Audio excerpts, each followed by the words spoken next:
Welcome, ladies and gentlemen. Welcome to Venture and Capital 2024. For those that are staying out the back, just to let you know, we've got some chairs coming in. It's always nice when you have a standing room only to kick off an event. Just give us a couple of minutes and they'll be coming in. My name's Steve Torsa. I'm the founder of Wholesale Investor and Capital HQ. Today, what I love about venture and capital is everything from our perspective as far as empowering innovation, capital, and ambition. And as I've been communicating in the emails, and yes, it is me that writes the emails instead of sending it out. Obviously, I do get help as I articulate to everyone. This is probably one of the most interesting times that I've seen for investors when it comes to the ability to access high yield growth and then also high growth potential opportunities. But it's also a bizarre time in that it's still a very high interest rate environment at the moment. It looks like the US is going to potentially have interest rates coming down. And then likewise on the Australian side, there's potential for interest rates to go up. So it's from an investor's perspective, this is such a unique time especially after the last 2 years have been challenging for innovation in so many ways. So for me, it's an incredible sight to see how many people are here today. And I think, I've been saying this to our shareholders and to people involved with WI. We are so lucky that, in what we do and this whole innovation, this capital markets area, that our movement to becoming a private capital marketplace makes all the difference, because that ability to blend yield and also innovation into one event seamlessly is something actually quite unique. So today we've got an incredible lineup of speakers, and typically when I do this, as everyone knows, I try go and give introductions to people without notes. So the first one I'm going to is Stuart Douglas. Now, I've known Innovise since, probably since the early days. I remember getting introduced to them. They are probably one of Australia's greatest unknown success stories from an incubator perspective. They're based out of Adelaide, and they've now worked with three different companies that have gone on to become, 9-figure ASX listed companies. And it's all in the advanced materials and deep tech area. The work they do is incredible, to the point that, NASA has engaged them to assist them with their tech transfer process. Right, so you'll be fascinated by Stuart's conversation. And then of course you've got Steve Baxter, who I doubt, who in the room knows Steve Baxter? Knows of Steve Baxter? Okay, the majority of you, because of it, obviously with Shark Tank. It's interesting for me working with Steve. I've been across, obviously, from when he started as an angel, then to 1013. We've worked on deals before, as far as he's referred a lot of different companies. And then now, bravely, which is almost sort of taboo in venture, he launched a defense tech fund. And when you really think about it, what's happening from a macro perspective, it is probably one of the ultimate times to be launching a defense tech fund. So I really enjoyed my conversation and the insights when I was trying to understand his investment thesis behind it. I am sure you all will thoroughly enjoy his presentation as well. And then we've got Alan Hunter. We've been fortunate enough with NRN. Obviously I'm a big fan of what the potential for energy transition is. And, I've been following Alan, since 2020, and to watch that company consistently grow, and recently to have Investable lead their last round, he's sitting in that forefront, and he's very good at identifying trends early. So we wanted him to talk about what they're doing on the national renewable front, but also to help understand the opportunity and the challenges that come with energy transition, because he's sitting there right there at it. And then also the Honourable Jackie Munro. We're very pleased to have her come and present today, talking about innovation from a government perspective. You may have heard me talk about this sort of previously. I've mentioned that, for a long time, I've been pretty much apolitical when it comes to what we do from a WI perspective. Unfortunately, in the last 2 years, we've seen four different initiatives that has the potential to impact innovation. So, from the wholesale investors' perspective, we'll be a lot more proactive over the next few years, because I think one of the most important things for us to do is to protect, number one, the innovation space, and then number two is to grow it. And I said this very publicly. Whilst the innovation ecosystem has been shrinking, it hasn't stopped capital flowing, it hasn't stopped deals being done, etc. And there's still an incredible amount of companies achieving a lot.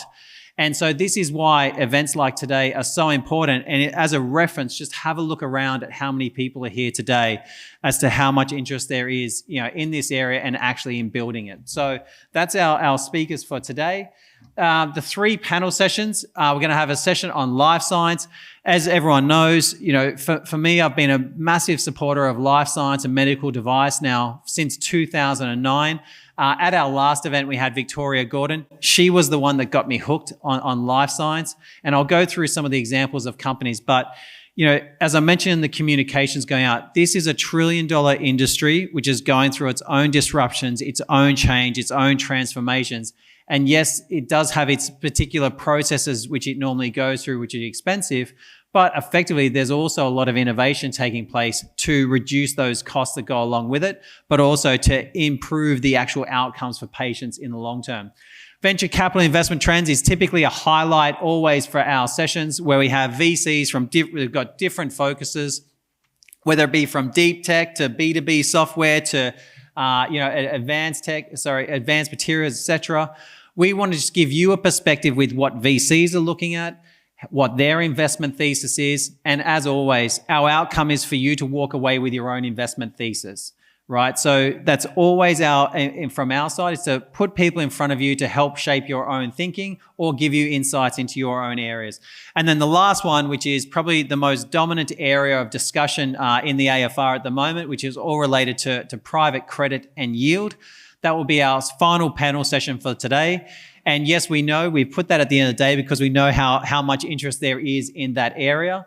And said, once again, speaking to all those different areas, it is one of the most unique times I've experienced for that high yield growth, right? Obviously, we're seeing a lot of private equity opportunities and also high growth as well at the same time.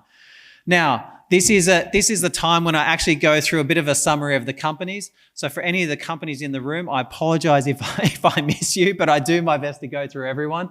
So firstly, I'm going to start off with BetterX. The BetterX team are basically making it easy for anyone that's in the wealth management space or deals with high net worth clients. They are really simplifying that process to help your clients get access to crypto assets, right? And you would have heard our thesis on crypto side. There is a reason why we're doing a digital asset and AI conference coming up. But make sure you have a chat to the BetterX team. Rocking Horse have been an incredible supporter of Wholesale Investor. For all your innovation companies that you've been investing into, some of them may require R&D funding. Rocking Horse is the team to go and have a chat with. Chimeric. We've got Dr. Rebecca. She was on my panel session that I was doing beforehand. I love innovative solutions when it comes to how it can actually empower the immune system in treating diseases like cancer. It's well recommended to go and have a look at what they're doing. Causeway, providing yield solutions in business financing. Go and have a chat with Mike. They've got a 10, 15-year track record actually in this space. Once again, I love that we get to work with companies that are doing incredibly well, but they're not the ones that sort of try and get media attention or anything like that. That's absolutely Causeway. Green LOHC said there's actually a few companies here today that are hydrogen-based solutions for different areas, whether it be the sort of production of the turning of hydrogen into energy or the actual transportation area. Green LOHC is one of those. My Premo is an entertainment tech solution. You may have seen the guys, in some of the media. They've got some absolute superstars behind what they're doing. Kizo Chewy, the desire in alcohol to actually provide sort of more natural, no preservatives, healthy based alcohol solutions. That is exactly them. Avialto is actually flown from the US, so I really encourage you to go and have a speak to Walt. An innovative solution for providing internet. Right now, when I first saw it, it's basically I thought that is super in a very interesting area.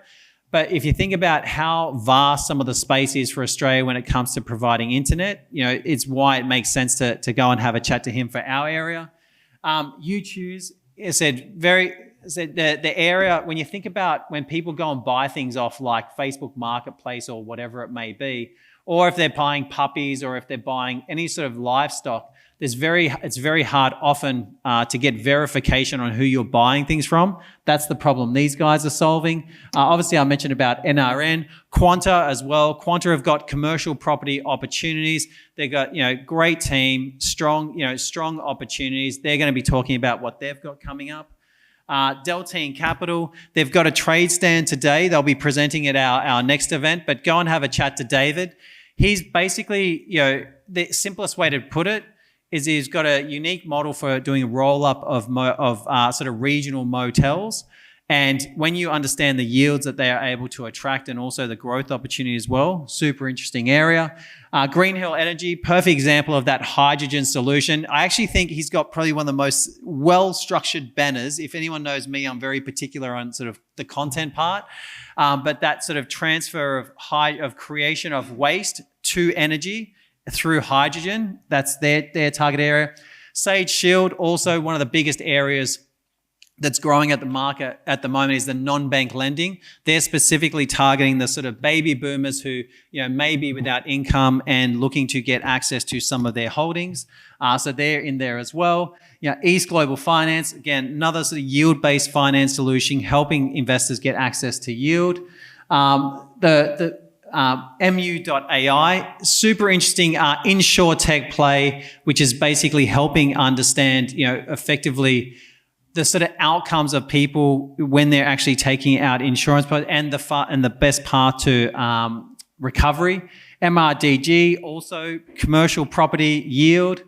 Alien Capital. So we've got Raj speaking today. We actually should have put Raj down as a sort of featured speaker. Alien has probably been one of the most successful venture companies in Australia at investing into companies and then assisting them through the actual listing process and returning cash to investors consistently through those listings. Raj has been a favorite of ours for a long time. You actually get the opportunity to participate in his next fund. The Rapid Response Revival. As you all know, I've got a special connection to the areas of the heart as of late. These guys are giving everyone the ability to have their own defibrillator as an example. So it's not exactly a defibrillator, but their own personal device at home, in their solutions. Q Heart Medical, once again, the medical device area around the heart is something that I'm passionate about. I've known Peter now for nearly a decade. Very innovative solution and working with a lot of high profile groups in building that. Same with biosignals as well. Helping, like I said, this area of sort of helping people have personal devices for the heart area, I think is something important. Arcana, which is, as you may have seen Campbell Newman speak at ours, is the former Premier of Queensland. They've built up somewhere between, I think it's like $60 to $80 million worth of commercial property assets in regional areas and or suburban areas, I should say. Once again, high yield, great team, and a great guy to work with. Securely, just give Rob a bit of a shout out. Fascinating area, how he's bringing, I suppose it's the combination of fintech and cybersecurity coming together, which once again has become the hotspot for investors. POD, Pasta on Demand. He wants to take what they've done with coffee and bring that to pasta. So Gialcino, very authentic Italian name, and then likewise delivering that with a technology solution for pasta. Palace Capital, I know many of you will know from our previous events, providing access to high yield opportunities with industrial properties. Eighth Pacific for the medicinal cannabis area, which is something that I'm a big fan of and been a supporter of for a long time. They've got some significant agreements in the Pacific. And then lastly, Innovise. So I've done my best to not miss anyone, so I hope I've given them a good enough summary. So, and obviously I'll let Stuart talk about Innovise. Now, getting access to today, everything sits inside the Capital HQ app. We've made it super easy for everyone, so just log in. It's in your emails, in your inbox you would have received today. Just go in, click on that, sign in, and you'll get access to the agenda, all the companies, the investor networking zone, and everything. Right inside that, after the event, you can utilize our AI to get match made with relevant opportunities for yourself. And also the most important part is we've done it so it's super easy for you to get access to the information for the companies that you're interested in. So simply request access. Now, today, on your badges that you've got, the way to register interest is that you can either have the companies scan your QR codes on your badges that you will see, or likewise, you can just use your phone app and scan the QR codes on their desk, and you should be able to just click a button, your details should pop up, and then just submit that, and you'll be able to register interest in the companies. Okay, so I always like to highlight at our events there's a massive power in just one conversation. And I know this from my own experience. One conversation can change the entire trajectory of a business. And so I said this today is make sure you go and have a chat with every company. We've got 3 different networking sessions. There's plenty of time to go and chat. We've got incredible people as clients and also likewise yourselves. All of you have interesting backgrounds, but most importantly, you also have other people in your networks that are interested in this space. So even if you have a conversation with a company that may not be relevant for you, make sure you think about who they could be relevant for in your investor network and then look to provide an introduction, because that is how this space grows, is by introduction to introduction and by network effect. So the power of one conversation, as I said, can either change the trajectory of a portfolio for an investor or the opportunity for a company. And I said, one of my favorite examples at our event in November last year, one of the companies that participated got introduced to a UK billionaire, and then they're now working on their own transaction together. That is an example of that network effect. So what's coming up for us? So it's been mentioned to me a couple of times. Yes, we are communicating a lot at the moment. If you don't know, this is actual prime investment and capital raising season in Australia from now up until the end of November. So we will be doing our best to provide you with as much opportunities and access in that time. Our next big event coming up is the Digital Asset and AI and Technology Conference. This is the fun stuff. This is the stuff I'm super passionate about, that I've been talking about in my meetups, in our video content. I think there's a massive exponential opportunity on the horizon that's actually in motion at the moment across all those different areas. And this event is all about showcasing that, both the companies with that potential and also, the areas themselves. We've got the Yield and Private Credit Investor Evening at the end of September. Likewise, this is a hot topic for a lot of people at the moment. We're also going to be heading to Singapore in early October. Whether you're a company or whether you're an investor, I strongly recommend you come with us to Singapore. It's amazing. Like for many people, it could be 3 to 6 months worth of, usual going over there and meeting one-off and so forth. Just for building networks, it is absolutely phenomenal. I love going to Singapore. It's one of my favorite spots. And then we're about to launch shortly our first annual Capital HQ Investor Demo Day. And we're actually going to be doing that in conjunction at the Fishburners location. I'd like to thank Biljana for that.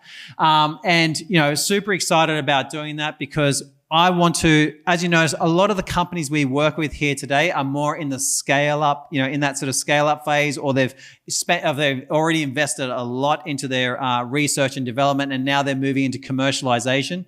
This one for me is about putting a big spotlight back on the startups again, and really bringing that to spotlight. So that's going to be, on the 28th of October. So very excited about that. And then, of course, opportunities with Wholesale Investor. We've got our channel. We're going to be talking a lot more about our channel partner opportunity over the next couple of weeks. So just stay tuned for that. I said, everything we're thinking about now is that how we can help our ecosystem, whether you're an advisor, whether you're an investor, or whether you're a founder, to actually extract more from our ecosystem, but obviously in a win-win way. I said we really want to open ourselves up as a marketplace and help people create other financial opportunities, and hence the channel partner opportunity is part of that. Okay. Oh, there we go. All right, so now I'm going to introduce our first speaker. As I mentioned, Stuart, what they've been doing at Innovise is absolutely incredible. For the last 15 years, they've been taking very early stage advanced materials and deep tech companies before it was popular and actually bringing them to market and then helping them successfully list as well. They're probably one of Australia's best unknown success stories in the innovation space. They don't really do media at all. We've just formed a partnership with them where over the next 3 years, we're going to be doing everything possible to bring you access to their opportunities early. So I look forward to Stuart sharing their philosophy, their investment thesis, and the reasons why NASA is engaging them to help them basically follow their tech transfer process. So on that note, please welcome Stuart to the stage. Thanks, Steve. Pleasure to be here today. I thought I had 20 minutes when I got here this morning. I found I've only got 10, so it's pretty hard to cover a deep tech investment conversation in 10 minutes, but I'll do my best. So what is deep tech? Basically considered to be 12 main areas. They're on the screen. I'm not going to read through them all. But Innovise focuses on 6 of those. They're the hard tech part rather than the soft tech part of deep tech. So more the materials and physical product side of deep tech. So who are Innovise? We're the leading commercial group in Australia that licenses technologies from universities and research institutes and then spins them out into companies and then grows them. We do that in 2 ways with investors. One as a portfolio investment where people such as yourselves can get involved at the beginning and you become founding shareholders with us in these deep tech technologies. Or later on in seed capital, Series A, pre-IPOs, things like that, you can get involved also. We are headquartered in Australia, founded in Australia about 14 years ago, but we also have offices in US, in Chicago, and we've just opened an office in Denver as well. Our ethos is turning great ideas into great companies. We do about 4 to 6 new techs in Australia and New Zealand every 12 to 18 months. And in the US, we've been doing about the same, but now we're growing faster over there. We'll be doing up to 10 every 12 to 18 months, new technologies. And the objective is just to bring them into a system, into a machine that knows how to commercialise deep tech technologies. This slide's a little bit old. We're closer to 90 companies now that we've commercialised, a little over $750 million raised for those companies. And the nice thing to know from an investor point of view, on a portfolio approach, 47.8% IRR, which is good figures in anyone's language. You may have seen some of our companies before that we've taken from a research in a university or CSIRO and through to ASX listing. There's just 3 of them.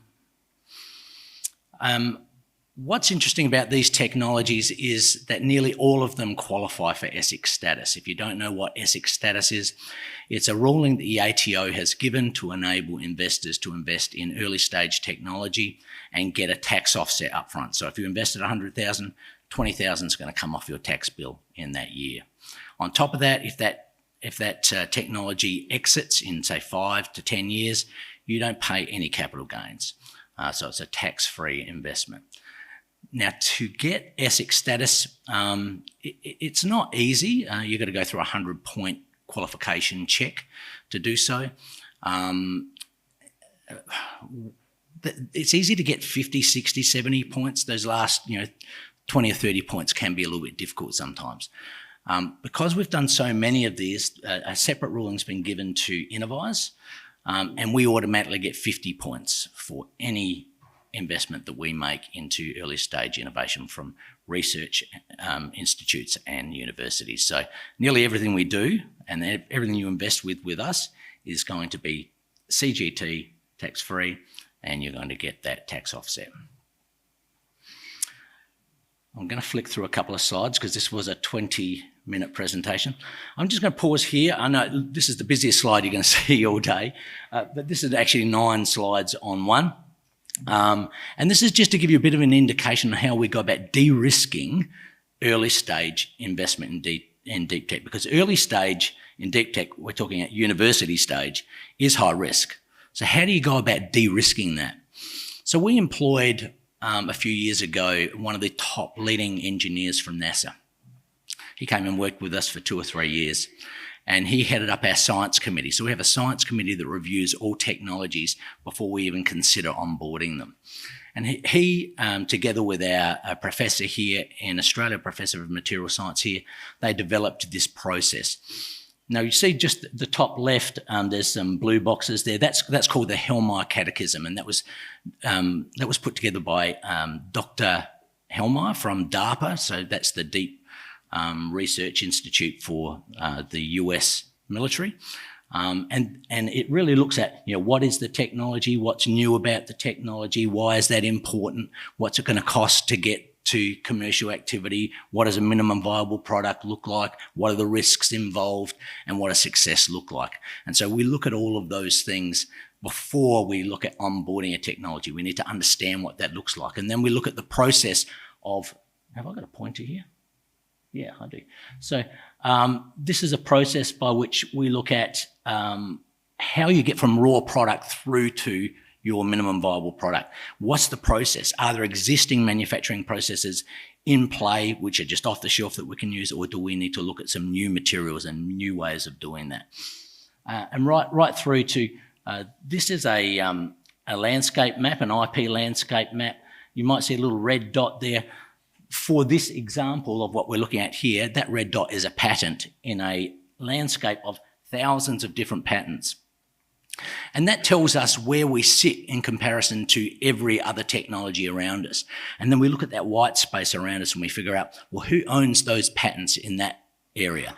And what gap could we fill with this technology for those companies? And in this case down here, these are the companies that have got the most patents in that area. You probably can't read that, but they're companies like Thermo Fisher and Waters and these sorts of large medical companies. And so we know already before we onboard them who our likely development partners are going to be when we onboard a technology. So the first 9 months is the 1, 2, and 3. So it's about forming the company. And if you're a part of the portfolio, you become a founder, you get founding shares. Then it's about the team development. Then it's about how we plan to scale the business and who we need to onboard to plan to scale the business. And then at that stage of those 6 companies we've onboarded, we might decide to not go forward with a couple. We might give them back to the university and say, do some more development on it, and we'll look at it again in another couple of years. The others will then open up to seed investment, and our investors who are part of the portfolio obviously get first rights to invest. But generally, there's about 20% left over where we can go out and offer it to other investors as well. And then we plan the growth and exit of what we're going to do with that technology, and then we wrap it with the compliance and the governance required. So Innovise is really the hub and the spoke of every business that we start. We are the shared services, so we do the legal, the accounting, the HR, the corporate governance, the financial modelling, business modelling, investor relations, mentoring. Basically, we run the business, we lead the board, we manage all the governance structures. So you haven't got people who haven't grown deep tech companies before. You've got an experienced team that's done it tens and tens of times before. You're not backing an unknown quantity. I'm just going to quickly, because I'm getting close to my 10 minutes, just quickly race through 4 that we're raising money for at the moment. There's 8 that we'll be raising money for in the next quarter. I'm just going to give you a one-liner to show you the types of technologies that we attract. So we get exclusive deal flow because we get in before anyone else. VCs, etc., they don't look at research from universities that are at a low TRL level. We get in there, we do the heavy lifting, and that means we get opportunities that no one else gets. TQ transistors is a perfect example of that.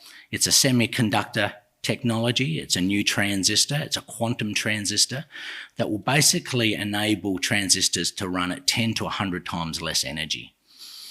What does that mean? Well, you may have read in papers or heard on the media that the energy crisis that we're about to see in the next 10 to 15 years is completely driven by computers. We're going to fall off a cliff. We'll have to start turning things off by the mid-30s. We just cannot produce enough energy to run our computers. This is a solution for that. Everyone we've shown this to in Silicon Valley, anywhere, has wanted to jump on board. We've just onboarded the global head of all commercial activity from IQE. They're the largest supplier of semiconductor wafers and semiconductor materials in the world. He's come on to be our technical and commercial lead. The other person we've onboarded is another man who's taken a microelectronics company from startup through to $1 billion exit at Qualcomm and went inside and ran that division for 4 years. He's now our project lead in Silicon Valley. So if you want to have a little more of a chat about that, I was planning to go through a little more details, but please feel free to come and have a chat to us at our desk. Energy is a new supercapacitor or ultra capacitor, you might know them as. That's an energy storage device that takes in energy 100 times faster than a battery and releases it 100 times faster. We've just developed the first graphene cathode ultra capacitor. It has double the energy density of the world's next best supercapacitor, and we're doing trials with some of the largest companies in the world. So please come and have a chat to us about that.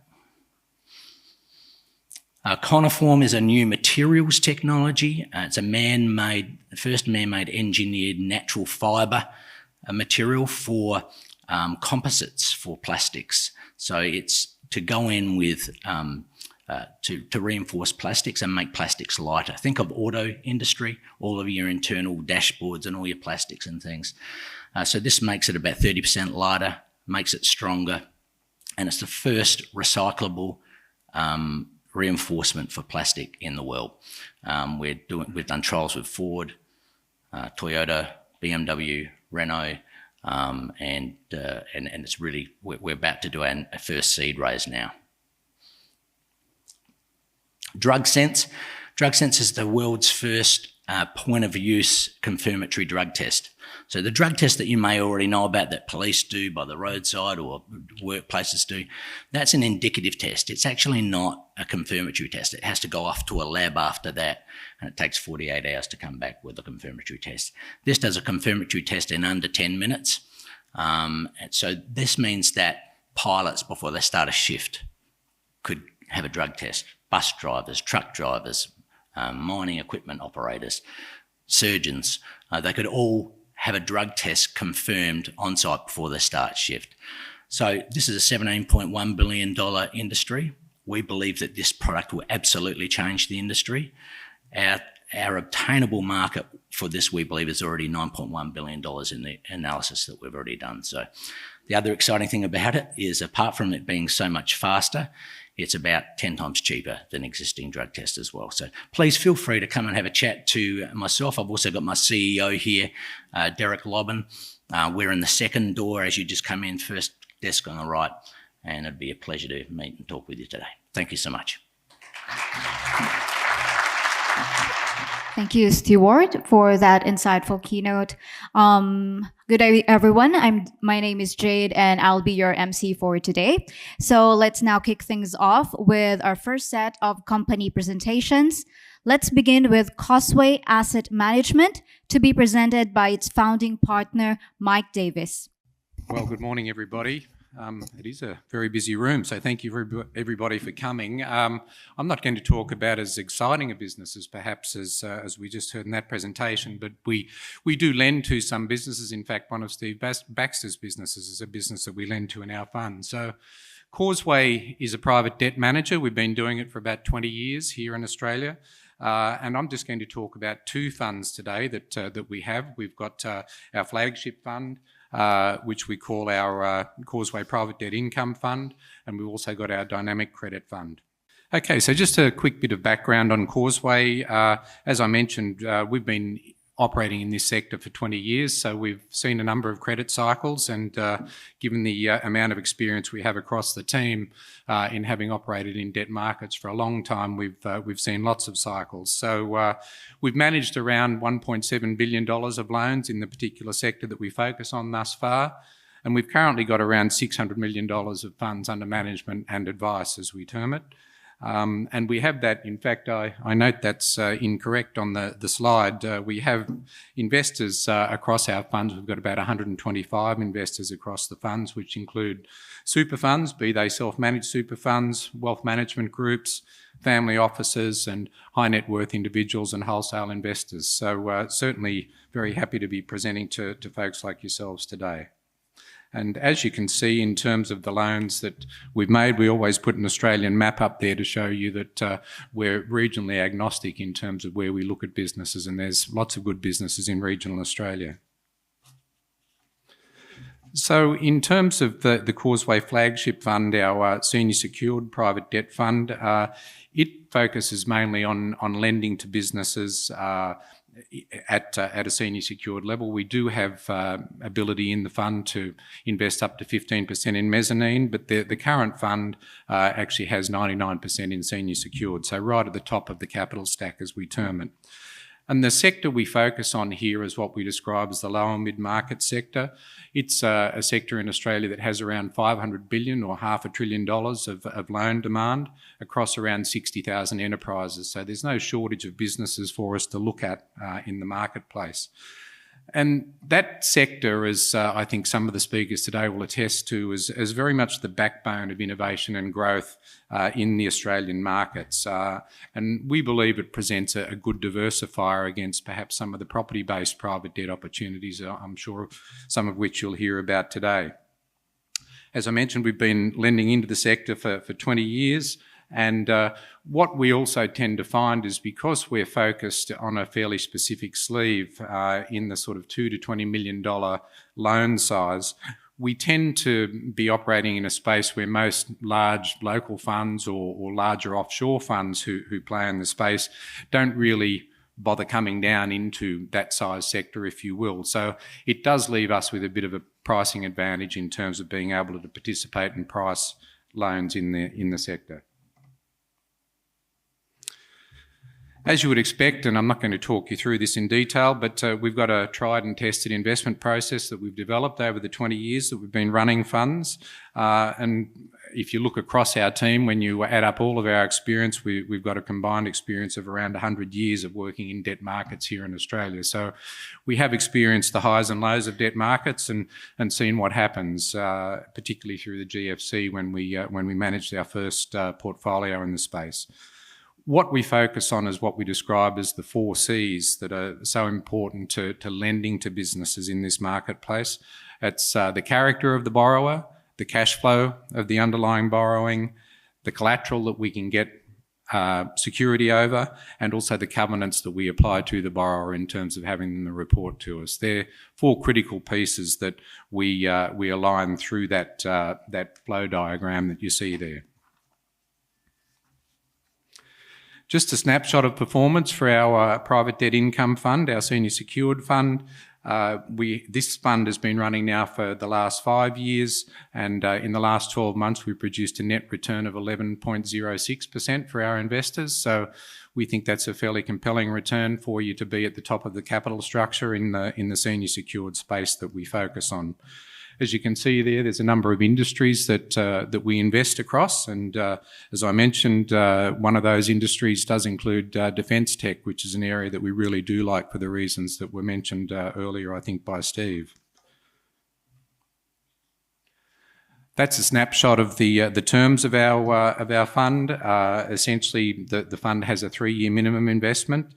We are looking at some other variations around that at the moment. The management fee on the fund is around 1.25%, so the 11.06% return I talked about is net of that fee. And typically we're looking at minimum investments of $100,000, but we will consider less for investors who are looking to average into the fund over time. I'll just move on to the second fund that we manage, which is a joint venture fund with a group called H&G Investment Management. We put this fund together just in the latter part of last year to really look to take advantage of some of the dislocation that we're starting to see in debt markets here in Australia, particularly with rates having risen so rapidly, of course, over the course of the last couple of years. So what does this fund focus on? It's a broader sort of opportunistic mandate in debt markets, and it gives us the ability, as we say, to go anywhere up and down the debt capital structure. It does also allow us to focus on property debt transactions, whereas our flagship fund typically focuses on lending to business assets. And we can also buy loan securities and other direct loans, whether they be senior, mezzanine, or even hybrid debt transactions. Just a quick snapshot on H&G. They have a complementary skill set to Causeway in that we both spend a lot of time looking at the lower mid-market here in Australia, that 60,000 enterprise market that I talked about. And they tend to focus more on the equity side of that market, whereas we focus on the debt side. So what that does is it blends our skills and gives us the ability to look at deals with two different lenses, if you will, and see whether there's an opportunity there from a mispricing perspective for us to invest in that debt transaction. And that will also take us across both public and, I should say, smaller public, so small listed markets as well as private markets.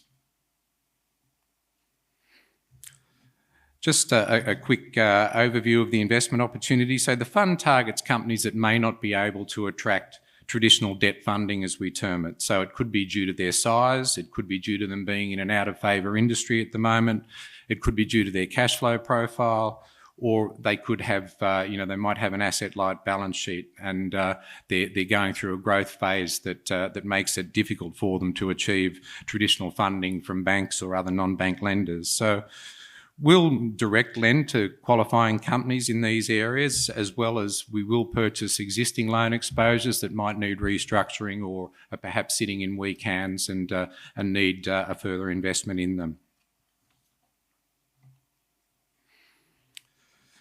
This particular fund has now been operating for 9 months, so it's relatively new, and it's achieved an annualised net return to investors of just under 13%, in fact 12.93% to the end of June 2024. It's open now also to new investors, and we're seeking to raise up to $20 million in the fund to take advantage of opportunities that we think could come up over the course of the next 18 months as we see the Australian economy perhaps start to come out of this downturn that we've been experiencing, I should say, for the last 12 months or so. So I'll leave it there. I think I've probably covered my 7 minutes based on you standing up there. So thank you very much for your time. We would obviously like to spend time talking to you inside. We're the guys with the cookies and the chocolates, so feel free to come and grab some of those as well. Look, it's a sector that you hear a lot about, private debt. It's, as Steve said, it's a term that's been pushed through the Financial Review a lot over the course of the past 6 months. There's various forms of private debt out there. We like to think we're a little bit different, as I said, because we tend to focus more on lending against business assets. And what we found through our history is that in lending against business assets, if there is something you need to do in terms of working with the borrower to restructure the loan or amend the loan, it tends to be far easier and far more flexible. And certainly our track record has shown that over the last 15 years or so that we've been participating in the market. So thank you for your time, and we look forward to meeting you later in the morning. Thank you. Thank you, Mike. Now please join me in welcoming Walt Anderson, Managing Director of Avialto. Thank you. My name is Walt Anderson. I'm the founder and Managing Director of Avialto. Avialto is a UK company, and we've developed a technology to solve a fairly large problem and worldwide. The world's demanding more connectivity. People all over are wanting to be connected, and 3 billion people aren't connected. And satellites have been around for 50 years. They have not solved the digital divide, and it's because they're too expensive. So we have developed technology that's much lower cost. It addresses a 26 billion, and the figures I'm giving are US dollars, 26 billion existing market. But when you lower the cost by 75%, it opens new markets and more people want to come in. We have developed this technology, but the technology isn't as important as the market. But we have developed technology using a high altitude airship. Airships have been around for a while. It sits in the stratosphere. It works exactly like a geosynchronous satellite. It has the same technology, same radio system, everything very similar, nothing new about it. And an airship isn't particularly new either. We've simply put electric motors instead of gas or diesel. We sit above the weather, above air traffic, and we provide a 75% lower cost than satellites. Now, I've traveled here from the US. It's a UK company. Why? People in New York and Silicon Valley can't conceive of somebody who's been more than 100 meters from a cell tower. They really tell me, is there a market? I don't believe there's a market, but all you have to do is drive about 60 kilometers inland, and you'll find out there's a market here. Even bigger market in Indonesia with 6,000 populated islands that don't have service, and all over the world. We have customers waiting all over the world. And we believe, though, that Southeast Asia and Oceania are our biggest market for various reasons, mainly the islands of the Philippines and Indonesia. My background is I formed two prior companies, founded two companies, started them, and they became billion-dollar unicorn companies. My management team is very experienced as well, having some of them been with me with those unicorns. We're not a young group of people, but we have a vast amount of experience doing what we do, though. And this is the best opportunity I've seen in my lifetime. Now, we had raised already $9.4 million. And with that money, we did a lot of real hardware development. You can see the picture of all the vehicles we tested and tested to death, in fact. We now have one remaining vehicle, 17-meter vehicle, that we have tested. The pictures down here. It's not that different from the various airships you see for 100 years because we couldn't really improve on that technology other than making it electric and putting solar panels on the roof so it could stay in service for months at a time. So the technology really couldn't have been done even a few years ago. Solar panels became more efficient. Batteries became much more efficient, driven by the electric car makers. The outer materials, very strong and lightweight, lighter than the Goodyear blunt materials, and communication electronics. Another thing is drone technology. Right now, you can buy off-the-shelf a drone that you can control very easily. A few years ago, you couldn't do that. So the ability to control our vehicles, a whole fleet of our vehicles in the air with autonomous piloting is now available off the shelf. We don't have to develop that ourselves. All the stuff we're talking about, we don't have to develop. We can buy it, and we're going to be manufacturing this in a UK factory that's in Kent, a little south of London.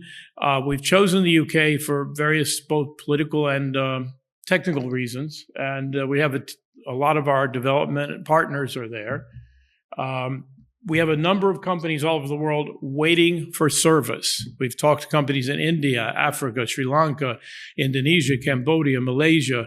I just met with the regulators in Malaysia. And this gets to, we have a very high margin. Even though we're selling service for 75% lower than satellites, and it's higher quality, we have very high margins. It's a great place to be because lower cost, better quality.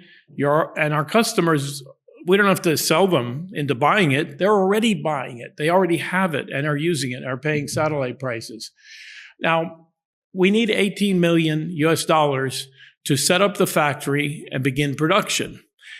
But we've chopped $1 million off that. And there's a reason for that. We'd like to get a higher valuation for the majority of that $18 million. By raising $1 million and taking that test vehicle you saw that's only 17 meters long, the ultimate vehicle is 100 meters, the commercial vehicle. By taking that test vehicle, which has been tested indoors extensively, hundreds and hundreds of hours to calibrate it and prove it. But the UK regulator, in order to allow us to fly the larger vehicle, wants to see the test vehicle flown outdoors. And we can do that. Also, the regulator in Malaysia, MCMC, the telecom regulator, wants us to do a proof of concept with one of their mobile network operators. And we can do that too. So the $1 million we're raising is to do those proof of concept, both to the Civil Aviation Authority in the UK, so they'll allow us to take the next step, and to the Malaysian regulators so we can have the first market that we're going to operate in, maybe Malaysia. And once we do that, once we succeed with that milestone, we believe the remaining 18 million to 17 million will be valued at a much higher rate. So we're offering for anybody that comes into this small milestone project to have warrants for every dollar invested. You can buy $3 of stock in the next offering at the same price, even though we're going to raise the price for new investors. So it'll give you a position, and that's a transferable warrant. So if you don't want to do it, transfer it to somebody else. Can help you do it. So the value of this company will be based on the market. We have a technology. We've developed that. It works. It's fine. We have experts doing that. There's no problem with that. It's the market, and $90 billion market opens up when you offer a fair price. And people, the 3 billion people all over the world who don't have access to the internet can get access at a fair price with our services. So thank you very much. Thank you, Walt. Up next is You Choose Pets and Livestock. Please join me in acknowledging its founder and director, Gavin Bragg. Morning, ladies and gentlemen. I'm Gavin, and together with my brothers, Jeremy and Hayden, we've changing the way to buy and sell pets. For the last 3 years, we've been building the first all-inclusive breeder and animal directory app. And we're excited to show you this opportunity. Australia's pet and livestock industry generates around $100 billion every year. We also have the highest pet ownership rate anywhere in the world, with the last census showing 3.5 million households are actively looking for another pet, and another 4.4 million are broadly considering it. Our product is ready to meet this demand. I'm sure all of you today have been through the process at some point of buying a pet, either from a shelter, from a pet shop, or from a simple online classified. And many of you may have had the feeling of, "Ooh, I hope this works out." It's a very common feeling in our industry with the lack of information and all of the scams. The current model is devoid of transparency and riddled with scammers, with little to no details about who breeders are or what animals they have. These scams are everywhere, with scammers copying posts and simple classifieds and using the good reputation of breeders before taking their money and vanishing off the internet. And now, with social media companies having banned the sale of animals, good breeders are being harder and harder to find. And that's where You Choose Pets and Livestock steps in. We've created a permanent hub for breeders. Each breeder can build a homepage and be part of our online directory, whether they're selling or not, giving potential buyers the opportunity to find exactly what they're looking for, rather than just seeing what ads are available right now. Our users can be verified with our rapid ID system, which verifies their profiles. They can build in-depth information, animals, and really show what they produce and how they produce it, with genetic reports, visual family lineage, locations, and much more. We've also created unique search functionality where, for animal shelters, as we believe all animals deserve the care and love of a happy home. Users can search just for rescue animals of all kinds, and they can showcase their animals up for adoption or for free. The security in our industry is one of the biggest issues we face. General classified sites create easy pickings for foreign scammers. Pets in particular, being such an emotional and large transaction, are prime targets for these scam networks. YouChoose is putting the power back into the consumer's hands. With built-in rapid ID verification, sellers can upload their passport or driver's license details, and our app will check that against the live government database and give the seller a red V for verified on their profile and all their classified ads, allowing buyers to easily see and search for verified breeders only. To take security to even greater heights, we offer our secure payment system. Gone are the days of seeing a simple picture of a puppy and having to transfer thousands of dollars into the bank account of a stranger. With our secure payment system, buyers have a much greater confidence in knowing that the seller can only access their money by uploading a photo of their driver's license along with bank details, and our payment gateway verifies the license with the bank information to make sure it's all safe and secure. We're all about empowering our users to make the right choice. With more information available about animals and breeders than ever before, we hope to bring trust and transparency back to the pets and livestock industry. Now, this app isn't just for pets. The livestock industry is becoming more and more diversified all the time. And we're seeing many small producers and hobby farmers entering the market that don't fit the current large-scale sales systems. These small farms often focus on high-quality genetics and rarer breeds, and they're crying out for somewhere to view all the incredible variety of species we have here in Australia. With an estimated $3 billion annually in livestock animal sales for breeding and restocking alone, beginners and professionals are constantly looking for a place to be able to compare and buy quality stock. Locating and contacting breeders is also a major problem, with nowhere to be able to search for breeders of different genetic lines or to compare their stock and locate the rarer breeds. Similar to the rental market before the arrival of Airbnb, the digital side of pets and livestock is made up of scattered Facebook pages that can't sell anything, and a few random websites for particular farms with little to no detailed information. Having an easy-to-use directory, breeders and animals, where users can finally locate other breeders, share information, collaborate together, will be an incredible resource for the entire industry. Adding another layer of security and transparency to our app is our visual lineage archive. The current standard of pedigrees in many species is in simple written form, a simple list of parent names with little other information. Our VLA is taking this to a whole new level. Breeders are able to build an extremely detailed visual family tree of their animals that links to the profiles of the parents. So what does this mean? This gives buyers the ability to look through not only photos and videos of the parentage, but also genetic records, awards, working pedigrees, and anything relevant to that species and breed. Having the ability to search for specific traits to help improve genetic lines will help produce happier and healthier animals all around the country. How do we do it? With our unique background, we've been involved in almost all specialised sectors of the pet and livestock breeding industries, including dogs, cats, reptiles, aviary birds, poultry, ostriches, horses, cattle, goats, small mammals, fish, ferrets, and much more. This unique background has allowed us to understand what breeders need and are missing in the current forms in animal tech. This understanding and experience means that we know our clients, and it's what led us to make this app completely free. Free to download, free to make profiles, free to list classifieds, free to chat and be verified. So how do we generate revenue? Our business model is built around creating real value for our users, focusing on generating good profits and building high NPS scores.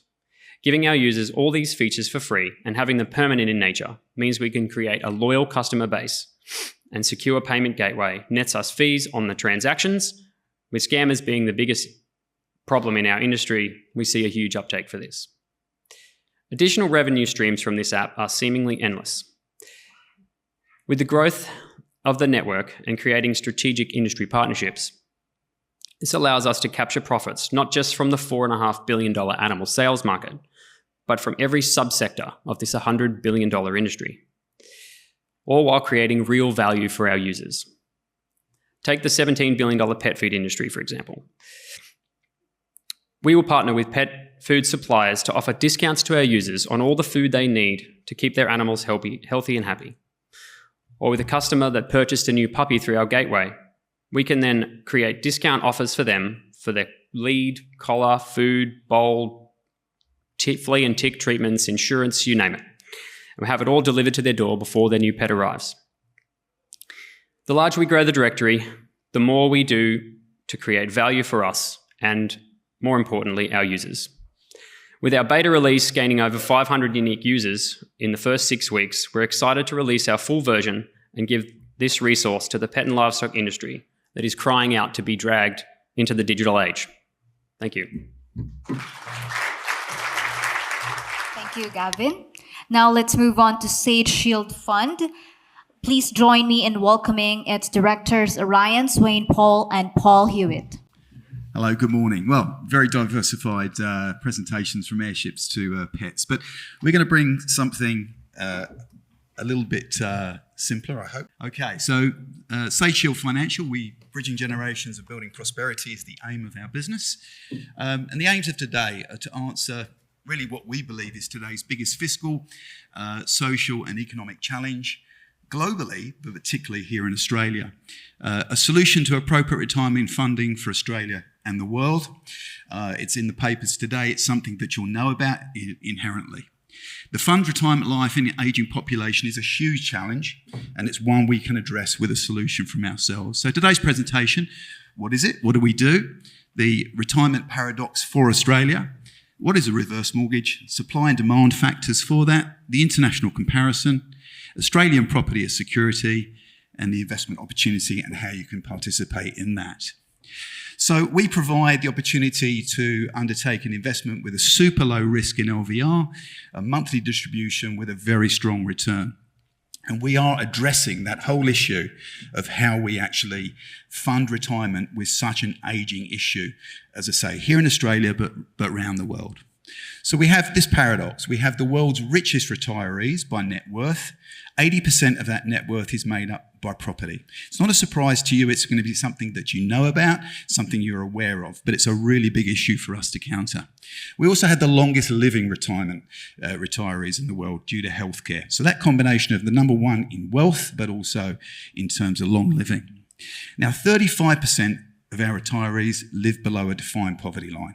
That's an OECD poverty line in which, out of the 23 countries, Australia ranks 22nd, one from bottom in terms of measures for comfort and confidence in retirement. It's unnecessary. It's something that doesn't need to be the case, and we believe we have the right solution for that. So what's the factors behind this? Well, clearly demographics are a start for this. We have 6 million aged retirees in Australia out of a population of 24, 7 million by 2030, and growing to 9 million by 2040. So that in itself is driving a need for change. This is also the other factor in terms of change, working to retiree population. Again, it won't be new to you, but let's just frame this. In 1995, we had 17 people working to every retiree, and here today we have 3 to 1. Now that means that we must undertake change because the model itself doesn't work on the tax income. So we have a 3 to 1 ratio today. So what is a reverse mortgage? It's a fit-for-purpose seniors loan. It's customisable into a lump sum, into regular payments or line of credit. Its utility can be almost anything. Property value investment, debt consolidation, particularly relevant with interest rates today. Property upgrades, investment, and of course celebrating experiential. It really isn't something that we dictate. It's a question of what the retiree chooses. So what are the supply factors? It's undersupplied in the market. We have the big 4 banks withdrawing, limited private lenders of which we back one of them, and the government support through the Home Equity Access Scheme. And that Home Equity Access Scheme has seen a huge uptake in the last 4 years. Only 768 participants 4 years ago, now there's 12,000, with a lending book gone from 34 million to 340 million. So that's the supply considerations. In relation to demand, I'll let Ryan take you through that. Thank you, Paul. Thank you, everyone, for being here today. We're excited to be here. In terms of the demand factors for a reverse mortgage, obviously you've got the demographics. Paul touched on that earlier, with 9 million expected by 2040. In terms of regulations, the key takeaway there is the consumer protections and it being fit for purpose. It is probably one of the most regulated financial products out there at the moment. And then the other thing is obviously the cultural mindset. It is a seniors product, so 60 years and older. It is targeting that boomers population. Their mindset towards finance these days is very different to that the post-war generation who lived very frugally. Nowadays, the boomers, it's just another loan to them, and we see a massive uptake in that. And like Paul said, they are living longer. Why not let them live better? Okay, in terms of an international comparison, so our UK and US counterparts, they've got, which are obviously more mature markets than Australia, and Australia tends to follow what those two markets do. They've got a current market penetration of about 5%. In Australia, current market penetration as of today is about 1%. That 4% difference is a $300 billion industry. If we were to catch up today, we expect by 2030 that we should exceed both those markets because of the regulatory environment and the demographics and supply factors that Paul spoke about.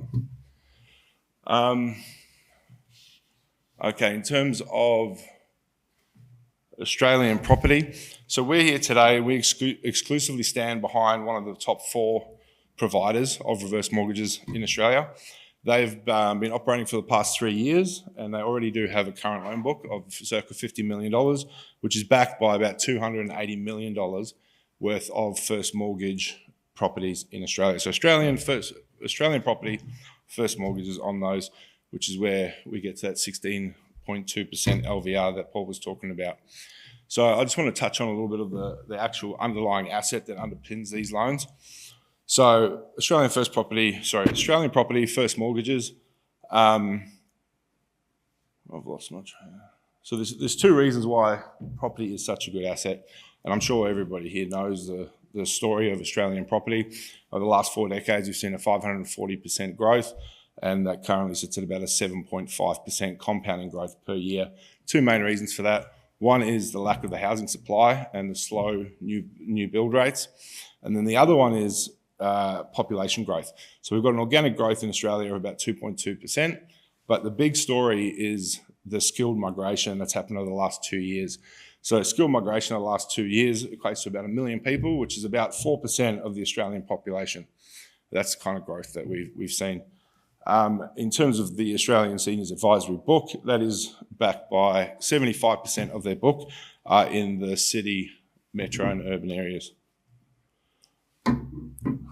Okay, investor opportunity and participation.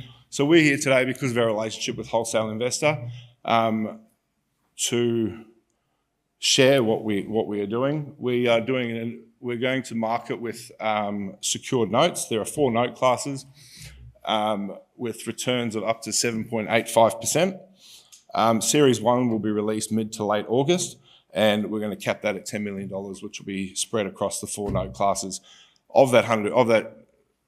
It's an old slide, so it's not 10 mil, it's 100 mil. And of that, we've already got $50 million committed to that. So we're here to look at talking to you guys, answering any questions around the reverse mortgage space, get some information so that we can talk to you as an expression of interest once we do go to market. Again, low LVR, 16.2%, great returns at up to 7.85%, and minimum investments $250,000 open to wholesale investors. Thank you. Please come and talk to us. Thank you, Ryan and Paul. Let's now welcome Dr. Peter Walsh, CEO and CTO of Q Heart Medical. Good morning. How is everybody doing today on this fine Monday? Yes, welcome to Q Heart Medical. We are targeting a massive unserved problem with hypertension-related illnesses. Hypertension, high blood pressure, affects 30% of the population and leads to the biggest killer in man. Heart disease, heart failure, renal disease and stroke. And in particular, heart failure has a massive issue with unscheduled hospitalizations, causing high cost and high mortality. So what is acute heart failure? It's just heart failure that's presenting an emergency, an event, so you need to get hospitalization, to get therapy, to get treatment, and it's usually associated with fluid overload because you've got cardiorenal syndrome. So your kidneys are not working properly and your heart is not able to also supply the needs of your body. So you get this fluid retention, and the kidneys try to compensate by producing more hormones to stimulate higher pressure to get more flow. But this effect and feedback mechanism does not compensate and causes this problem. So it's a huge issue. If you get hospitalizations, there's over 1 million people in the US that are coming in for these acute decompensated heart failure cases. They don't have good outcomes. You can see the slides that even at 12 months, mortality is huge. It's 30%, and at 5 years, it's over up to 80%. So you get these events, you get hospitalization, and we're getting death. The treatments are not effective. We need better treatments. Currently, there are some impeller devices that are out there trying to provide for this renal deficiency for up to 7 days use. However, FDA has a Class 1 recall on impeller devices because it's like a blender for your blood. We have got the world's first pumpless device. When we say pumpless, we mean pumpless. It's passive. You inflate a balloon, it dampens the pressure, and then it recoils just like a normal, healthy, natural young aorta would do. It's like a rubber band stretching and recoiling. We compensate for that with a balloon. You can put this device in within 15 minutes through femoral artery access. It self-supports itself. You pump it up to the mean blood pressure and it just looks after itself. There's no pump or energy or control system. We have a little battery and a monitor, and it does dual pressure. So you can monitor your BP and you can monitor your blood pressure, and it sends that off wirelessly to a receiver. And so if you've got a number of these patients in your ward or ICU or CCU, you've got a monitoring system to manage these patients. And it's aimed at 40% of all of these unscheduled hospitalizations who are hypertensive. The device sits just above the renals, arteries to give you, to support the kidneys. As I said, it's wireless, unpowered. The monitor at this point for in-hospital use sits outside of the patient, but in fact that box can be implanted for potentially longer term ongoing therapy. It has excellent performance and use facilities features. It reduces systolic blood pressure by a minimum of 10 millimeters of mercury and reduces your pulse pressure, which is the difference between systolic and diastolic. It reduces that by 30%. These are very competitive performance outcomes. They're more competitive, at least as any pump device. It's even more competitive than renal denervation, for example. And so we are claiming that the Q-Heart transcatheter aortic recoil device is an ideal adjunct to fluid diuretic management for in-hospital use for up to 7 days to increase patient outcomes by faster recovery and reducing ongoing mortality. Medical devices market globally is predicted to be $75 billion by 2029. It's growing at a compounded growth rate of around 5%, and heart failure is one of the most active sectors with the current market percentage of 34%.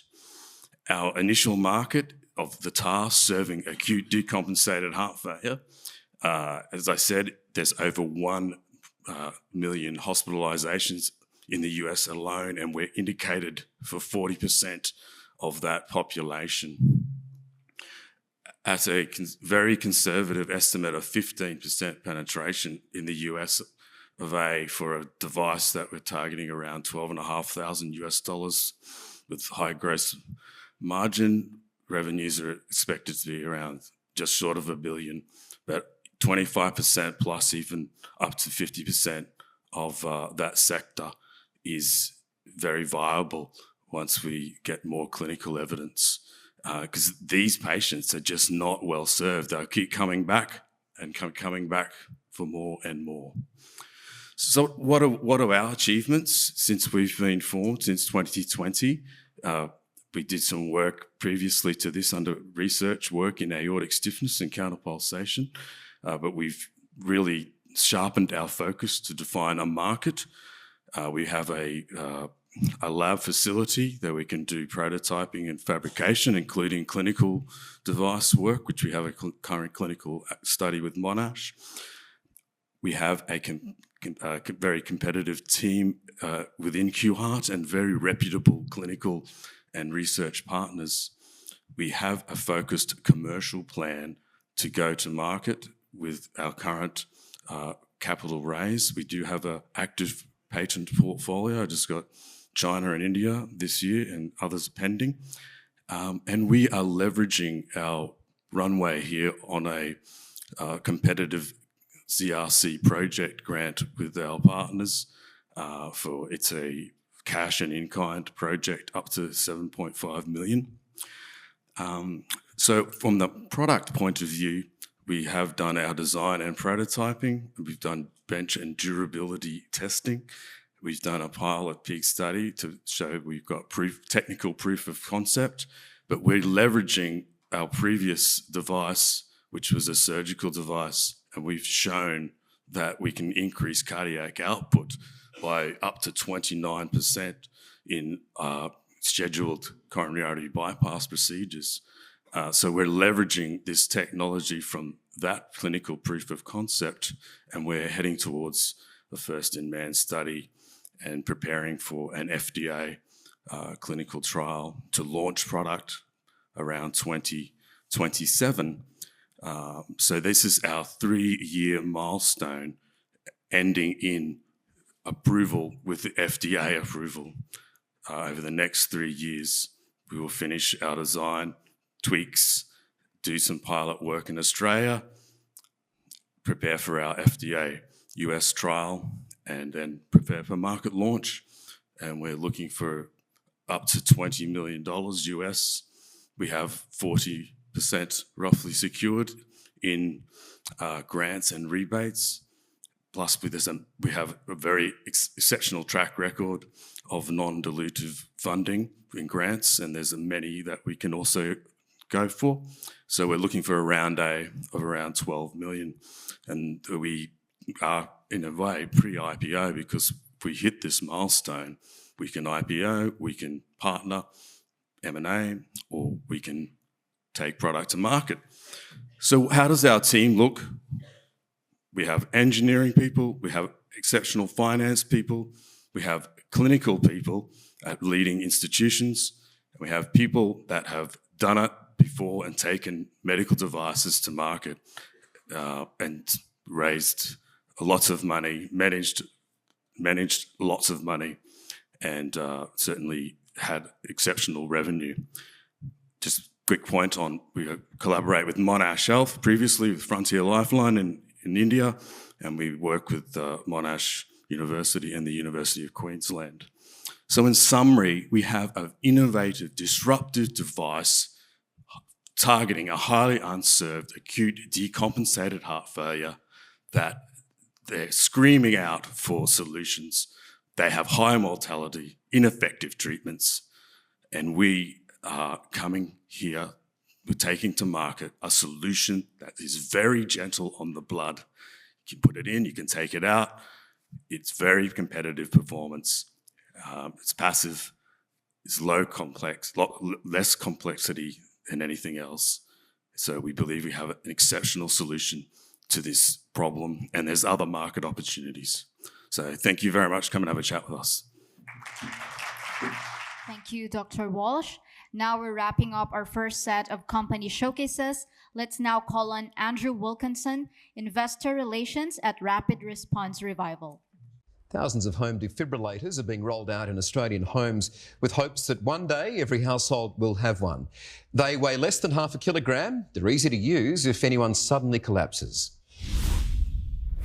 David Whiting is getting back to doing what he loves after suffering from a sudden cardiac arrest. Something I hadn't experienced before. At some point, I just collapsed. Every year in Australia, around 25,000 people go into sudden cardiac arrest. 80% of those happen at home, but less than 3% survive. Sudden cardiac arrest is sudden, instant, surprising. You need something immediate because after 10 minutes, it's virtually impossible to bring you back. You can now purchase a miniature AED, a key life-saving device, to keep at home. Having one in the home where the majority of sudden cardiac arrests occur goes a long way to narrowing that survival gap. Survival for people like David, who was resuscitated by an off-duty lifeguard and an AED. The number one factor that helped my survival and recovery was early intervention. Designed with instructions for both adults and children, it costs around $360. You need to make it affordable to get into the homes. If it's too expensive, it just won't be bought. It's hoped that by having an AED just like this one in every single home in Australia, within 5 years,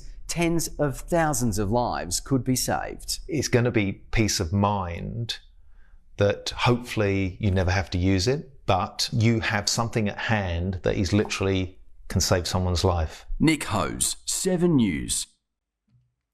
Good morning, everyone. My name is Andrew Wilkinson, and I'm from Rapid Response Revival. You met our CEO and founder, Donovan Casey, in the video. He was inspired to start the company because his partner actually collapsed from a sudden cardiac arrest, and he found himself a customer of a product that didn't exist. Now, everyone at Rapid Response Revival is motivated to save lives, and we've got a goal by 2030 to save over 100,000 lives. This isn't a slogan. This is actually our intention. So how are we going to do this? Well, let's look. Sudden cardiac arrest kills every year around the globe 8 million people. That's one person every 4 seconds. It kills more people than the top 5 cancers combined. It's 16 times more fatal than car accidents and 300 times more fatal than house fires. And yet we all have smoke detectors in our house, but no one has an AED. To put this in context, apparently 800 people registered for today's conference. Out of that 800, 40 people know someone who in the next 12 months is going to have a sudden cardiac arrest. And this device could help save their lives.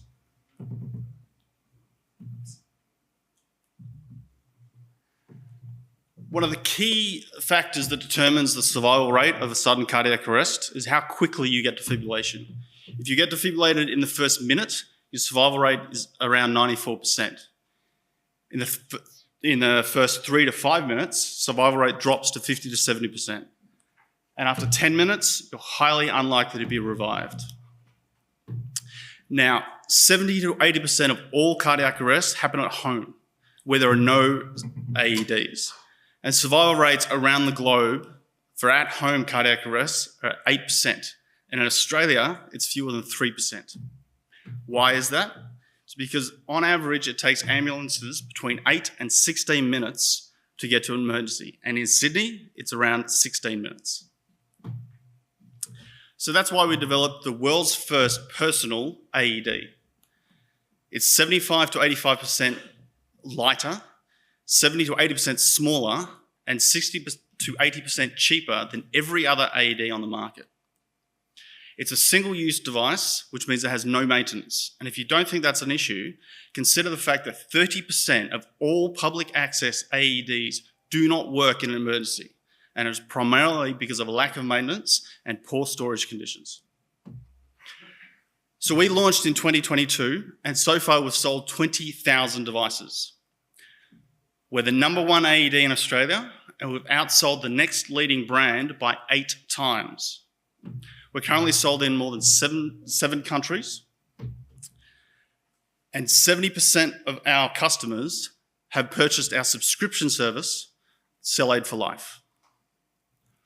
Now, our total addressable market, including Australia, New Zealand, UK, European Union, and the US, is 230 million.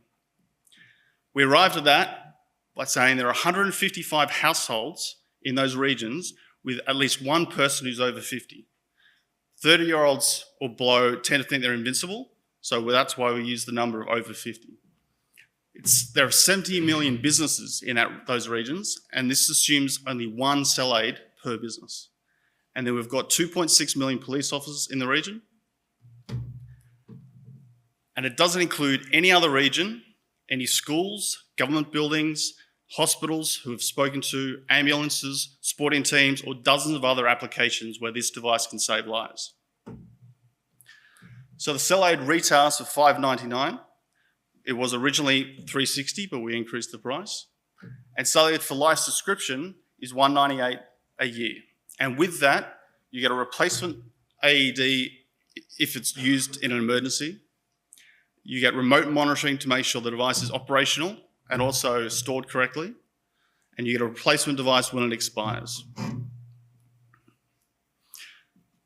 As you can imagine, with a target market of 230 million, the opportunity is quite large. These are our current revenue forecast, well, historic revenue and forecasts. As you can see, we're estimating fairly modest growth until 2027 when we plan to enter the US, and then we expect to step up. To give you an idea of the magnitude of this opportunity, with just 0.3% of our total addressable market that we currently have, which we expect to reach by 2030, brings in an annual revenue of $290 million.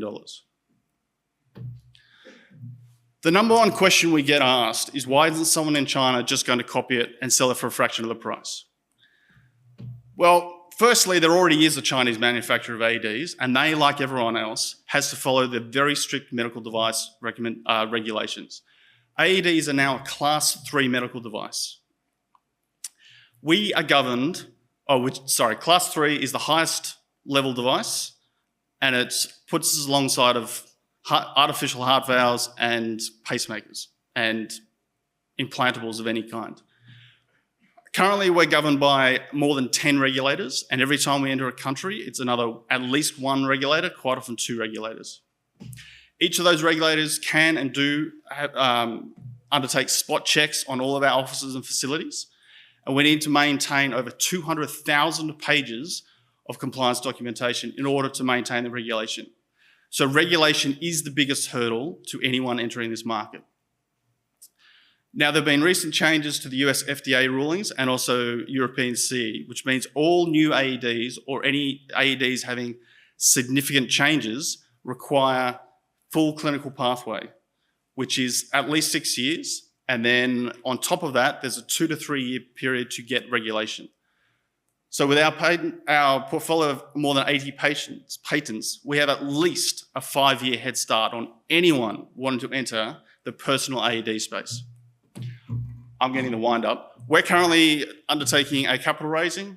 We're looking for $15 million in convertible notes. We've got $9 million of commitments, and you can get the rest of the information on the website.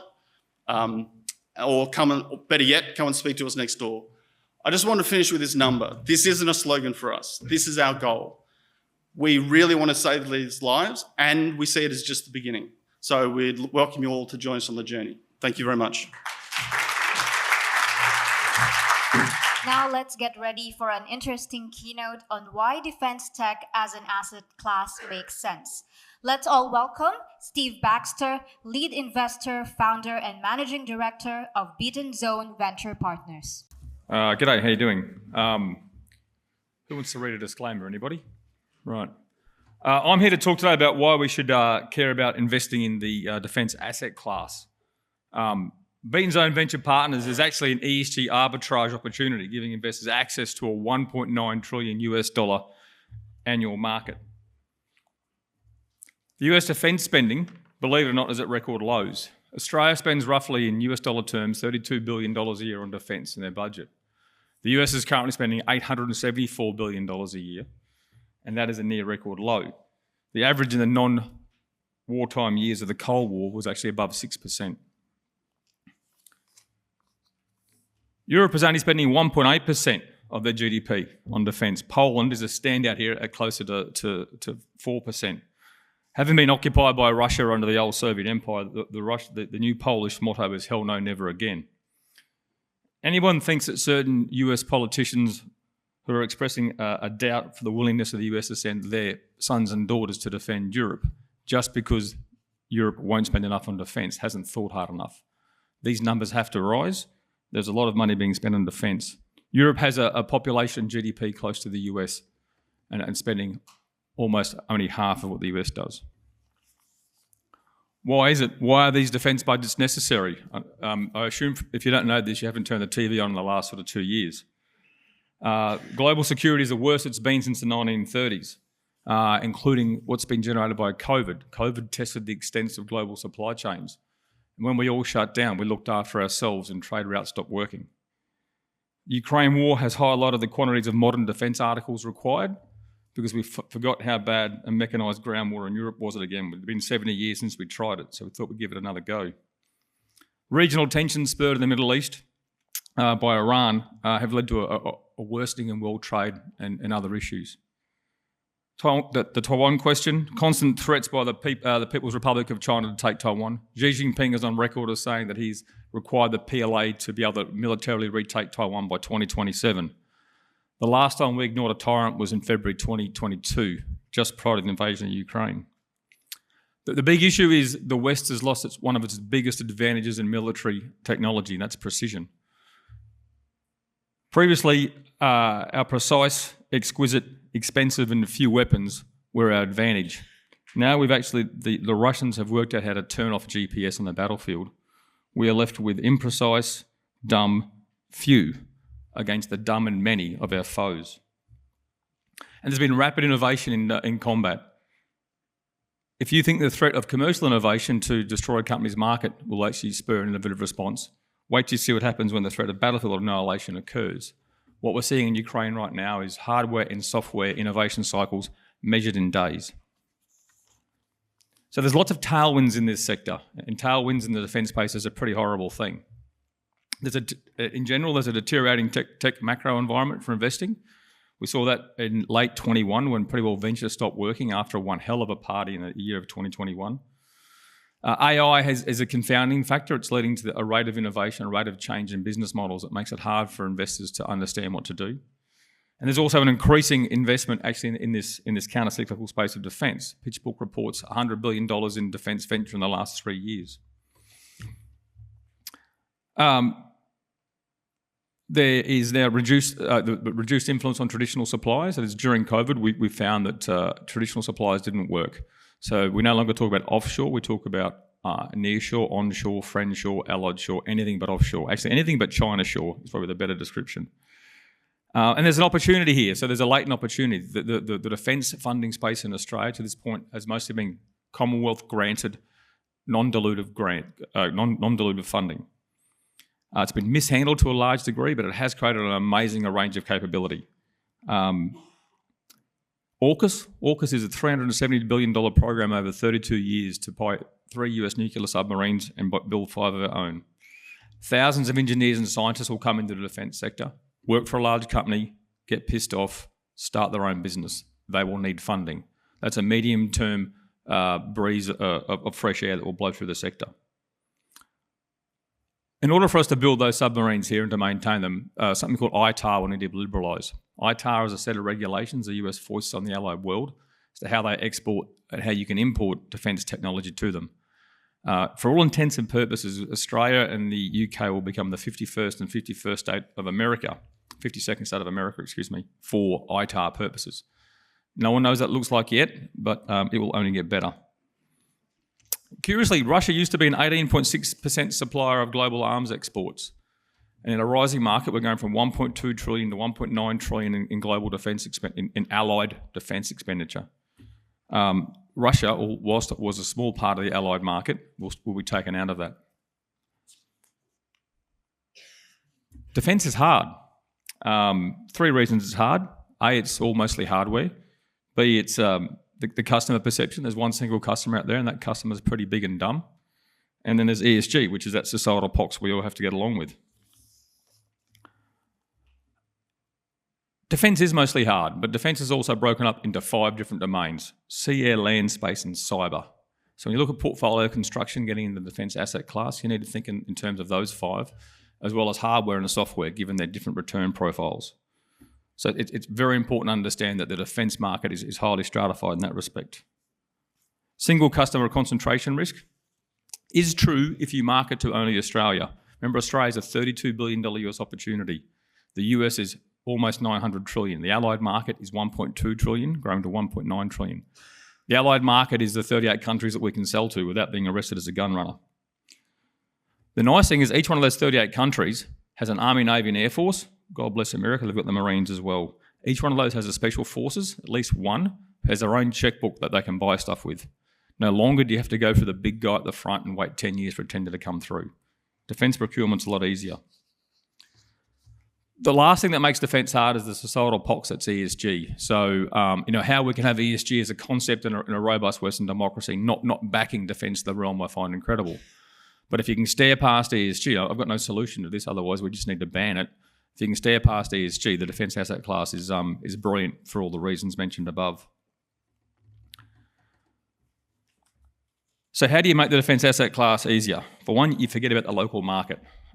It's small, $32 billion US dollars compared to 1.2 growing to $1.9 trillion by 2028. You need to leverage local R&D spending. You cannot invest in businesses that need your dollars to create something. You need to find the businesses that have created something with free money from the government and then take them into a cleverer market. Portfolio construction is very, very important. Exits in this space are accelerating. Typically, the exits here were to PE-backed operations, but on an EBITDA multiple. We're now actually seeing, with acceleration of venture capital in the space, we're seeing exits accelerate at the moment as well. So that's great and is gaining momentum. So you can do that yourself, or you could invest in a fund that invests in defence anyway. I happen to have one of these called Beaton's Own Venture Partners. We're somewhat of a standard venture fund looking to raise $60 million, and I can go through the details later on. We're looking to invest in sovereign Australian businesses in the defence space. We're an ESG arbitrage fund. Why is that? We invest in businesses that drive other investors away. We invest in the things that other investors irrationally hate.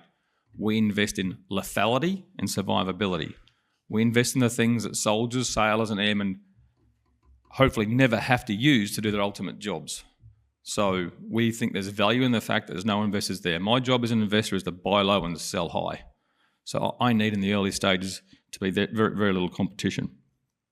If you want to learn more about the business of defence, we're also running a trip to the US in October. So heading to LA, where we're getting to visit a business called Anduril, who's probably the Google of the defence venture space.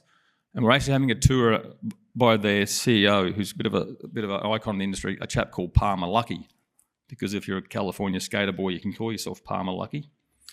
Then we're heading off to Austin. We're going to various businesses in LA, then off to Austin, which is a very heavy defence-centric town, before heading to DC and talking to the embassy and the House Armed Services and Armed Services Appropriations Committee. So if you want to understand how to diligence companies and how to do defence, please look us up on our LinkedIn page. We'd be more happy to chat to you about coming to the US in in October, and getting you to understand a lot more with us how you actually invest in defence and do it the right way. Otherwise, that's me with 18 seconds to go. Thank you very much. Thank you, Steve. And now to discuss the breakthroughs in energy transition, please join me in welcoming Alan Hunter, founder and CEO of National Renewable Network. Good morning, everyone. Thank you for that. Thank you for the intro. My name's Alan Hunter. I'm the founder and CEO of NRN. All right, let's see. There we go. Oh, let's go back one. Look, today I'm going to be talking about the future of distributed energy. So I've built a little startup in the last few years trying to change the way that people can access renewable for their property and businesses. But I'm going to start out today's session giving you a bit of 101 of energy overall. And I think I'd explain a bit about where we think it's going to go. And then I'll explain a bit about our business. And we're also doing some fundraising. So I'll chat that at the end of it as well. Bit of 101 on energy. We've got a traditional supply chain of energy. Starts from the generation, transmission, distribution, and retail and household. A lot of people, I guess, look at the energy bill every year. $4,000, $5,000 our bills are getting up to for a household. And nearly 50% of that is paying just to move energy from 300 kilometers away to your household. Bit of a split there on what that breakdown looks like. But the big main cost is really distribution and transmission charges. We have solutions. We all know this, rooftop solar. It's been great. It's great to see Australia's adoption of rooftop. We've got 3.4 million homes now in Australia that have solar on their home today, which is great. But there's 24 gigawatts of unmanaged electricity just going to the grid whenever someone isn't using that power on their household. The solution is batteries, but less than 1.5% of homes who have solar today have a battery. So we've got a big challenge, I think, in front of us around how we help consumers make this transition to full distributed energy, where we can not only harness the power, store it, and then manage it to support our grid. Talk about some of the challenges that we're facing in our electricity market. This is the big infamous duck curve. For those who are not familiar with it, I'll explain very quickly. This profile is a demand shape from midnight to midnight. Generally, when you use a bit of power in the morning before you go to work, you'll leave your home. We've come back at 6 o'clock, you've got a big spike of power, and then it goes down at night. The duck curve is there because there is so much power of rooftop solar being exported during the daytime, the demand profile in the grid is becoming impacted every year. We're getting to the point now in South Australia in particular where we have negative market prices during the daytime because the supply demand is really unmatched, and it's causing other ramifications in our market. I guess, in Australia right now, we have the biggest duck curve globally, but also we have now moved to a 5-minute energy market. So this means that the trading of power needs to be very quick to make sure that we have the right balances in our grid. And this is also one of the big reasons why your energy cost has gone through the roof over the last few years. I want to talk about the opportunity that lays ahead of us in the distributed energy space. AEMO is our Australian energy market operator, has finalised their integrated system plan, the IESP, and they forecast by 2050 we're expected to see 72 gigawatt of rooftop solar installed. That's 4 times more solar on people's homes than we have today. They're also expected to see 16 gigawatt of batteries being installed by 2050. So I think it's great to say these big plans, but there's a cost to it. And in today's world, we expect customers, us, everyone here in the room, to put our own savings, our own money to go and buy this infrastructure for the future. And it's expecting to cost $142 billion over the between now and 2050 to get to that point. So I guess the angle that we're taking at NRN is we don't expect customers to buy this infrastructure. We should be buying it from our energy, I guess, as an energy industry, and help them through that transition. So, quick introduction to us and what we're doing. So we are, I guess, our aim is to build the world's biggest renewable network, and we're changing homes. We're changing the way that homes will upgrade to solar and battery in the future, and not just homes, also businesses who can also join. Some of our team members here. There are 3 main stakeholders that we work with. Energy retailers, the utilities. They are suffering with rising costs. They're suffering with grid challenges because of volatility. And also there's concerns about their profitability. I think most of the big 3 stated a lot of big losses in the last few years. And really when we start looking at customers buying these DER, with distributed energy resources for their property, energy retailers don't really have a role in the future. So I think it's quite a concern for them of how they can make money in the future. Consumers, we're all going through it. You saw your bill increase by at least 30% over the last 24 months. Get used to it. It's going to keep going up because of the challenges we're facing in the grid. There's certainly an affordability barrier. So those who can afford to have access to cheaper bills, i.e. buy solar and battery for the home, can access cheaper electricity, but unfortunately there's still 65% of the population that can't afford it, and those are the ones that are going through the challenges. And then there's finance challenges. There's products in market, buy now, pay later, there's finance options, no interest, but the reality is the principal and interest cost of those solutions is pulling the customer in a negative cash flow position, and it's pulling the customer away from helping this transition to renewable. And then lastly, the other stakeholder we work with is solar retailers. So it's a really intense competition. There's 4,500 solar retailers in the country. It's always around who's got the cheapest quote, and it's a transactional nature. And we're seeing a lot of these companies go out of the market at the moment because there is actually a big drop in the solar retail space. So I'll talk to you about NRN and what we've done to try and, I guess, solve this and our approach.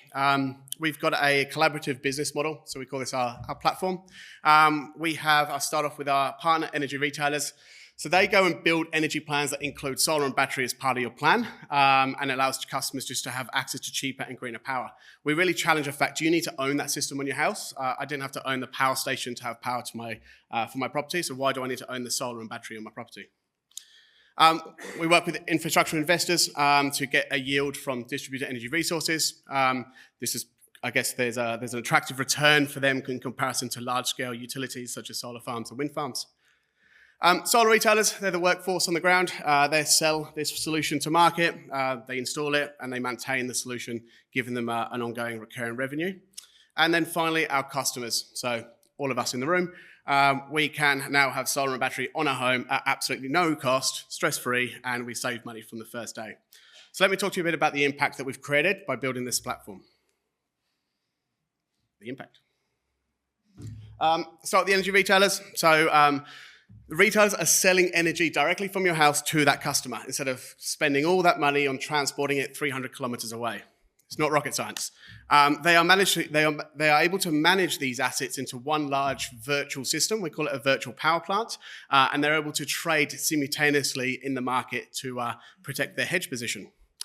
We're also seeing an increase through energy retailers retailing distributed energy rather than just traditional energy from the grid. Consumers are saving money without spending anything. They have access to cheaper and cleaner power. There's no inequalities here. It's if you're rental, your social home, your own homeowner, you all have access to it. It's risk-free and there's no stress for consumers. Lastly, solar retailers, there's no pressure on, who's got the cheapest price because there's no price to the consumer.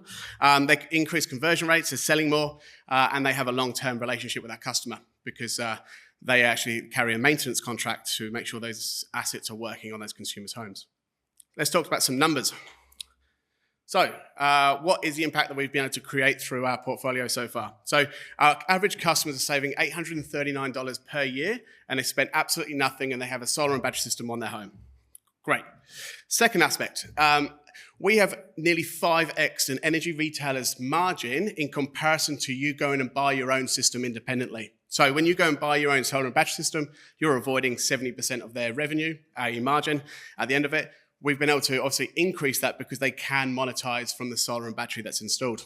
We've got 5 partners right now, and we've got about 11 in the pipeline that we're working with.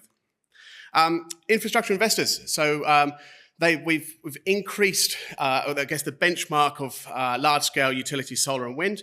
It's a 30% up if they were to invest in distributed energy resources such as solar and battery. So that's been pretty successful. And then lastly, solar retailer. They make 2 times more profit by selling this solution than they do selling solar traditionally. So really, for us, our business model was making sure that all of these stakeholders win, and we get to the results of growth. Some of you maybe are thinking, well, how do we make money? So how we make money, we take a clip of all of the stakeholders. We have a deployment revenue, so every home that gets installed, we get revenue. We've got an annualized revenue of about $3,000 for our assets. Imagine it's like a toll revenue. It's just a fixed fee that we get. It's a very long-term contract. We have a 10 plus 10 year infrastructure contract that's in place, and there's very low churn. Overall, a one home contract value is about $60,000 worth for us. The EBIT is about 48% over the contract. And then when we take interest out at a very conservative cost of capital, we're still at the 25% margin. So there's 5 of us in this wheelhouse, and we all have to benefit to make sure it's profitable. So I'll give you some examples. Here's 2 residential examples. Large home at the top. This customer's been with us for 2 years now, I think, saving $1,800 a year on their electricity bill. They spent absolutely nothing. They could certainly afford to go and buy a solar and battery system. It would cost them about $28,000, this kind of system, but why would you go and spend $28,000 when you can have it at no cost, save $1,800 and put your $28,000 to work somewhere else? And then on the below one, just a small family, saving $624 off the electricity bill, and this is through our energy retailer partner, Diamond Energy. We have some traction, which is cool. Being a startup, it's always around building it out, try, test, learn, and really we came into this year in January and it was go. Let's grow. So we've grown. It's been really cool. We've got 246 sites deployed, just over 2 megawatt now of distributed energy, just over $4 million worth under management, with an ARR of 620,000 and a contract value of 15 mil. So as you can see, assets under management is growing, but really it's the sales and the growth that we're starting to see, and we're experiencing this excited curve that every founder in any business always dreams of. So it's great to see it's all coming together and excelling. As I said, we're doing fundraising, so I'll pitch this on the end, and it will go into the next sessions. We're actually through the process of doing a convertible note as we speak. So we closed a debt facility in December last year, $10 million. That will get us to October this year. We then secured our first VC investable a few months in February this year with our pre-Series A1, we called it. And now we're doing a pre-Series A2, which will get us to our Series A in March next year. So we're doing a minimum of $2 million convertible note, very vanilla, nice and easy. And we're hoping to close that imminently. Let's see how we go. And then also we're in the process of securing the second round of debt facility, minimum of 30 million going up to 50 million, which should be deployed. We've got line of sight within 9 to 12 months to be able to deploy that capital. The little dotted line is what we want to be doing. Obviously, we have grown, but the next phase is really heavy growth for us. So yeah, I'm actually a little bit under time today. I spoke too quickly. But look, that's our view on distributed energy in the future and what we want to create. And we are aiming by 2040 to help 2 million homes with distributed energy connected globally through us. I want to thank you very much for your time. Thank you, Alan, for that insightful keynote and company showcase. Up next is Allium Capital. Please join me in welcoming its founding partner, Rajiv Gupta. Good morning, everyone. Thank you for being here today. My name is Rajiv from Allium Capital. We're a firm that's been around for about 8 years. We focus on investing in technology and innovation in Australia and New Zealand. These are some metrics on our first fund that we had. It started in 2016, which was a fabulous vintage. We tend to be a minority investor. So unlike private equity firms that want to take a controlling stake and buy management out, we want to invest alongside management and founders to grow the business and to seek liquidity somewhere between 3 to 4 years. In that first fund, we had almost 40 exits. Many of them were IPOs, 50% of them. At the same time, our holding period was 3.7 years, and we returned annually 22% net IRR to investors. Money on invested capital was just under 2.5 times. We are launching a second fund, which is called the Allium Innovation Fund, which will be doing exactly what we did in the first fund, which was called the Allium Alpha Fund.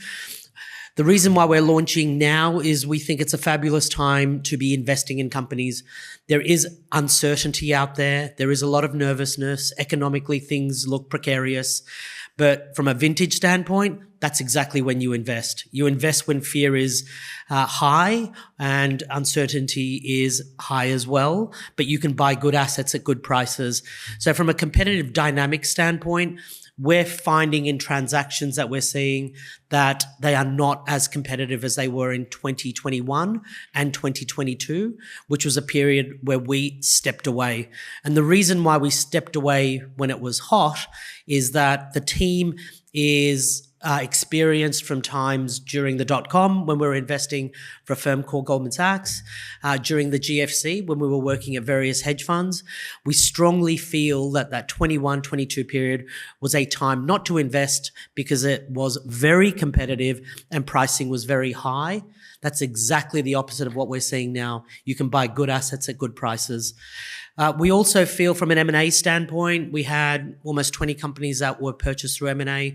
We sold 2 assets to Amazon. We've sold assets to ANZ Bank. We've sold them to various private equity firms. We will continue to do that in the new fund that we're launching. The IPO market, I'm sure Steve Torso from WI has a more constructive view than us, but we do feel that it will open up in calendar 2025. Over the last 6 months, we've been liaising with the ASX, with lawyers, with accountants, and most importantly with companies. GYG, which listed last month, did well. We think that that does open it up, but it opens it up very selectively for good quality companies that are generating significant revenues and are already profitable. So 2025 we think will be a good period. This is the team here. I won't harp on it. We've all worked together for in excess of 20 years, combination of Macquarie, Goldman, Fidelity, Morgan Stanley.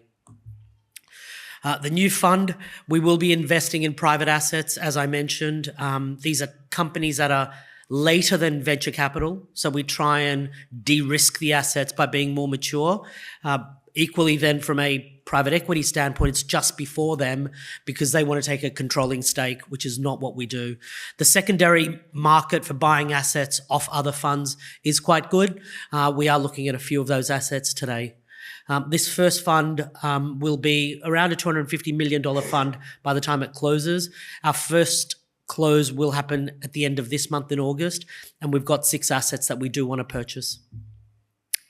This is the old fund. To give you an idea, some of these went public, some were sold to private equity, and some were bought by strategics. But we try, Steve mentioned in the presentation just earlier on in defense, buy low, sell high. That's exactly what we've done here. Banxa, we bought at $5 million, sold it at 200. Home Caring, we bought at 10, sold it at 150. Cash Rewards, we bought at 7.5, sold it at 120. And Nitro, we entered at 75 and exited at 564.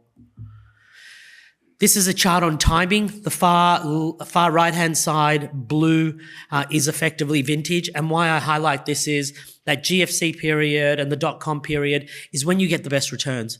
So I talk about nervousness being high now, but nervousness breeds the opportunity to invest in good assets, and that is exactly what we're doing. How we sit. To the left is venture capital, all wonderful funds. Many of you may be in the room. We meet some of those businesses, but ideally we're looking for companies that are a little bit more later and sometimes have never raised capital. Investment screening, I will leave this to you. This is available on the WI website in terms of our presentation. Portfolio construction is something that I won't bore you with, but I will talk about these assets very quickly. We're looking at one business which is generating $300 million of revenue and almost $50 million of EBITDA, owned by one single individual that started the business in 1996. He wants to go public. Private equity's tried to buy him. We want to make this investment in August and be his first external shareholder. We're looking at a quantum company. There's been a lot of talk about quantum. This particular asset is a raw material provider to other quantum companies and is already generating revenues. And then I'll just talk about the last one, which is an enterprise education technology company. It's generating significant revenues. There is an opportunity to buy some stock from an existing shareholder at a 50 to 60% discount. Fund structure in terms of here, my colleague Matthew Newham, who's in the room, he will be next door. If anyone's got questions on Allium Capital, come and see us. We're open for investing. Thank you very much. Thank you, Rajiv. Let's now move on to our next company. Please join me in welcoming David Paul, Executive Director at Green LOHC. Thank you. Green LOHC, we're a bit earlier stage, so it's a change of pace, but we are very focused on the hydrogen space particularly, and the biggest issue with hydrogen, apart from the cost, which Twiggy talked about last week, is the actual cost of storage and transport. That can be as much, if not more, than the actual cost of hydrogen itself. The best and cheapest hydrogen usually is pretty remote from where it's actually used. So storage and transport's a key issue with it. We've got the hydrogen space is in the trillions of dollars. It's a massive business. There are a number of ways to transport and store hydrogen. We're talking about something called the liquid organic hydrogen carrier. It's well-known technology. It's been around for decades. It's a form of adding hydrogen atoms to a long-chain polymer, lots of C's and H's in the chemical. What LOHCs do is it's safe and efficient. It stores about 5.5% by weight at ambient temperature and pressure. You don't have to cool it. You don't have to pressurize it. Stable and chemically inert.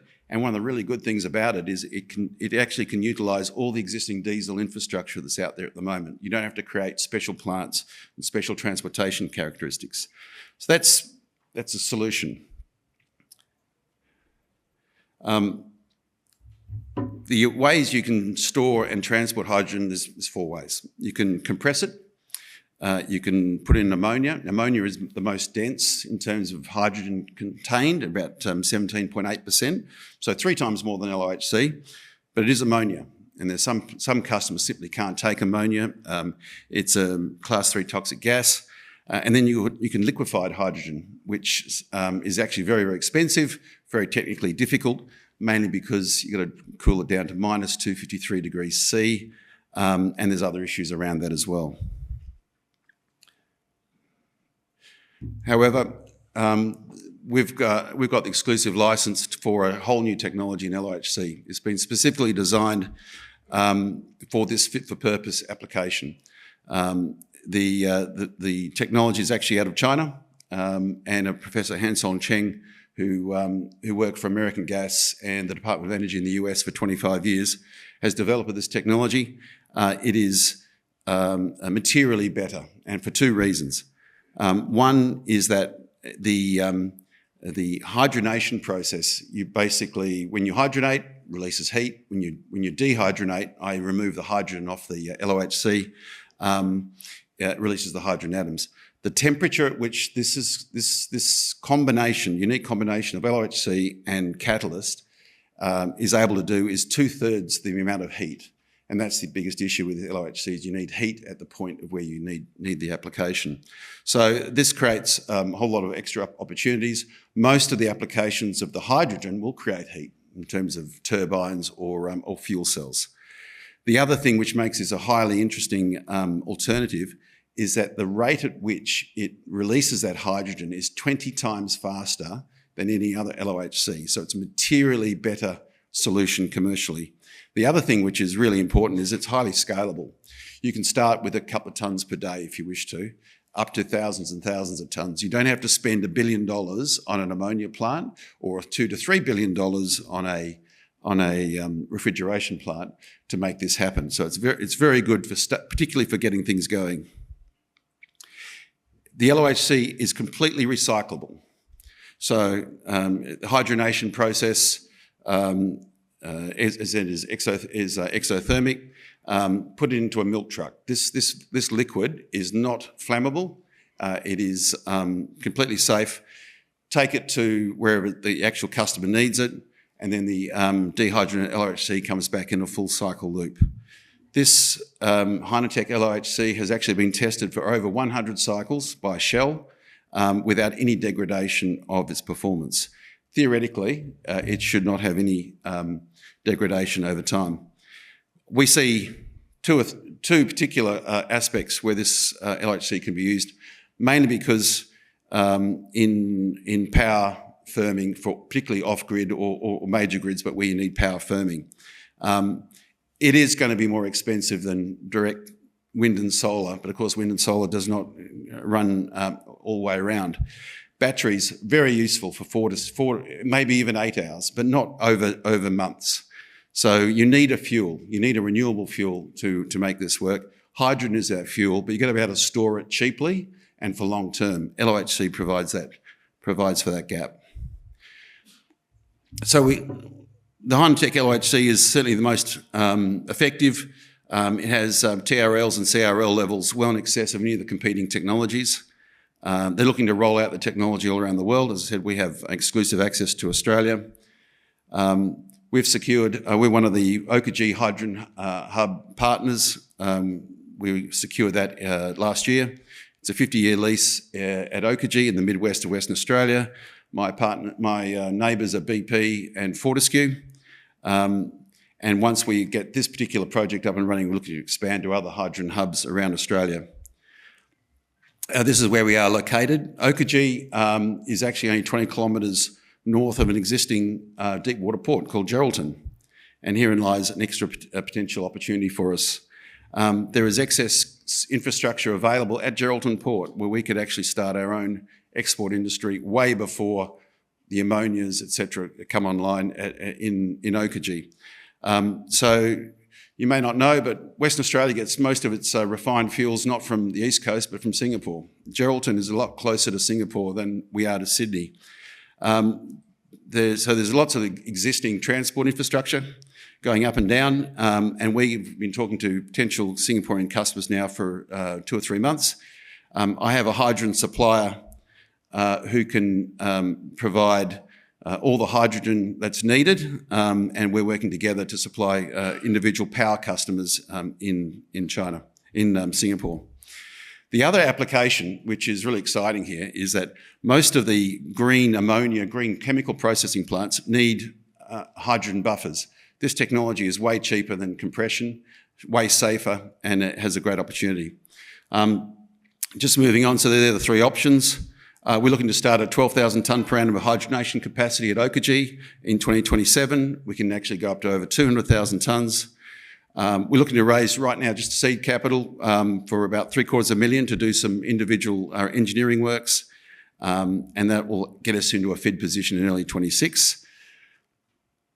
And that's where we're looking to get through with completion around late 27. Just in total, in summary, this Hynatec LOHC is the leading technology available globally. We have exclusive rights here in Australia. The Midwest, by the way, if you're not sure, is actually the best wind and solar resources in the country. A number of studies have proven that, so it should be the most competitive hydrogen cost. Singapore is just up the road, essentially, for people in Western Australia, and is going to be a large green energy importer. The hydrogen production facility we're talking about here with the renewable farms are 4 times the size of Singapore itself, so there's plenty of land in the area. We have our supply partner, and now looking for investment to fund its operation and get to a FID decision in 26. Thank you. Thank you, David. Now the next company is Super Power. Let's welcome its CEO, Rob Rogers. Hi, everybody. I'm a Kiwi. Don't hold that against me. So just before I kick into what I'm here to talk about, my background is my second to last company is now worth $1 billion. I co-founded a company worth $1 billion. And so now I'm having a go at building another one, aiming to do a similarly large job. That business is obviously global. So the issue that we're looking to solve is a $32 trillion issue because, as you guys probably know, Australia has more renewables per capita than any other country on earth, and yet your price of power here has doubled in the last 6 years. So you look at that and go, okay, how could that be? How can you put in all these solar panels, you put in all these batteries, and the bloody price, excuse my language, the price of power, sorry, do I need that? So it's too far away. Can you hear me better now? Cool. So how has the price of power doubled when you put in billions of dollars worth of infrastructure? And the answer to that is a little bit of oligopoly and corruption involved in that. But the core answer is the grid. So the grid is the thing which we have. So we're looking to decarbonise the world, and the world's spending trillions of dollars on doing that. And the problem is the grid is either breaking or is not fit for purpose for what it needs to do now.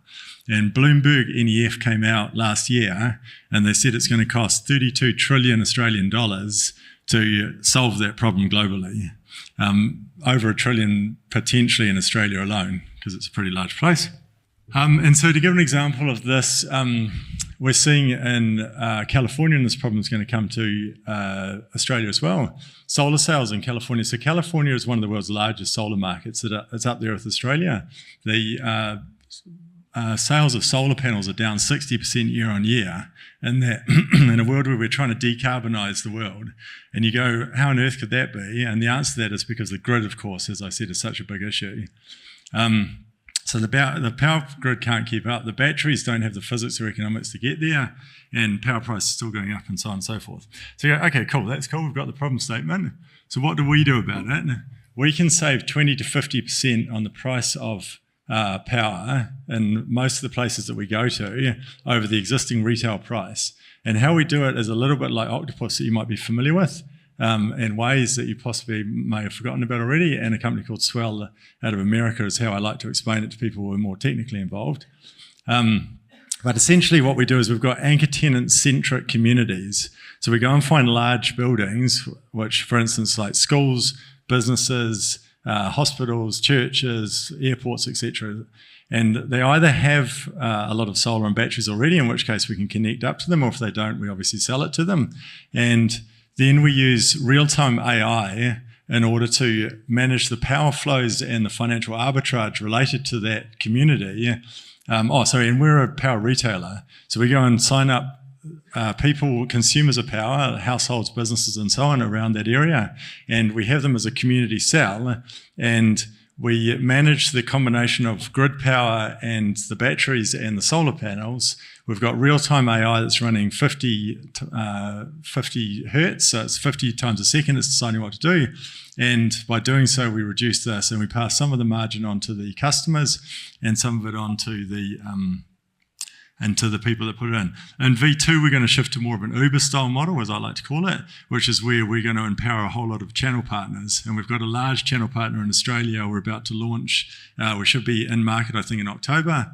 It's one of Australia's larger companies is coming to bring us here. And so there we provide a software platform enabling other people to do the same kind of thing. And to give a feel for this, where we're up to, I took I'm a serial entrepreneur, as I mentioned. I took a couple of companies that between them did a few $1 million last year, pushed them together, and we've done over $50 million of signed business so far this year because we launched the new product earlier this year. I suspect that we'll do over $1 billion of revenue in the next 12 months in New Zealand and Australia, and we're launching into the US early next year. And as some perspective, two of our biggest competitors were unicorns within 3 years of their inception, so it's not so I've sort of talked about this. Anywhere which has a roof or some empty land can be a central customer of ours. And as I've mentioned, we've got local generation and storage. We share it with the community. We use AI to manage it, to make it, optimize it. And we use the grid as we need to. So we're still grid connected. And to put sort of a visual of how that looks, at the moment, the thing about the power grid at the moment is it's like a big pipe coming in through big stations. It's got a centralized kind of approach to how it works. And when you shift to ours, you need a much smaller pipe, much smaller substations, and you've got the community cells effectively taking a huge amount of that pressure off the grid, which, as I said, has huge physics and financial ramifications. Stage 2 that I've talked about, the sort of Uber thing, we've a little ways along the process of building this. We actually use this technology internally within our company. We just haven't put it external yet, but next 3 months it will.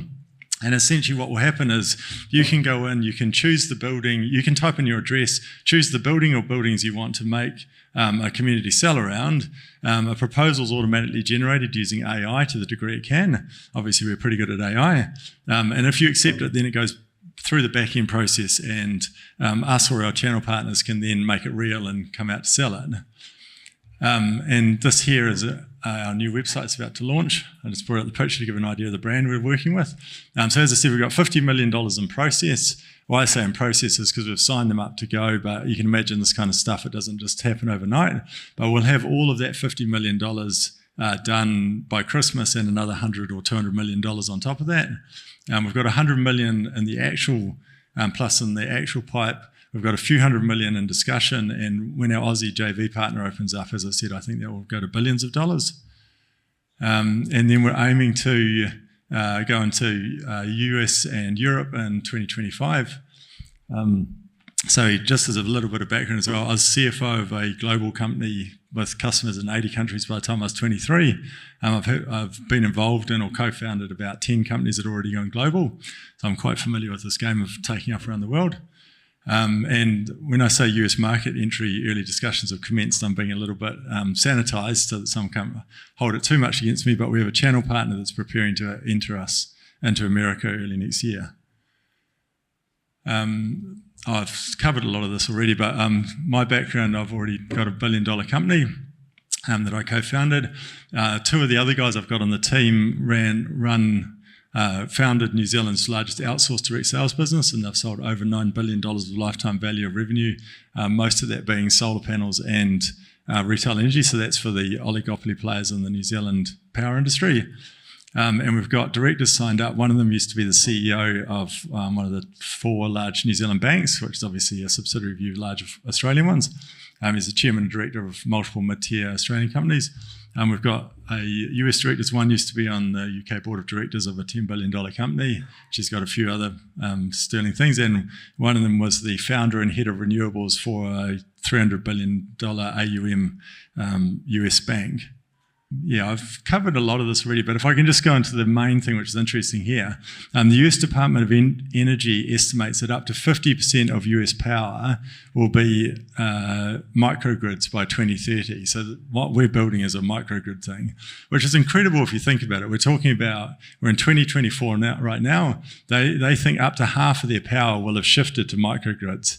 I personally completely agree, because we're doing that kind of speed in New Zealand. I think we'll do that speed in Australia, and America's a big place. So, but give it 6 years, I think it's completely possible. Where are we going from here? We may do a share market listing or exit to a large industry player or pension fund.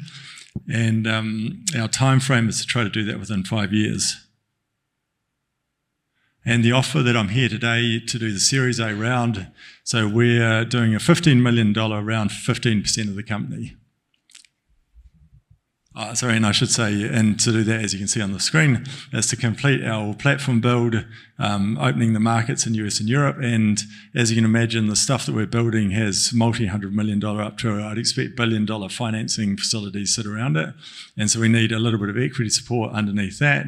And then we're moving on to a Series B round. We'll probably do a $50 or $100 million round within the next 12 months to keep the growth going. Thank you very much. Thank you, Rob. Now let's give a warm welcome to Campbell Newman, Chairman and Managing Director of Arcana Capital. Well, good morning, ladies and gentlemen. Great to be here again at Wholesale Investor Conference. And I want to thank Steve and his team for bringing us all together and the really fascinating lineup of speakers that we've had this morning. It's just terrific to be here. Since I left politics, the way I tell the story, I do three things.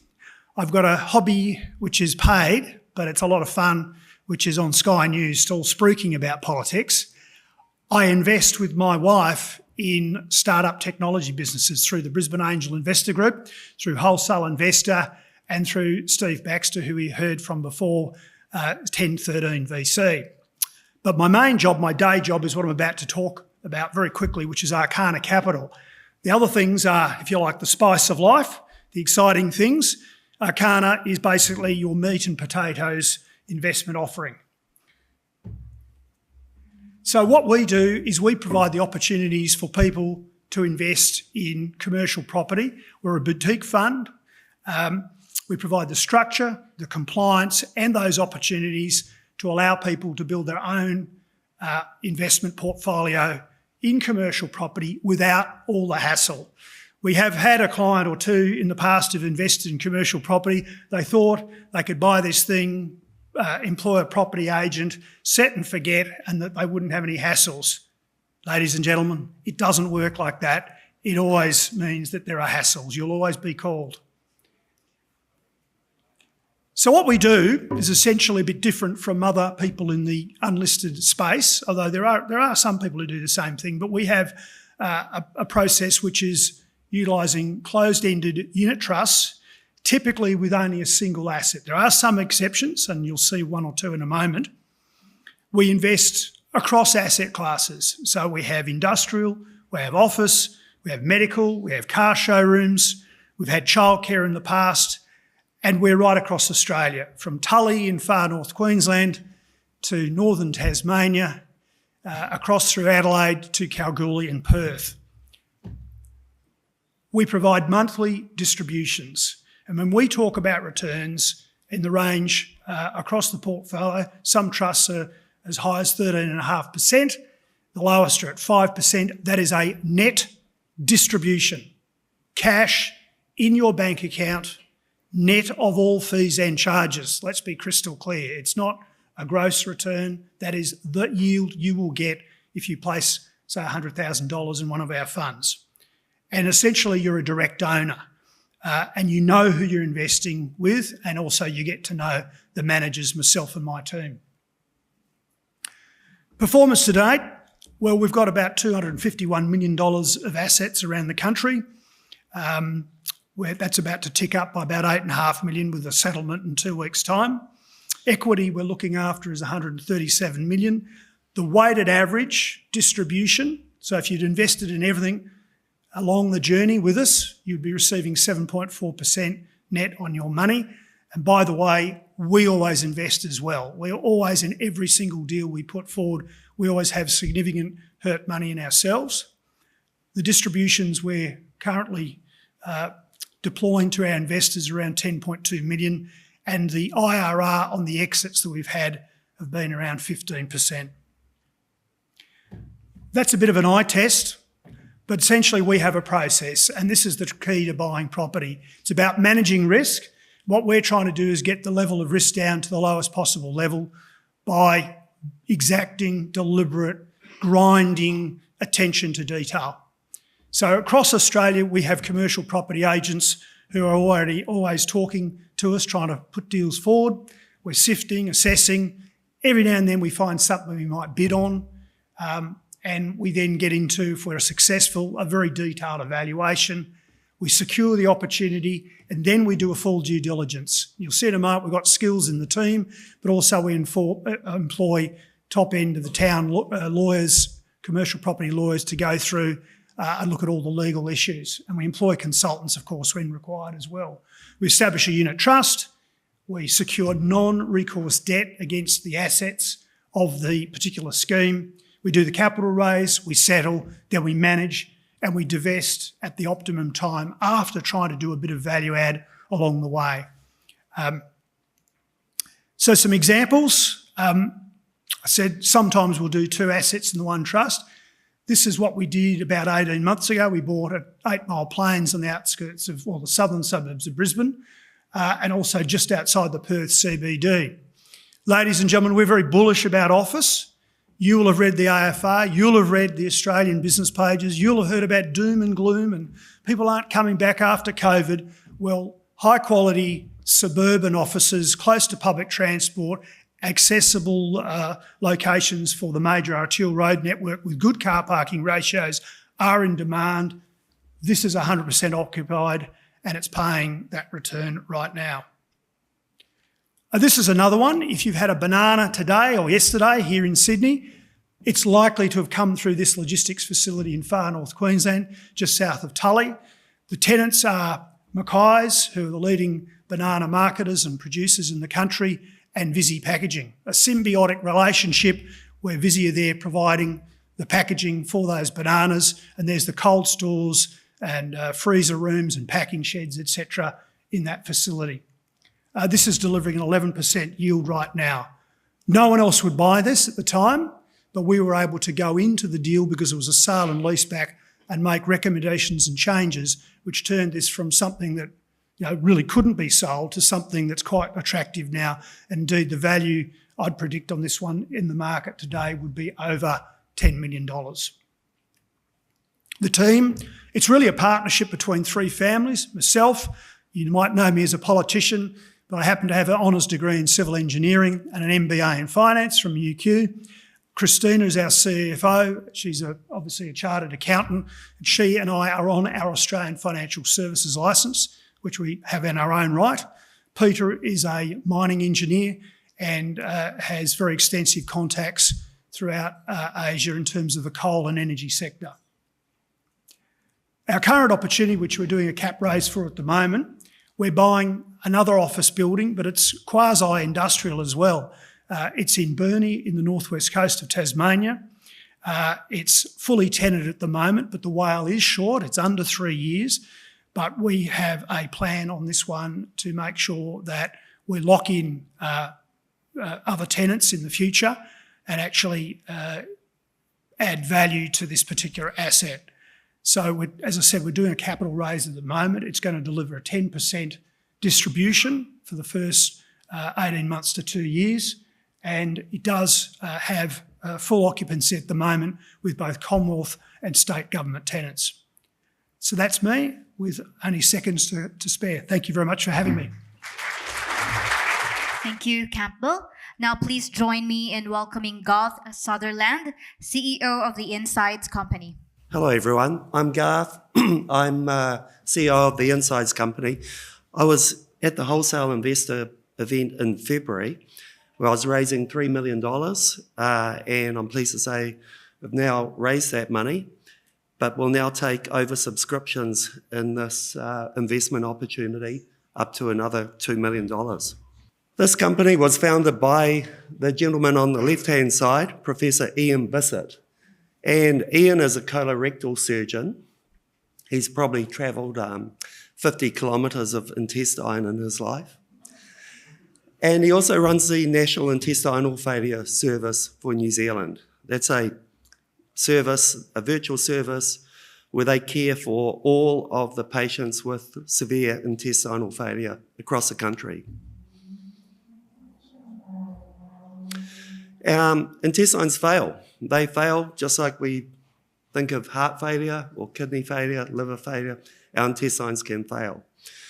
This can happen secondary to surgery, prior surgery, perhaps a stent in the heart or something like that. Diseases, particularly inflammatory bowel diseases such as Crohn's, or trauma such as a car accident, military service or industrial accident. When this happens, it's very catastrophic. Patients are in hospital for a very long time and they're expensive. And this is the unmet need that we solve. This is where patients have a break in their intestine, quite high up in their small intestine, and they produce a lot of content. Even if they're not eating, when they're nil by mouth, they still produce a lot of content every 24 hours. So they're effectively wasting away. They become malnutrition, they have atrophy of their intestine and very severe complications. This is a problem that Ian has figured out a solution to, and it's a productization of a process called chyme reinfusion. This is where we take the content, we capture it on the outside of the body in a bag, and then we pump it back up into the intestine on the other side of the break. This is what it looks like as a product. That's actually a piece of prosthetic intestine. It doesn't look like it because it's a medical device. It's a Class 2 medical device. But we sell it in a box, and we sell those around the world. It works like this. The content comes down the upper part of the intestine. It's caught in a stoma appliance, which is a bag. And then this handheld driver is brought to the outside of the bag, which is part of our product. And our product is that micro pump and the tube that goes up into the downstream limb of the intestine to pump that content in. This is Emma. She had a head-on car accident. She's from Christchurch. And she was very unwell. Her life was at risk. She was in hospital for a long period of time. And she was put on our product, and she survived. And there she is today. When we developed this product, we also got a request for a similar product, but for neonatal babies, because a percentage of them have severe intestinal complications. So we've produced a similar system for little babies, such as Chloe here. Chloe was born at 25 weeks and 525 grams and had multiple intestinal operations. And there she is celebrating her first birthday. This medical device technology has significant clinical and health economic benefits. It significantly reduces the intestinal losses. Patients can start eating again, which is incredibly important. We reverse the malnutrition very quickly. Patients can gain weight. They can gain enough weight to go into surgery. We can wean them off intravenous nutrition and reverse all their complications and save the health system hundreds of thousands of dollars per patient. The company itself is a spin-out from the University of Auckland, founded by surgeons and medical device engineers. The technology is patented, including US granted patents, and we sell through a distribution model. So we're currently supplying into 21 countries. We have sales. The sales for the year ended 31 March was $1.2 million, and they're growing 70% year on year. And we're on track to hit cash flow break even next year. We're developing this new category of devices.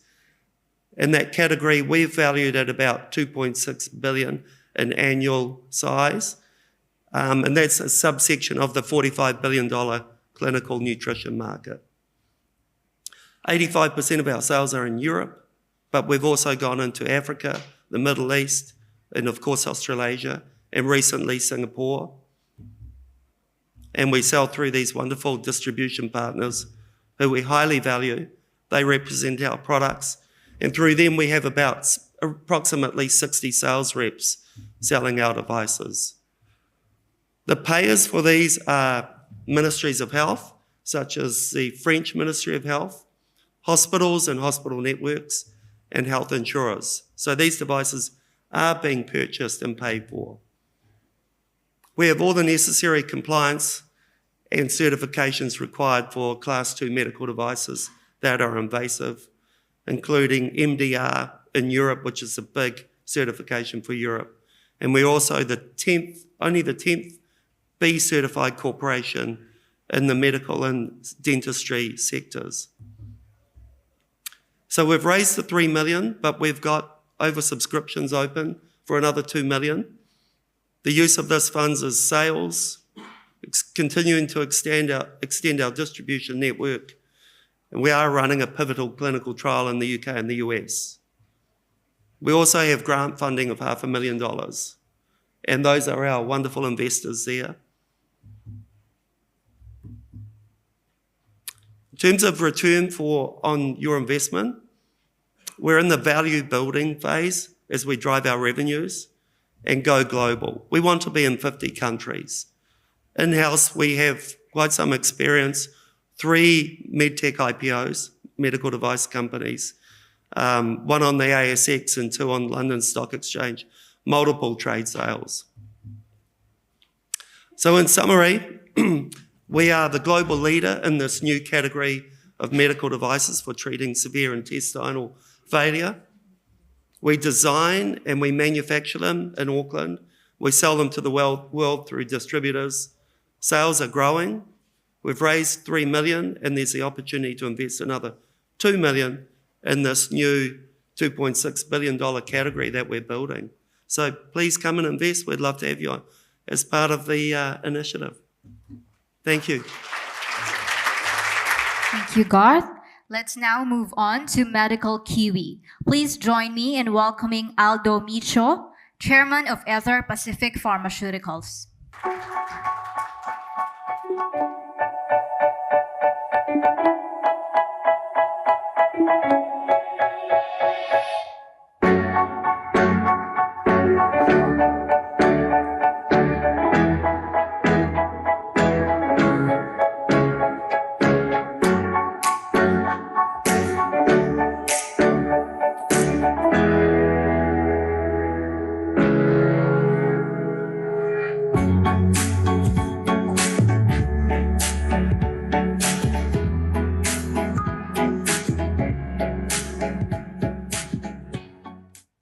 Welcome everybody. Thank you all for coming along and hearing me today. My name's Aldo Micho. I'm the co-founder of Ether Pacific Pharmaceuticals and chairman of Ether Pacific Pharmaceuticals, which is a whole of plant medicine company, with cannabis of course being one of our first leading products. Our aim is to bring prescription medicines or whole of plant medicines as a prescription medicine to the market and essentially bring more exposure to, I guess, the efficacy of some whole of plant medicines, and cannabis is the first one off the ranks. Ether Pacific has four business units. 3 of them are 100% owned subsidiaries of Ether Pacific. Hardy Health being one of them. We acquired that company about 3 years ago, and we acquired that company for strategic reasons. For, I guess, the future of the industry will trend towards ingestible medicines, pills and capsules and gel caps, and will tend towards formulations. Hardy Pacific gives us the ability with 16 novel compounds to be able to bring formulations that treat similar conditions where some cannabis strains treat various conditions, whether it be pain, sleep, anxiety, etc., to have a formulated branded item in the market.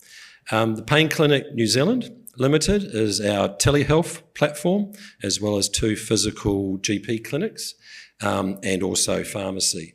So it's our way to, I guess, be seed to patient and deliver medicines from growing the seeds right through to the patient delivery of our prescription medicine packs.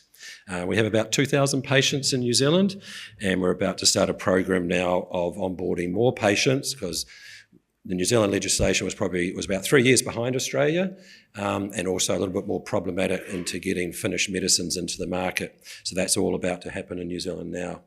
Medical Kiwi is a business unit, not a subsidiary of Ether Pacific Pharmaceuticals, and Medical Kiwi is our cultivation facility in Christchurch, where we have a fully indoor automated high-tech cultivation facility that does our genetic and pheno-hunting of all new strains, and then the growing through to the drying of the medicine ready to be packed into medicine packs. And then we have Ether Pacific Pharmaceuticals Fiji Proprietary Limited.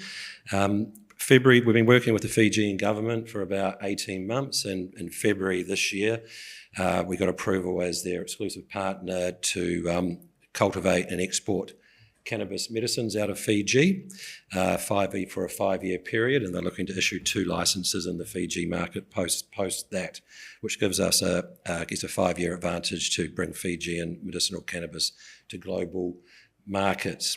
Fiji is also where, in partnership with South Pacific University and Victoria University Christchurch, we'll be setting up our nutraceutical and extraction hub facility for the Hardy Health novel compounds and other plant-based medicines in Fiji. Land has been leased. The final legislation goes through in October, and we will be beginning properly probably in about 2 months. We're carrying on with the Fiji project. It's not purely just cannabis, as I mentioned. We'll also, through the extraction facility, do carver toll processing for future formulations with cannabis as well. Some of our milestones we set up at the end of 2018 when the legislation went through, and it was ratified, I think, in March 2019. Since then, we've set up the cultivation facility, fitted it all out in Christchurch, obtained all the appropriate licenses, the partnerships, supply chain partners globally, and I'll speak to that in a minute.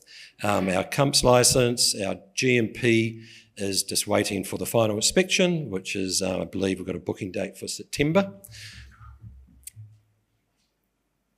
So Aether Pacific Pharmaceuticals, some of the key differences to, I guess, other strictly cannabis companies in I guess, globally. Well, in Australasia, we're the only cannabis company that has a university as a full normal shareholder. That was through the Hardy Pacific acquisition, which was for the 16 novel compounds, of one which has been fully patented in all jurisdictions we've applied for. And Victoria University has their research arm, Ferrier Institute, and they had to opt in to stay as a shareholder when we acquired them, but the value that they see, in particular one of our novel compounds, led them to make that final decision to stay in. And I can speak to you more privately about that later. We also have the Fiji operations, of course, and we're working through a whole bunch of various plant-based novel compounds to formulate together with cannabis. Our product rollout, there's a list down there on your left-hand side. Currently, we have bulk cannabis sales that we've achieved. We're in that early revenue stage. GACP bulk flour and GMP dosage packed medicines we have now. So 3 or 4 weeks ago, we had our first medicines from New Zealand grown flour on the Australian market. And about 2 weeks ago, we landed our first subcontracted in Thai product from Thailand, which is the home of sativa. I probably have to explain, a lot of the medicinal cannabis market globally right now is probably tending towards about 80% med-rec users, so people that have been buying from the black market up till now to treat whatever conditions that they have, whether they be like anxiety or sleep, and 20% is, you could say, new users. In our clinic in New Zealand, with the absence of flowers on the market till now, we're probably the reverse of that in New Zealand, where the tinctures have been 80%, and probably 90% of our patients are probably mid-50s and older, right through to 80s, 90s. And generally, it's always been like word of mouth acquisition of patients, if I can say that. Been word of mouth from, the partner of whoever's taking it, or friends and family. Charlie's never played golf for like the last 2 years because of back pain. Now he's playing it, and I heard from so-and-so's partner, that's XYZ's on medicinal cannabis. Can we make an appointment to see one of our GPs? And then our future products, as you can see here, we have gel caps, pills and capsules, where we're partnered with pharmaceutical company in Fiji and in Auckland that will be producing those from our raw ingredients. And another exciting part of this, we've just secured the rights to a powderisation process that one of our advisory board members, Professor Khan, developed at Birmingham University, which means that we can, I guess the market at the moment has looked at powdered cannabis, putting into pills and capsules and the like, but the efficacy is quite low and it hasn't had take-up from GPs. Like traditional powderisation methods go through a heat process, whether it's spray drying or whatever process you do for powderisation. This involves no heat at about 10% of the capital cost, and increases it doesn't increase it doesn't damage the actual size of the active compound. So I'm not too sure on the standard of measure, but it's something like 400 nano something particle sizes is the average active compound size. And through traditional powderisation methods, those reduce down to 30 to 40 nanoparticle size. So this process here doesn't damage the active compound at all. So effectively it has 10% the efficacy of existing powder, but probably around double the percentage, because it's a liposomal encapsulation process that's kept stable. So it's 5 years stability, so which is quite long, and it has probably double the efficacy of other ingestible cannabises at that full active compound dose size. So we've spent a lot of time, particularly in the last years, securing up supply chain. It's essentially a supply chain game, you could say. We're navigating through the different regulations in different jurisdictions to either support the supply chain or the distribution to patients. We have our cultivation facility in Christchurch, and I guess I've represented markets here where we are cultivating and where we are selling. So grey is where we're selling, cultivation is where we're producing or packing into GMP packs, or growing the product, or having pills or capsules or tinctures manufactured. This is all established and set up. We've had our first products into Australia, first products from Thailand to Australia. We're about to make our first shipments to the UK and to Europe in about 4 months' time. I've run out of time, so I'll quickly go through this here. So these are our revenue forecasts for the calendar years and EBITDA. Generally, the gross profit margins around 80%, gross profit margins around 60%, net profit margins around 80%. We're raising $4.5 million. We're a publicly listed company in New Zealand on the secondary exchange called Catalyst. We've got a live share offer at the moment that closes on Monday next week. We're looking for 4.5 million, the use of funds, combination of working capital. We're looking to list on the ASX on the end of March next year's audited accounts, and scaling of our clinic facilities, our joint venture in the UK with England's third and fifth largest GP network and pharmacy chain, which will be quite disruptive in the UK market. And I will wrap up now. And thank you very much for your time. There's a little bit more here around our corporate governance, our intention to list on the ASX, risks and the like. And look forward to, if anyone's got any questions, seeing you on the stand. Thank you very much. Thank you, Aldo. Now, wrapping up our second set of company showcases is MRDG, Healthcare Investment and Development. Please join me in welcoming its Head of Capital and Investor Relations, Jake Ireland. The development on South Road, Moorabbin is the latest MRDG healthcare project planned for Victoria in 2024. Situated on a premium Bayside corner, it will span close to 4,000 square metres across 2 levels with a projected value of $30 million plus, accommodating a variety of medical services.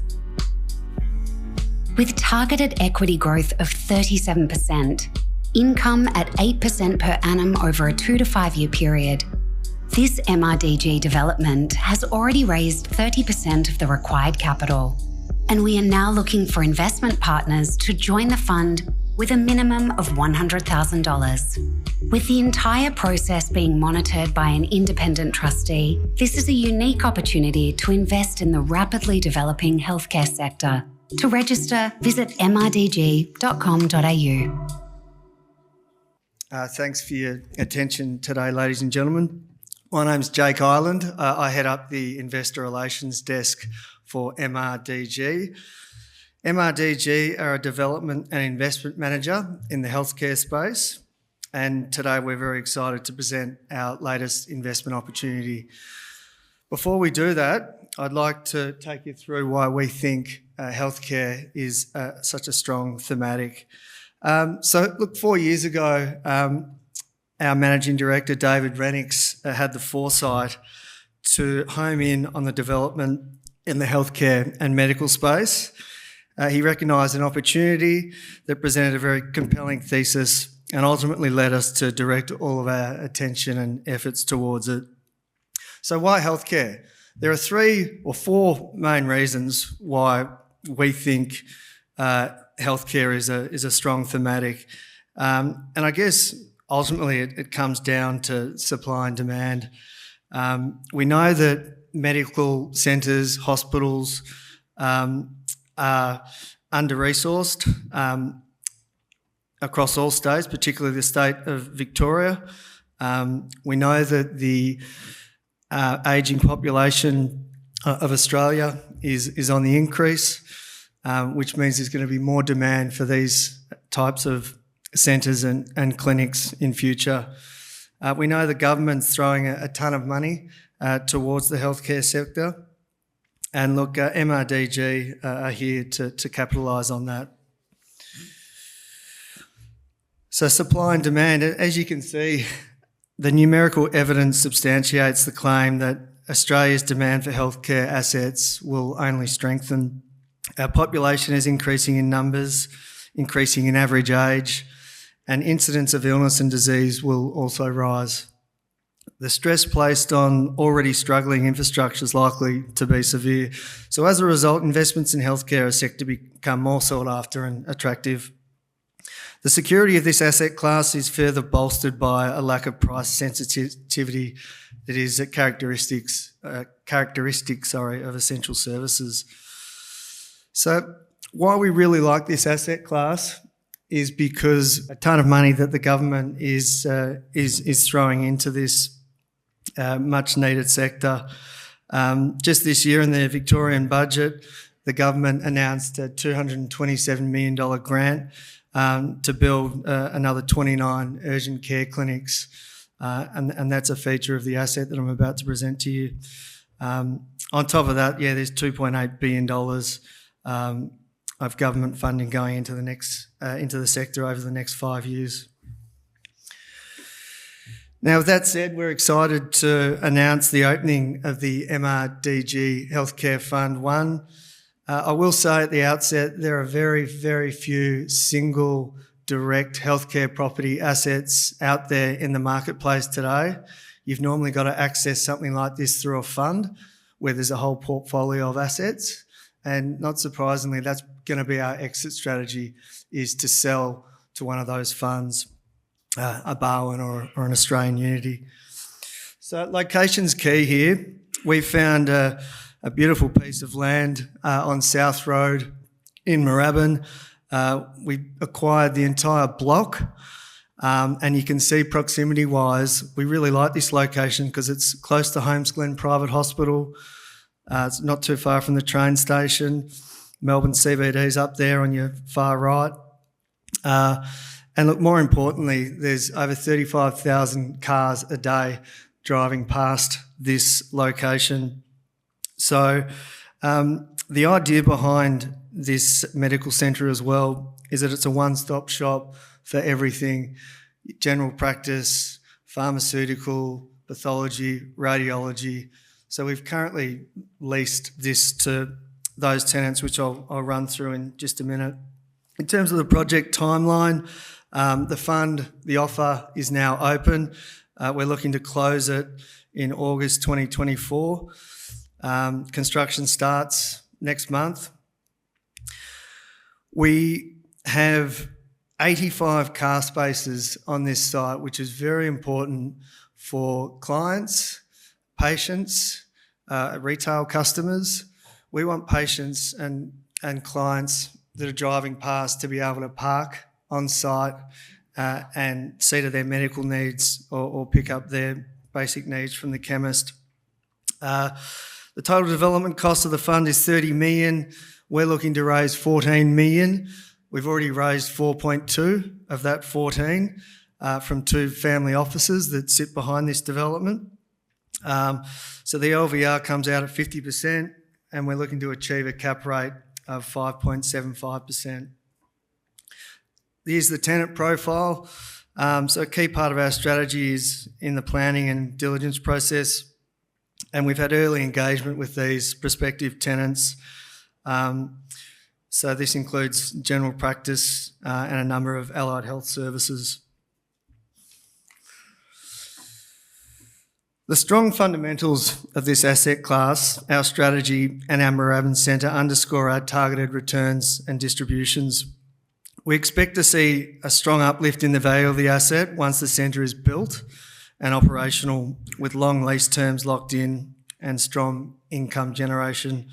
Our minimum target equity growth is just over 37%, is calculated as if the centre is sold after 4 years of operation, as I said earlier, achieving a cap rate of 5.75%. We will revalue the asset after construction, and after the first year of operations, remain open to selling the asset earlier if a greater ROE can be achieved for our investors. Throughout the operation of the centre, we aim to provide a consistent distribution to investors of 8% per annum paid quarterly. And as I mentioned earlier, we have 2 family offices as cornerstone investors. Just briefly, a little bit about the team. I mentioned Dave Rennicks, our founder and managing director, comes from a legal background. He's led the way with our vision and strategy for developing healthcare assets. Dave is supported by a team of specialised financial, legal and administrative staff who have an unfailing dedication to the work that we do and a strong belief in MRDG Healthcare Fund 1. So this is how you invest. You can scan that QR code there, or you can come and see us at the exhibition desk, which many of you have already done so. The application process is all online. It's pretty straightforward. And as mentioned at the outset, it's administered and governed by Silk Group, who are an independent trustee. Thanks for your time today, and I look forward to seeing you at the exhibitor stand. Thank you, Jake. Now let's get ready for the first panel session of the day, who will be taking us through the developments in life science and healthcare sector.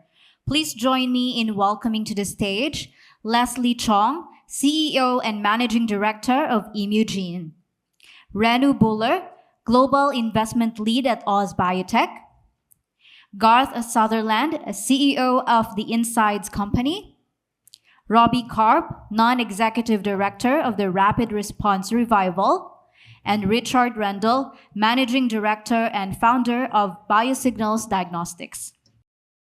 Thank you. So you've seen earlier some of the developments in the healthcare space.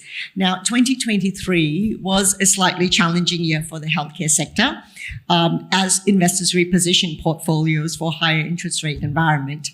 And while the sector did underperform different components of the equity market, notably tech and commerce services, the return of increased dispersion within the healthcare sector continues to provide the potential for meaningful alpha opportunities.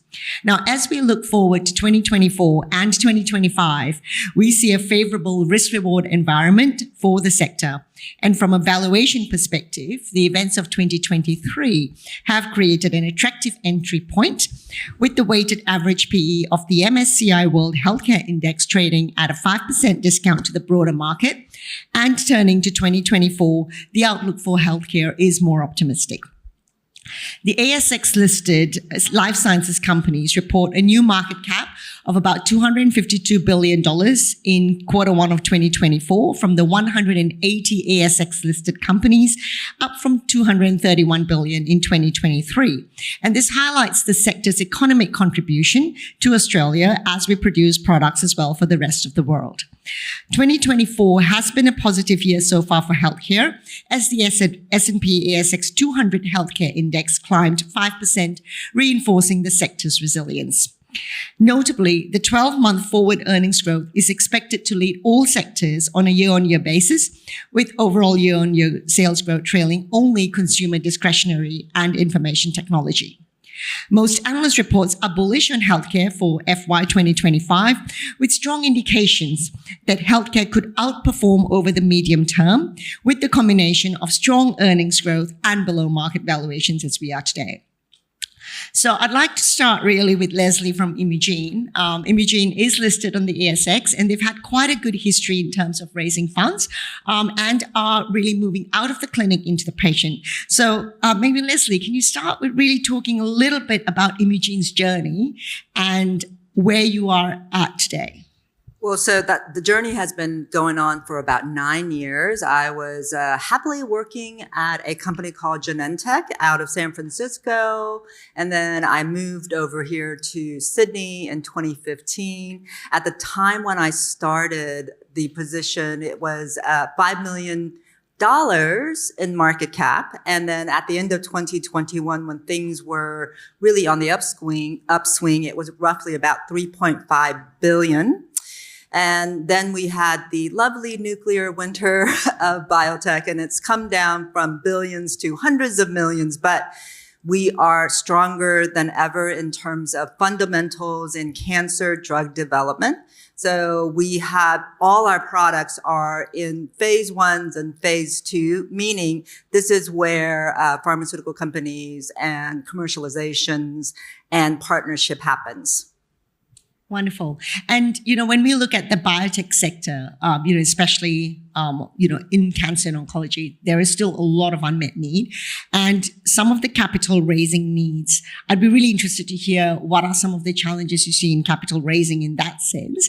And maybe from that as well, Robbie, working in the tech space, I'm really interested to know some of the differences that you see from Leslie's experience in raising for biotech, as well as yours in raising on the medical tech space. So let me start by saying that we're addressing sudden cardiac arrest, and last year in Australia there were 26,000 deaths from sudden cardiac arrest. 80% of those happened in the home, so that's 21,000 deaths in the home from sudden cardiac arrest. And when you think about it, there's only a really 10-minute window where you need to apply CPR or get a defibrillator to, the patient before it's too late. And most family homes don't have defibrillators. So we've developed something that's a low-cost, portable, personal defibrillator. So this is in the market. It's here. And it's quite an achievement because, as you know, for all of these kinds of organisations, and I think this is probably common across biotech as well, there's a long time. There's a lot to do. There's regulatory compliance across the world, all sorts of things. So in our case, it's normal to be, say, 7 to 14 years to commercialise. But we've managed to do it in about 6. And we haven't really even started yet. So we've got a basic product in the market. You can buy it now, but we still have the entire data platform with the AI and machine learning behind it that we're going to be developing. So the challenge for us is about investors that want to travel with us on a particular kind of a journey. So this isn't a quick turnaround investment of any sort. If that's the sort of thing that you're after, this is probably not the place. But being in health, having the opportunity to participate in something that will be life-changing, we want an investor partner to come with us on that journey. And look, we're creating something incredible here. This year, when you think about it, everyone has a mobile phone, so there's one per person. Something like this will be more than one per person. You'll have one at home. You might have 2 at home, one upstairs, downstairs, one in the car, one in the kit bag. This is a mass market consumer electronics device. So the opportunity here is staggering. We have certifications in many parts of the world today, but really these things take time. There are processes and procedures and all sorts of processes that we need to go through like that. So we need that sort of a partner. So that's really the challenge that we're facing in our particular industry. Yeah. No, I agree. I mean, healthcare is a long-term industry, and it's important that we have those procedures because we are talking about people's health and lives and so on, right? And look, let me just add one more thing. This is the sort of investment that you can make across any kind of healthcare. But, in our case, we're forging a new class of product here, and it's the sort of thing an investor can invest in and tell their kids and grandkids, look, I helped in creating something that has changed the world, saving lives. Well, and I think anyone who invests in healthcare is playing a part in that. Maybe, Robbie, I want to pick up a little bit on, Richard, I'd like to pick up a little bit on what Biosignals Diagnostics is doing, because we're hearing about bringing, products that traditionally have just been in the hospital to the home. So can you share a little bit about Biosignals Diagnostics and where you see precision medicine going with that? Yeah, thank you. Thank you, Renu. And a pleasure to be here today. So it's a complex environment, and there are many devices that today perhaps once upon a time would have been used in hospitals and require that level of rigor around their regulatory compliance.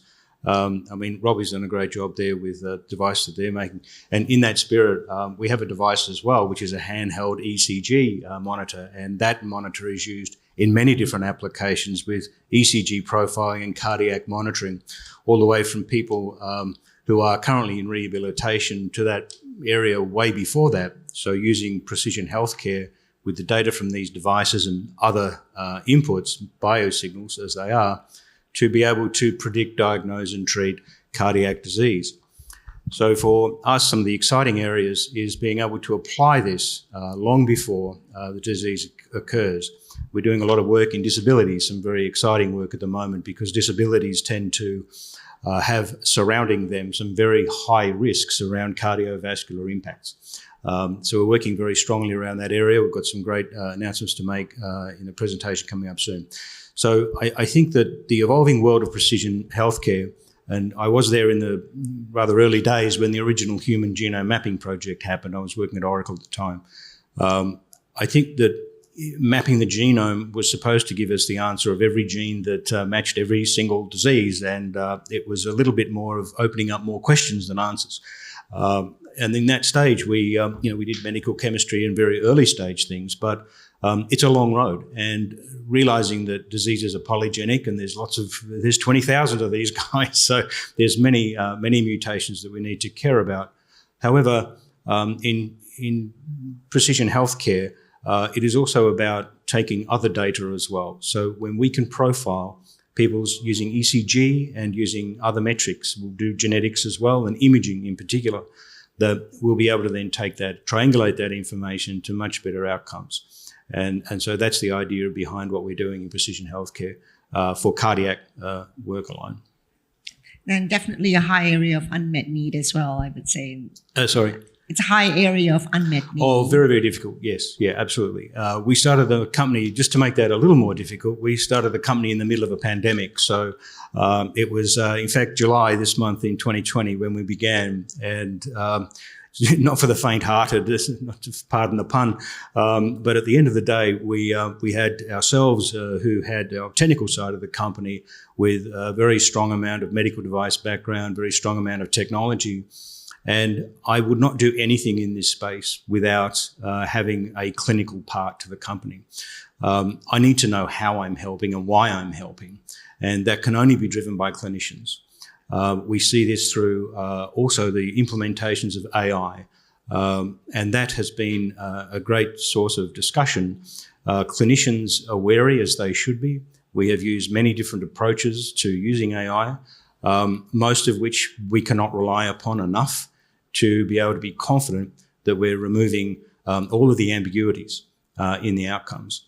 So the clinicians need to be comfortable before we go down that route as well.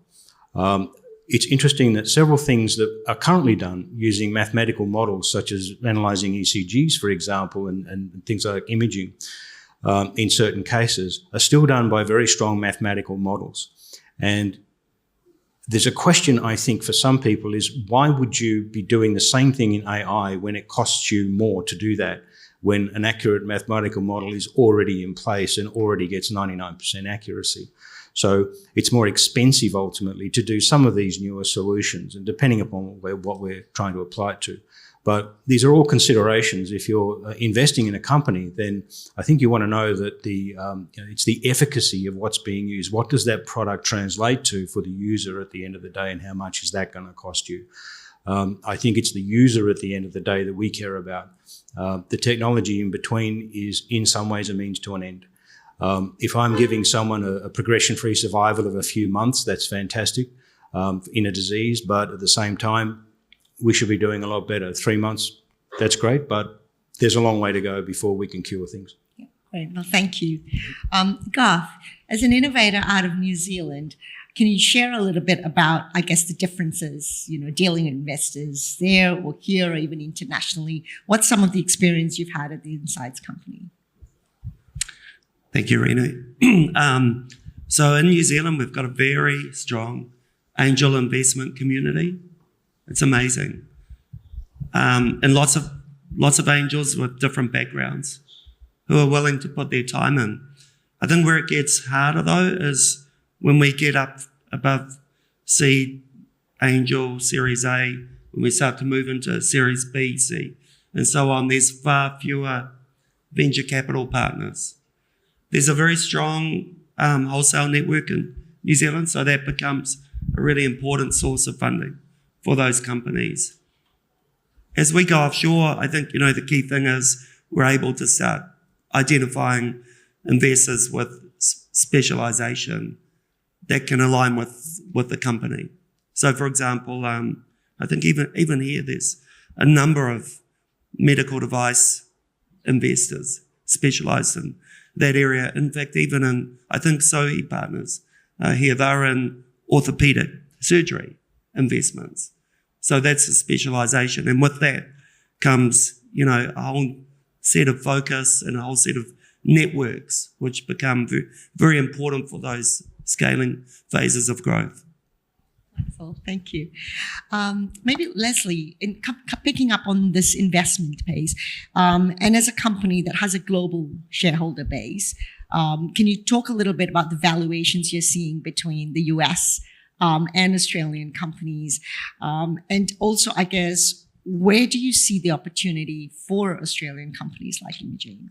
Well, so I think the healthcare valuation in the US is much higher because higher population, there is a dedicated healthcare funds as opposed to here in Asia Pac.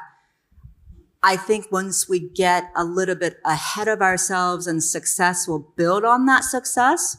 So companies like Telix is putting, us on the map. Imugene is also putting us on the map, specifically in oncology currently. But the more successes we have here in healthcare and funding, et cetera, that's healthcare focus here in Australia, I think it will help to evolve Australia specifically, as opposed to US is already, that's fundamental. That is not a speculative class. Healthcare is a 20% of a large, percentage of that funding. We just need to start focusing on the fact that we need to have some healthcare dedication here in Australia. And have you been most successful in getting funding in Australia or in the US? Well, so to be honest, I think to get US funding, it's better to be listed on, say, NASDAQ, et cetera. Imugene has been incredibly fortunate and lucky for the 9 years we've not had any issues receiving funding, but also you have to meet your milestones and you have to meet your data. And we're fortunate that we have products in our company that has led to literally patients walking around without any tumors. So, I could think of, we probably have treated 200 patients so far on our product, and all cancer patients. And so we have some that have been cancer-free for more than 4 years. So that is what it takes. You've got to put the work in. You have to have an extremely experienced development team. My clinical development team have roughly anywhere between 17 to 20 drugs that they've actually helped shepherd through, and they're mostly in the US. We need to start getting that level of success here in Australia. Yeah, no, you're absolutely right. I think when you look at CSL, everyone sees CSL today as this big, $300 company, but what a lot don't see, it's taken them decades to get there, right? So you're really looking at an industry that when we look at development timelines, 15, 20, 25 years is quite normal, but you're really building generational wealth, I would say, right? And so Garth, you were recently backed by Icehouse Ventures. What advice would you give? I guess, how did that happen? If you could talk a little bit about it. And what advice would you give to investors that are looking to support early stage healthcare companies? Yeah, we're really grateful to Icehouse Ventures. They were already on our share table, actually. And when we came to doing this round, they could see the opportunity. They could see the countries we're going into, the milestones we were hitting. But what we needed for the round was a lead investor. So we worked closely with Icehouse Ventures to negotiate a term sheet to get the round going. And so that's such a key step for all of these rounds, is having a lead investor, negotiated terms, and then once we have that, then we can take it to everyone else. They've got a big network of angels. I think this month, or actually next month, there's an event, 1,500 investors will be there. So it's a big group across a lot of different sectors. And investors can invest either directly into investments or they can go into growth funds. And what we're seeing is iSouth Ventures now starting to produce or create funds that will then, like growth funds, high more up the Series B, Series C level. So investors have the option of going into companies directly or going into a fund which will then invest in multiple companies. Yeah, so my advice is for investors is, you have that option to look out for, and we've seen it here today, to look out for individual investments or to go into funds that are investing into a bunch of companies in that asset class. Thank you. Robbie, when you look at, the challenges you face in raising capital, and if you look at investors as well, because you have a technology, but you're also using, I guess, you need the consumer to be able to understand it. You need regulators to be able to understand it. So you really have a broad group of stakeholders. How have you, what are some of 2 or 3 of the things that you've really used to convince investors that this is something worth investing in? So that's actually a very good question. The digital health space at the moment, it's really just getting warmed up, I think. And Leslie, your comment about a nuclear winter is, it's quite spot on. In the last federal budget, the Australian Digital Health Agency was allocated almost $1 billion. And so the federal government in Australia is taking digital health very, very seriously. And that obviously has flow-on effects. And in fact, I heard someone say once they're looking forward to the day when it's not called digital health, it's just called health. But when you think about what's happening around the world, there's inroads into interoperability standards across the world, which is how the different applications and the different services will be talking to one another. And so investors really need to look at these kinds of opportunities and find something that fits what it is that their profile is comfortable with. So at Rapid Response, we've created a mass market consumer electronics device. It has a recurring revenue model.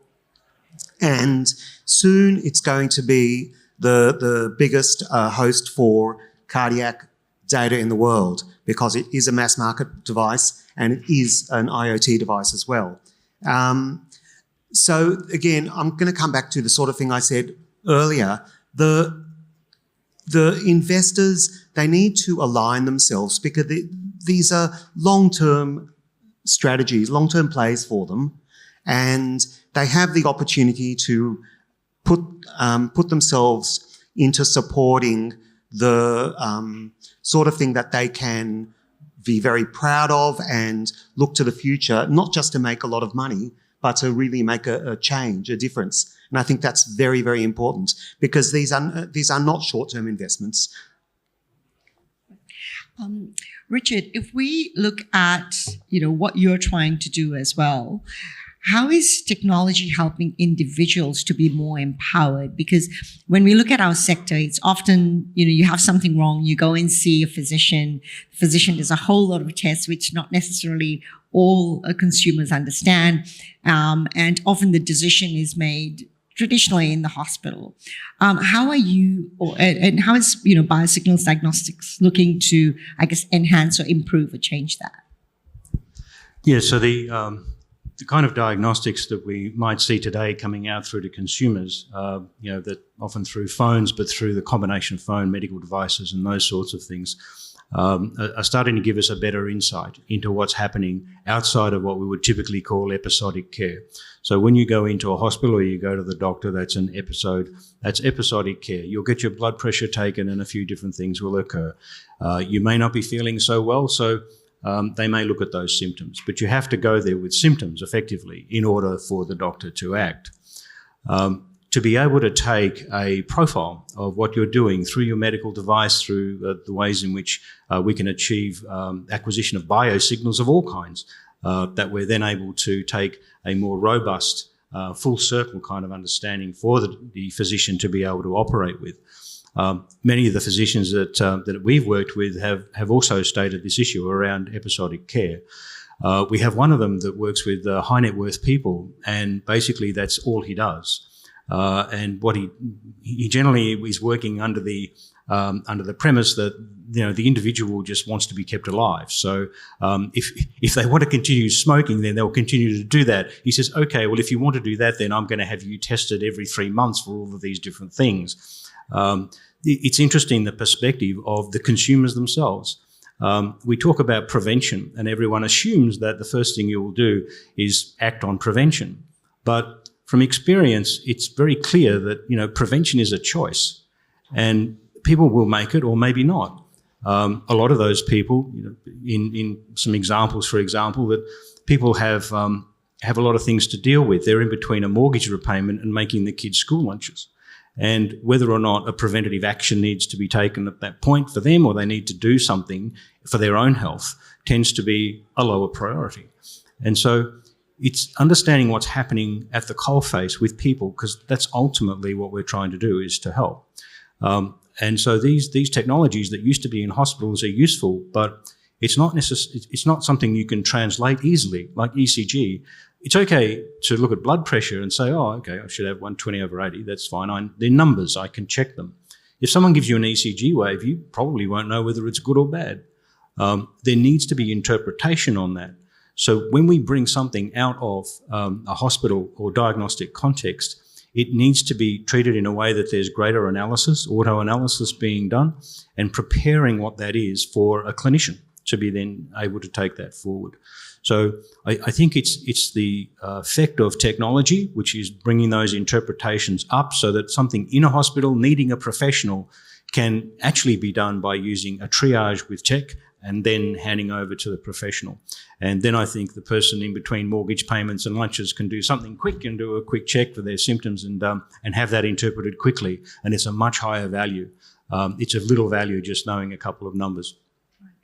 And both Robbie and Richard, as companies that are providing medical technology products, there are many companies out there who are trying to get funds from investors. How would you advise investors? What should they be looking for really to differentiate? Is this a company you should be investing in or not? What are 2 or 3 things they should really be looking out for? Yeah, it's a very common and very great question. For us, having been through the investment cycle of having, investors are interested in so many different things. They're almost as diverse as the customer base.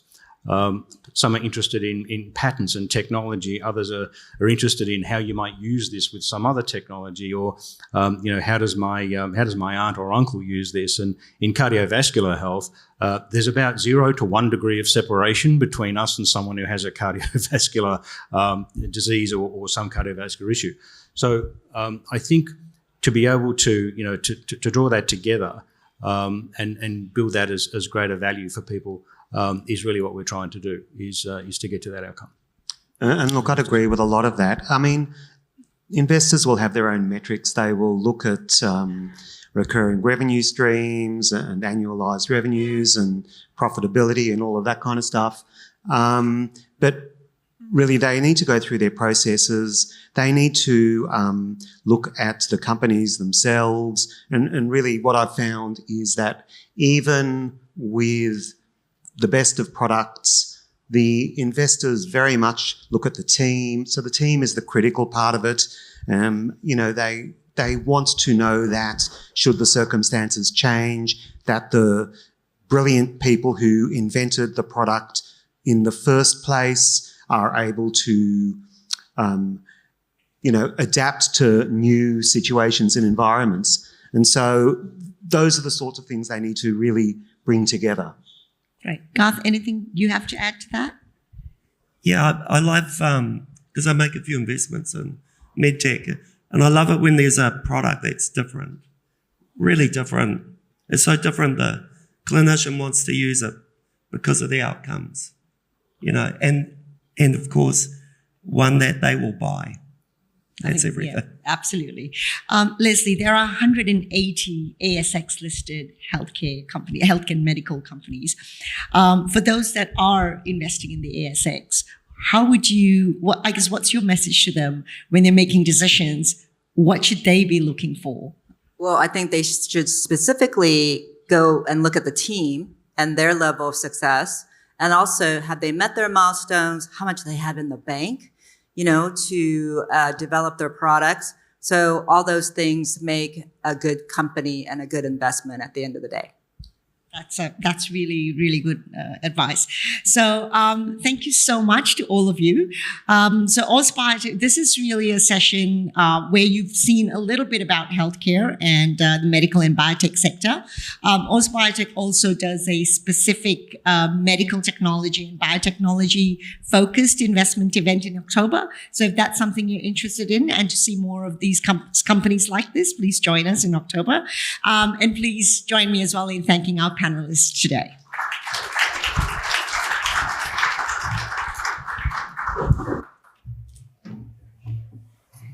Thank you to all our amazing panelists for an insightful session.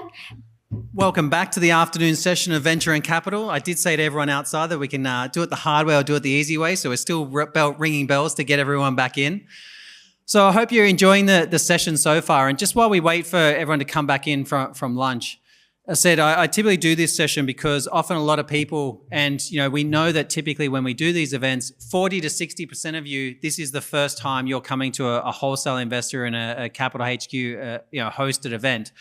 So we give a little bit of a rundown on how we actually curate opportunities for this. As you've seen so far, the majority, what's interesting about us and the position we're in, there's some incredible people we get to work with, like, sort of Campbell, who I think is phenomenal, Steve Baxter, Raj, for me, there's some of my people that I've admired for a long period of time.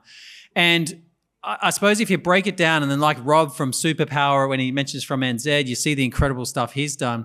If you really break it down to the essence, how we curate opportunities is also in the same way in which we aim to communicate their offerings to you as well. So when we're speaking to companies, the first thing we're looking for is that sort of been there, done that experience from the actual founders themselves. So sometimes we can even work with earlier stage businesses because we can see that track record behind the sort of founding team or the management team or their advisors that they have alongside it.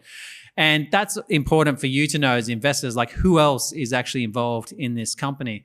Then obviously sector is a big one for us. So you would have noticed there's some really core thematics that are going through today related to energy, related to life science as a transition. Now, as you know, I'm bullish on the potential for what's happening in life science at the moment, which is why we sort of dedicated a panel session to it. And then obviously the opportunities around yield. And there's sort of been three core thematics. And then you've got the other areas like some of the other companies where it could be focused on entertainment. It could be focused on, natural alcohol, for example, with vodka. And by the way, the guys from, I forget how to say the name. The guys that provide the vodka, they're actually going to be providing samples at the drinks afterwards tonight as well. So for those who like their vodka, they're going to be providing samples. And also, that's another key part. So the sector is a big one. Then the next component is if they're B2C businesses, we want to understand sort of the traction, some of the traction they've been able to receive so far. If they're B2B businesses, we're looking at, well, who are their distributors? Do they have blue chip customers or blue chip trials going, already with different groups? That's always important for us to understand, because then someone else is, not only are we looking at the business, but someone else has actually gone through a due diligence or a procurement process on their product and then ultimately, decided to purchase their product. So that's important for us. And then The last one is, another important one is who's also backing the companies. So often a lot of the companies that we're coming across, they're either the founders of on the majority, they've already raised capital before coming to wholesale investor. If that's not the case, then they've actually put in a significant amount of money of their own into their own businesses. And you'll be surprised when you go and chat to some of the founders that are even presenting today, they've often put 6 and 7 figures of investment into their own businesses. And that's important to us as well because they've got their own skin in the game. It's not just, hey, we've got an idea, we're not willing to back it, but we do want to raise money from others. They're actually putting their own money in as well. So shareholders, with the thematics around the business, the sector that's in, the traction they've been able to achieve already, the team that's behind it, there's some of the just simple core things that we look at when we're looking at opportunities in that space. So on that note, I'm going to hand back over to Jade, who's going to introduce our next keynote speaker. Thank you, Jade. Thank you, Steve. Welcome back, everyone. So now let's gear up for our next keynote presentation. Our keynote speaker for this afternoon has been committed to driving innovation and entrepreneurship for NSW's prosperity. She's also focused on developing sustainable and efficient housing market policies. With a rich professional background in political and strategic communications, public affairs, and media relations, she's also been a prominent political commentator across radio, TV, and written media. Let's all welcome to the stage the Honourable Jackie Munro, Member of the Legislative Council of the Parliament of New South Wales. I heard that Bronwyn Bishop, because she's quite short, used to bring a little stool with her so that she would rise above the podium, but I don't have that today, so hopefully you can all see me. Okay. Firstly, I just wanted to say thanks to Steve for inviting me to present a keynote today. I have chosen a classic structure to get through a number of topics in a relatively short time, and hopefully they'll give you a bit of a flavour of me and also what's happening in the New South Wales political landscape. So I'm Jackie Munro, a Liberal member of the New South Wales Parliament in the Upper House, and actually just yesterday announced as the Shadow Assistant Minister for Arts, Innovation, Digital Government and the 24-hour economy. So I, as a member of the Upper House, sit in the Legislative Council, this is what it looks like, and it's our state's version of the Senate. So I've been elected for 8 years to represent the people of New South Wales. And I should say that while I am a loyal member of the opposition, my political disclaimer is to note that this address does not yet reflect any formal positions of the opposition, but it does contain insights that I've gained through my elected term so far. So I believe that updates to planning, education and the public service would provide clear benefits to drive private investment in New South Wales. Broadly, I see government's role in innovation and entrepreneurialism in 3 categories, and you can read more about my thoughts on this in a piece I wrote for Innovation Oz earlier in the year.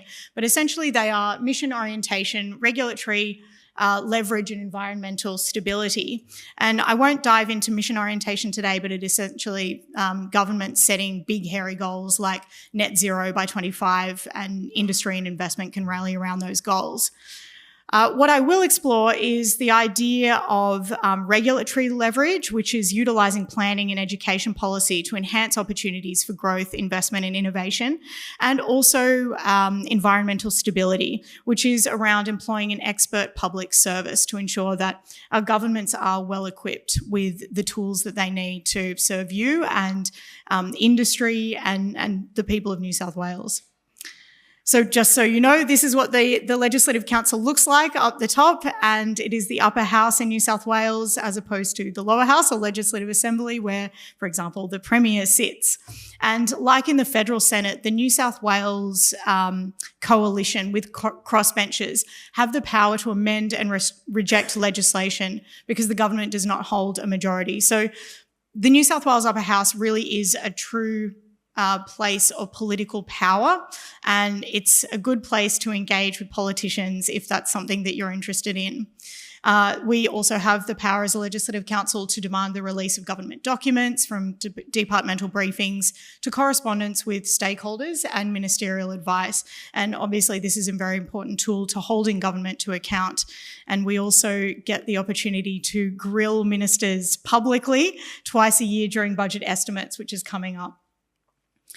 So my why, really after 16 months in the job, I've started to develop a core mission to demystify innovation, demonstrate how it can transform society for the better, and help create an environment where investment and entrepreneurship is normalised.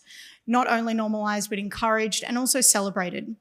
I believe that our nation's standard of living, quality of life, and prosperity rely upon it. We deserve to be a nation of possibilities for all.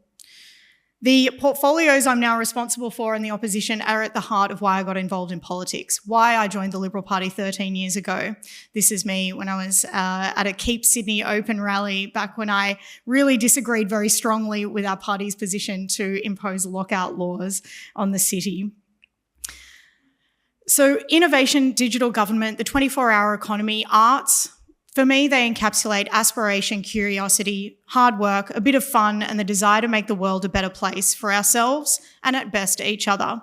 In my view, these are core Liberal values and they're at the heart of innovation. Something like these values brought Steve and I together when we met over a shared horror that the federal Labor government proposed to extinguish the flame of enthusiastic, sophisticated investors like you by making it harder for individuals to put their money where they wanted to and receive tax treatment that appropriately incentivised investment, particularly in early stage innovation companies. I'm really pleased to say that those changes were squashed after the investor activism of people like Steve Baxter, Campbell Newman, Cheryl Mack of Aussie Angels. It was a really important and effective demonstration of how involvement in politics can change the government's direction, especially when it has to do with bad policy that would impact the nation's prosperity. And I also want you to know that there are politicians who are listening and willing to engage on my side of politics. So at a federal level, we have Paul Fletcher, Andrew Bragg, Andrew Violi, Paul Scar and Dave Sharma. And also at a state level, myself, James Griffin and Mark Curé, who are champions in the area of committing to a thriving economy that sees the value of innovation, tech, venture capital and entrepreneurship. We believe in reducing red tape, lowering taxes, investing in infrastructure, which includes digital infrastructure, maintaining fiscal discipline to decrease debt, embedding productivity gains in government expenditure and decentralisation, and importantly, providing a strong foundation for young people to become positive, independent contributors to society and the economy. So the next aspect of the meat of today is the what. It is really, in my view, that, there we go, if governments fail to create conditions where investment and entrepreneurship, capital and ventures are easy to connect, we will fail to replace Australia's primary source of unparalleled economic growth, which has been mining. So that's really core and obviously why you're here today. What we end up losing is opportunities like being global leaders in autonomous underwater vehicles, where a Sydney University team developed a unique prototype but failed to gain funding to commercialise and was subsequently poached with attractive international offers. We need to stop this kind of outflow from Australia. So first of all, in my view, planning and zoning, because they fundamentally determine the way that we utilise land, is critical when considering the priorities of government and incentivising activities that provide exciting investment opportunities. And we know that even in the hybrid work era, physical place plays a huge role in developing successful startups. Work by the New South Wales Innovation and Productivity Council revealed that the collaborative environment that innovation districts around New South Wales create have led to a 70% increase in the likelihood of new-to-world innovation being created and a 32% increase in the likelihood of new-to-Australia innovation. So what is an innovation district? Macquarie Park is one. The Macquarie Park Innovation District, it's Australia's original innovation precinct. It boasts the most IP registration of any postcode across the country and is home to Cochlear, Macquarie University, NextDC and Abbott, with over 200 emerging small businesses. So it was expected that this area would be a source of 23,000 new jobs over the coming decades. And yet the New South Wales Labor government has decided to put this momentum at serious risk by rezoning the area to include residential parcels and offering a 50% land value reduction for tax purposes for developers constructing build-to-rent high-rises in the area. And this has left jobs and innovation by the wayside, really steamrolled. It's a travesty for the state's innovation opportunities and economic growth. We are already seeing companies like biotech firm Agros leave the area for greener pastures and developers changing their plans to, fair enough, maximise return in response to the government's intervention on housing. And of course, I accept that we need more homes in New South Wales. They must be planned to enhance and not impede economic growth. This is a failure of government planning and will make our state poorer in the long run. Similarly, we must also mitigate the risk of losing the next generation of investors to overseas opportunities and poor decision-making. The ASX found that next-gen investors aged 18 to 25 don't know what investments to select, hold considerably fewer domestic shares than any other age group, and are most likely to invest internationally. Yet, fascinatingly, they are also the least likely to accept moderate to high variability with potential for higher returns. This means that there is a huge opportunity to educate an already interested audience. We must build this capacity and desire early because it's clear that the more experienced the investor, the larger the portfolio. Again, according to the ASX, the median portfolio for investors with 10 or more years of experience investing is almost double the median portfolio for investors with between 5 and 10 years experience. Further, high-value investors are more likely to have over 10 years of investing experience than non-high-value investors. And these stats are perhaps not surprising, but they are notable when we're looking to drive growth and develop new investor pools. Finally, an expert public sector is critical to developing and implementing good policy because there is a place for government between picking winners and overcrowding the market. Like this billion-dollar investment made in a single quantum computing company at the expense of an entire nationwide industry. This is something that has been in the news quite a lot. Essentially, $1 billion of government money going into one single company at a stage of the industry's growth that means there are many pathways for expansion and possibility. And this is just one example of how a government can really misspend funds and end up really essentially stifling the rest of the industry, which is now in a great deal of fear that money will go to other states and this single company instead of perhaps spending half the amount of the $1 billion and investing in a range of different companies to develop an ecosystem. And on the other side, you've got a government like in New South Wales that is exiting the market completely. So last year, we were speaking earlier about the grants programs that have been cut in New South Wales. So that included the most popular grant in Australia for startups, the MVP Ventures grant. It was eventually brought back after activism, essentially, by innovators and investors, but it has been brought back at a severely cut rate, and it will damage significantly the ecosystem that we see in New South Wales and the opportunities for startups to demonstrate their worth and also to assist de-risking for investors. So an expert public sector should be able to find government in terms of assisting that it finds its place, minimising intervention, but still maximising the benefit to the taxpayer. It's careful balance between mitigating risk without crowding out the market. Undertaking appropriate government bootstrapping, effective engagement with industry, and useful government procurement requires expert knowledge and experience, particularly when it comes to innovation industries and new technology.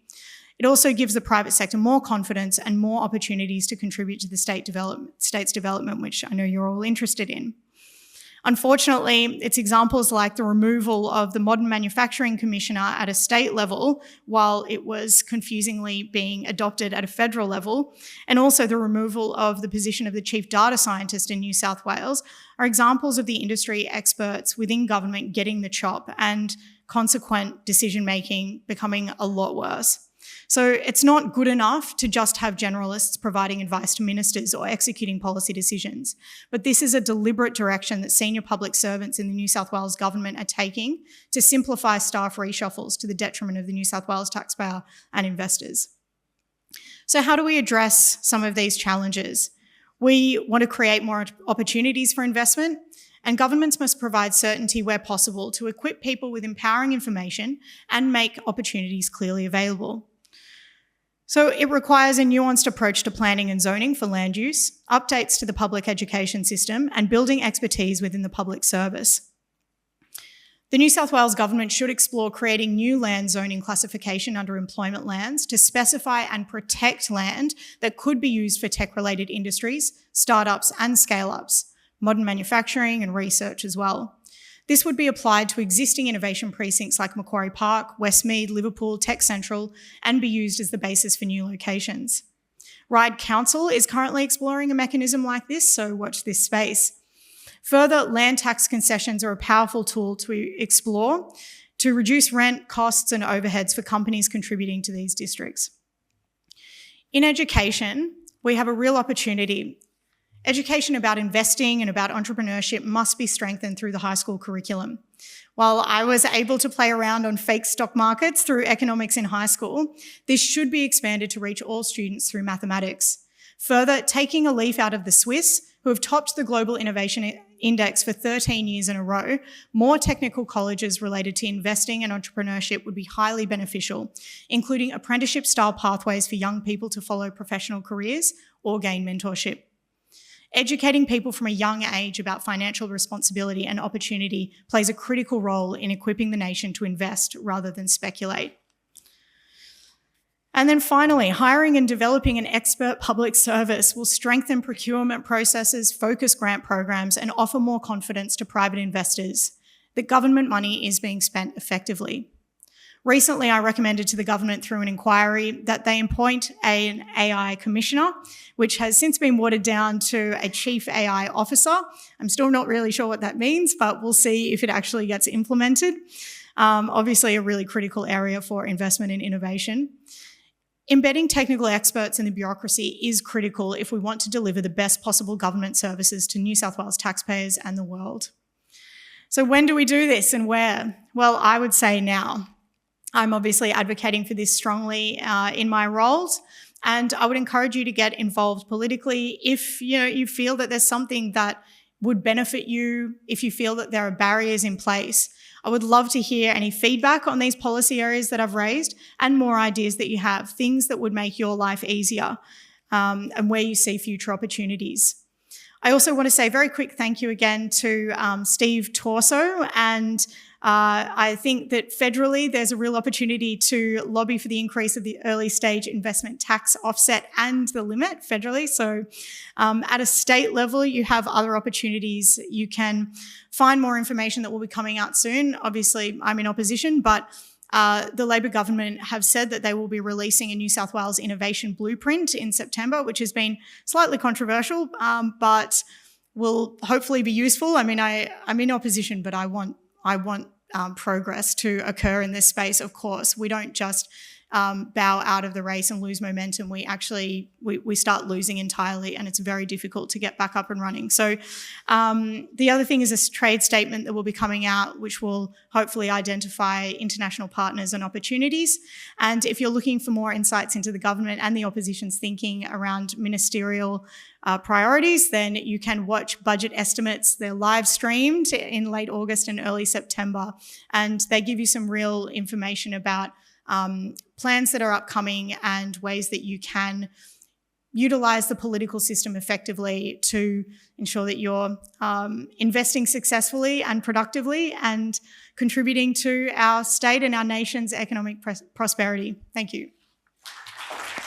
Thank you, Jackie, for that thought-provoking keynote on the current state of innovation and investment in New South Wales. Now, please join me now in welcoming our next company. So let's move on to Biosignals Diagnostics. Please join me in welcoming Richard Rendell, CEO of Biosignals Diagnostics. Thank you, Jane. Pleasure, and it was nice to join you on the panel earlier. As I mentioned, we created this company in the middle of a pandemic. The time was right, the people were certainly ready, and we had worked very significantly to put together the talent we needed to go forward in a very special kind of a mission. Medical device development, and most importantly, people with clinical background who actually have responsibilities for patients on a day-to-day basis. Cheng Hon Yap is a teaching cardiothoracic surgeon through Asia Pacific. A fantastic group of people. And one of the key things I think investors should probably keep in mind that when we talk about technology in companies, that where it ends up delivering some value to a person, that having clinical guidance and understanding how to do this with a clinical oversight is vital to understanding the value that you will ultimately deliver.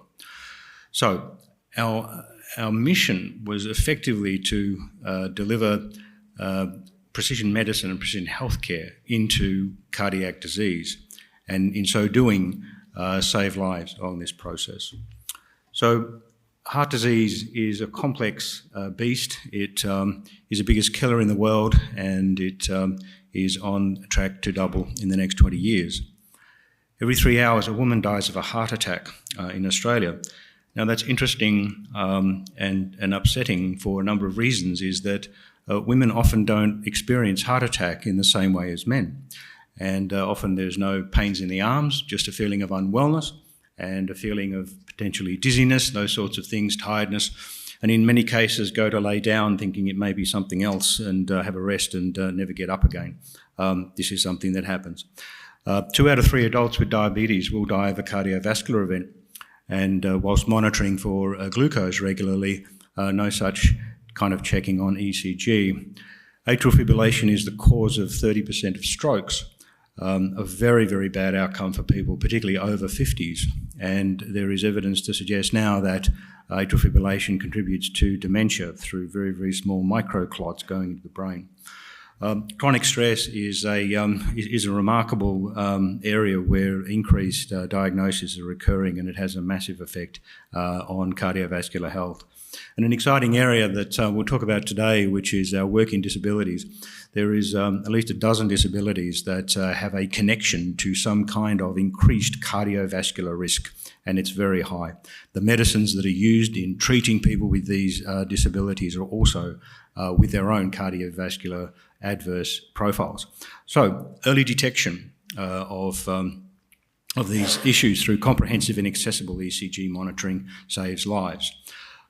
So the company is a little different. We're a medical device producer and we are a healthcare provider. And if you're here during the panel, I kind of held up this little device. It's just a small handheld ECG monitor device, and purpose-built for us to be able to do all the analytics that we do. And it actually converts into an on-body monitor, so we can go straight into full-time 24-hour monitoring by that putting on there with some sensors. Now, that allows us to do analytics that are far beyond just about anything that is there on the market direct to consumer. And as a healthcare provider with those clinicians, we are able to access their services through the app. And so you'll be able to get a check and get a diagnosis effectively through the app on what we're seeing in the results. This is also a key thing. I think investors probably need to keep in mind that having the technology is one thing, but understanding what it may mean for us and what the results are telling us is vital, and it needs to be from a clinician. We have proved several times that it's okay to be using AI as a triage, but you need a person in there to do the clinical work, and importantly, a person who has responsibility for patients and understands what that really means. There is a huge difference between having responsibility for devices and having a day-to-day responsibility for patients. Where are we here? Here we go. So we do have on the device side, obviously, there's usually a competitor discussion. I will leave this to Andrea Cons from Medical Futurist magazine, who basically commented that she uses the Apple apps for health and activities, but they don't compete with specialised devices. We tend to think about the watch and various other technologies like it as the Swiss Army knife of doing healthcare at the moment, and a purpose-built device is what you're going to need for medical diagnostics. So our market opportunity is actually across a number of different segments: medical diagnostics, mobile cardiac telemetry, disabilities, rehabilitation, mental health, wellness, digital health. So there is a conflation of a lot of that in those market estimates. For us, the unfair advantage is it's what we do with the ECG data. It's how we profile it against your current health, your current genetics, as we'll do in the future, and how it maps to the current diseases or things that you are currently experiencing, potentially those that are in your family. And for disabilities, for example, this gives us 6 patents into 2026. Very, very exciting area, and something that we are developing these protocols in around this device here. So we've taken a particular focus on NDIS, and for that reason, because of the disabilities that it manages across the landscape.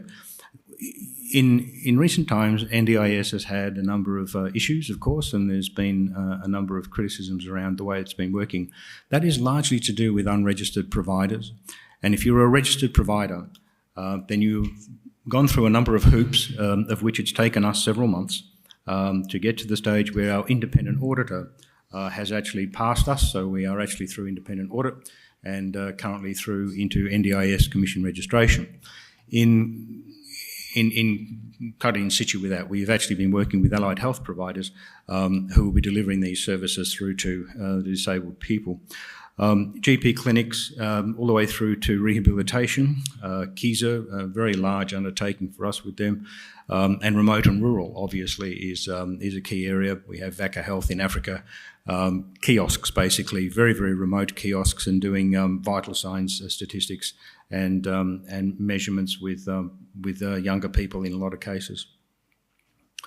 So just jumping on to that NDIS set of disabilities, there they are there. That's the set of disabilities that have extraordinarily high cardiovascular risk associated with them. And not only them, but the medicines that are also being used. This is where our database, the mapping database, MapDX, actually allows us to connect the profiling of ECG and heart health through to those disabilities. In general, the revenue model looks something like this. Out of this little device, we actually have two revenue streams, 2 modalities. So basically service model, which is what we're looking at with disabilities and with people who are managed with different diseases, about $1,700 a year, which includes a monthly test and 4 cardiologist reviews through the year. And that takes us out to around $376 million on 2029. Now, the second part of it is a direct-to-consumer. Of course, you can actually buy one of these. You just come to our website and you can get one of your own. It's $189, including GST. And there's a $10 a month subscription. You have access to reviews from our cardiologists, and that's our market with the direct-to-consumer side.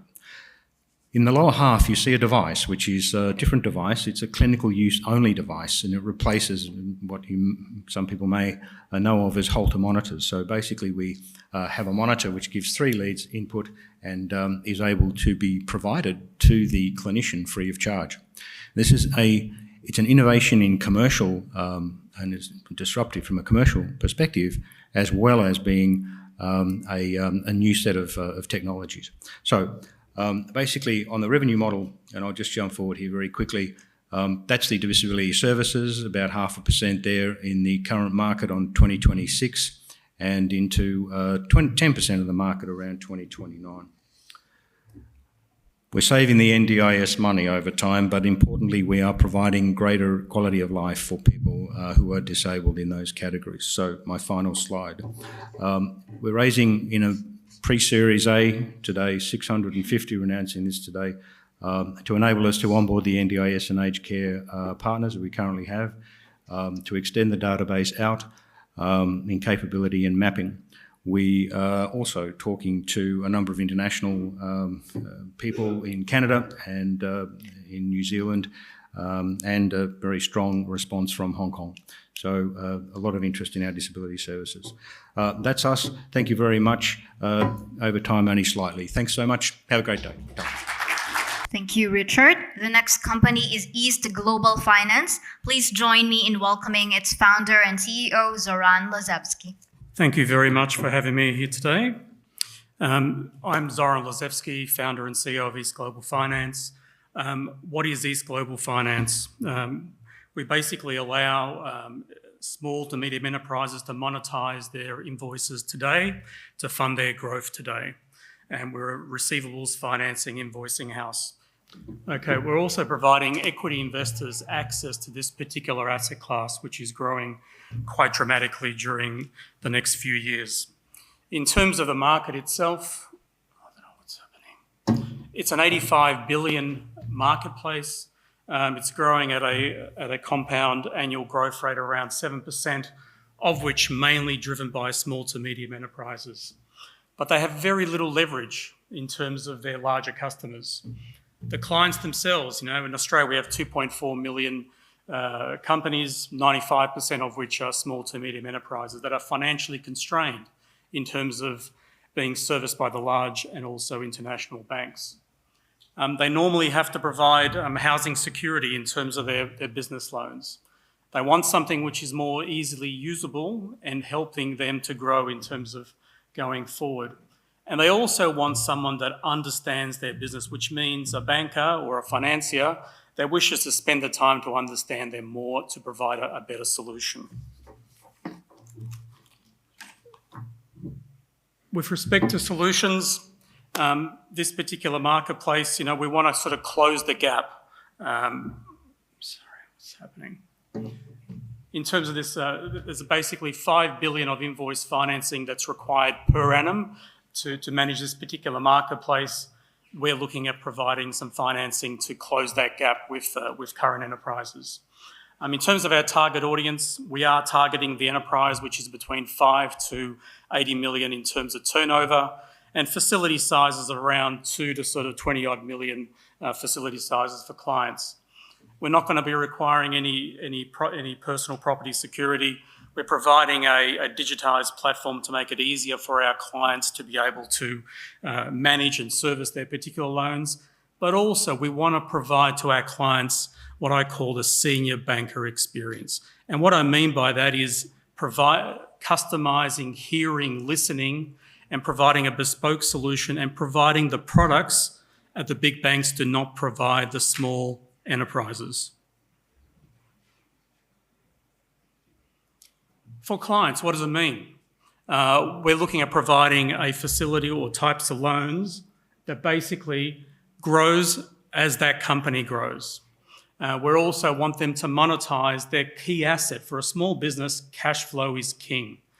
Invoices are king, and having that monetized today rather than later is actually key. For investors, we're providing a direct participation in this asset class, and it's an easily scalable business. Key focus I want you to look at is this 4%. The percentage of GDP, which, let me just go back, of what the invoice financing market in Australia is 4%. The marketplace, which actually is probably the most mature in this area, is the UK market. That's 15%. Australia is a relatively immature marketplace in terms of invoice financing. In terms of the market comparison, let me just go back.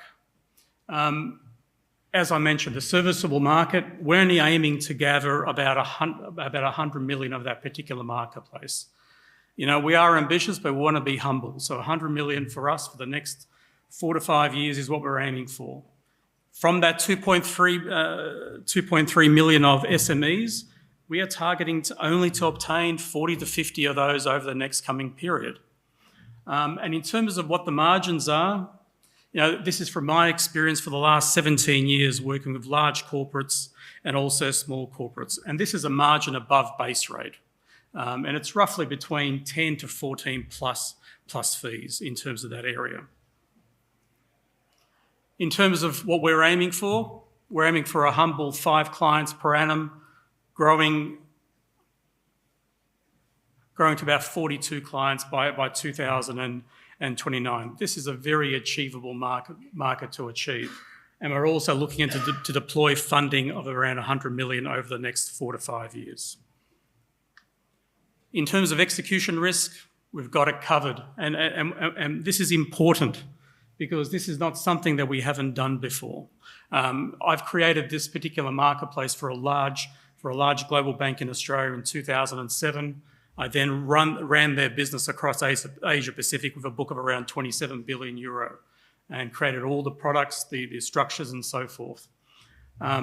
Clients, we have a client pipeline already of around 29 million and we're currently in documentation implementing around 12 million of it. In terms of our financing platform, it's based on the Dancer Ace banking platform for receivables financing, has won the best factoring platform in 2022 globally. Wholesale funding, we already have an approved, executed $100 million line sitting right behind us. So we have the funds to operate. So we have a factory, we have the machines, we have the raw materials, and we have the skills. In terms of legal templates, most banking is all around your legal construction of these deals.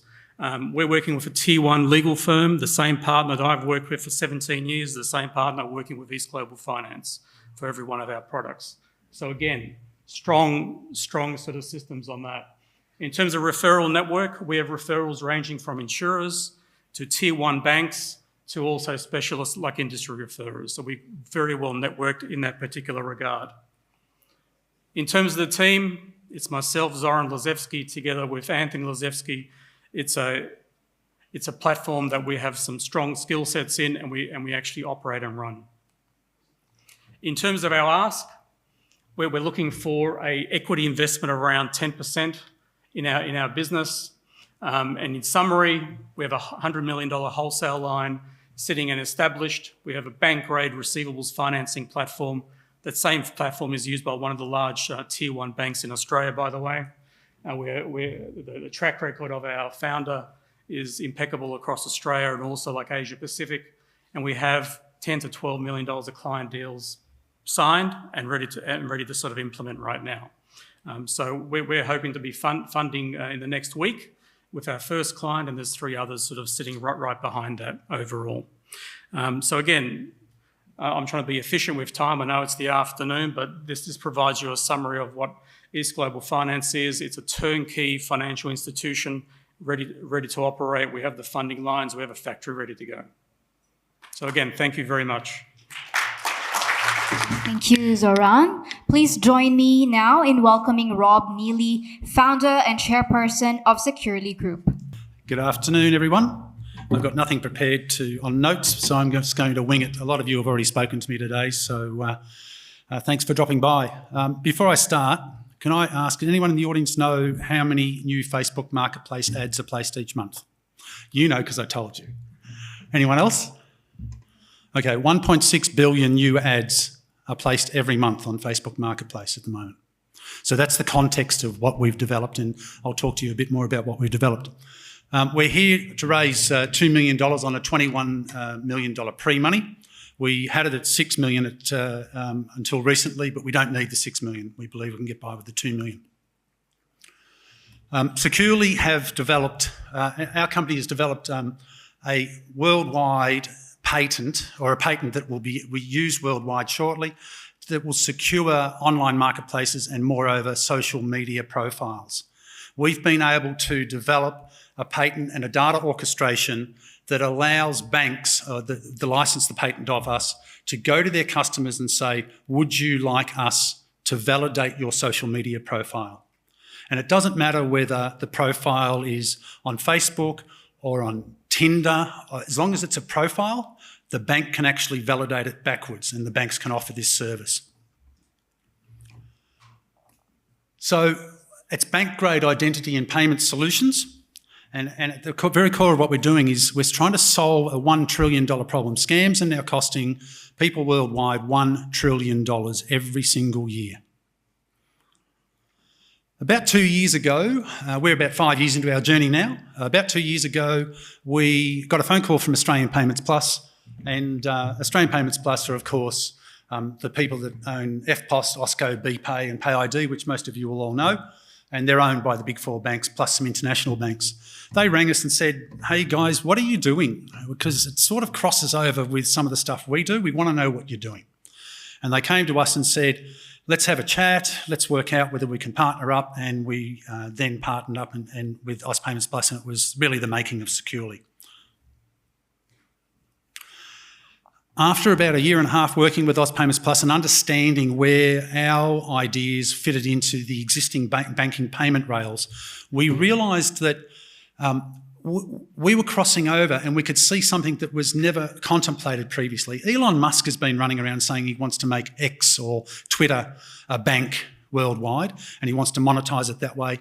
But no one's actually done it. And to our utter surprise, once we realised the orchestration and contemplated that orchestration, we did an exhaustive patent search and found that out of 70,000 patents that look after payment rails, there was only 70 or so that were applied to what we were thinking about.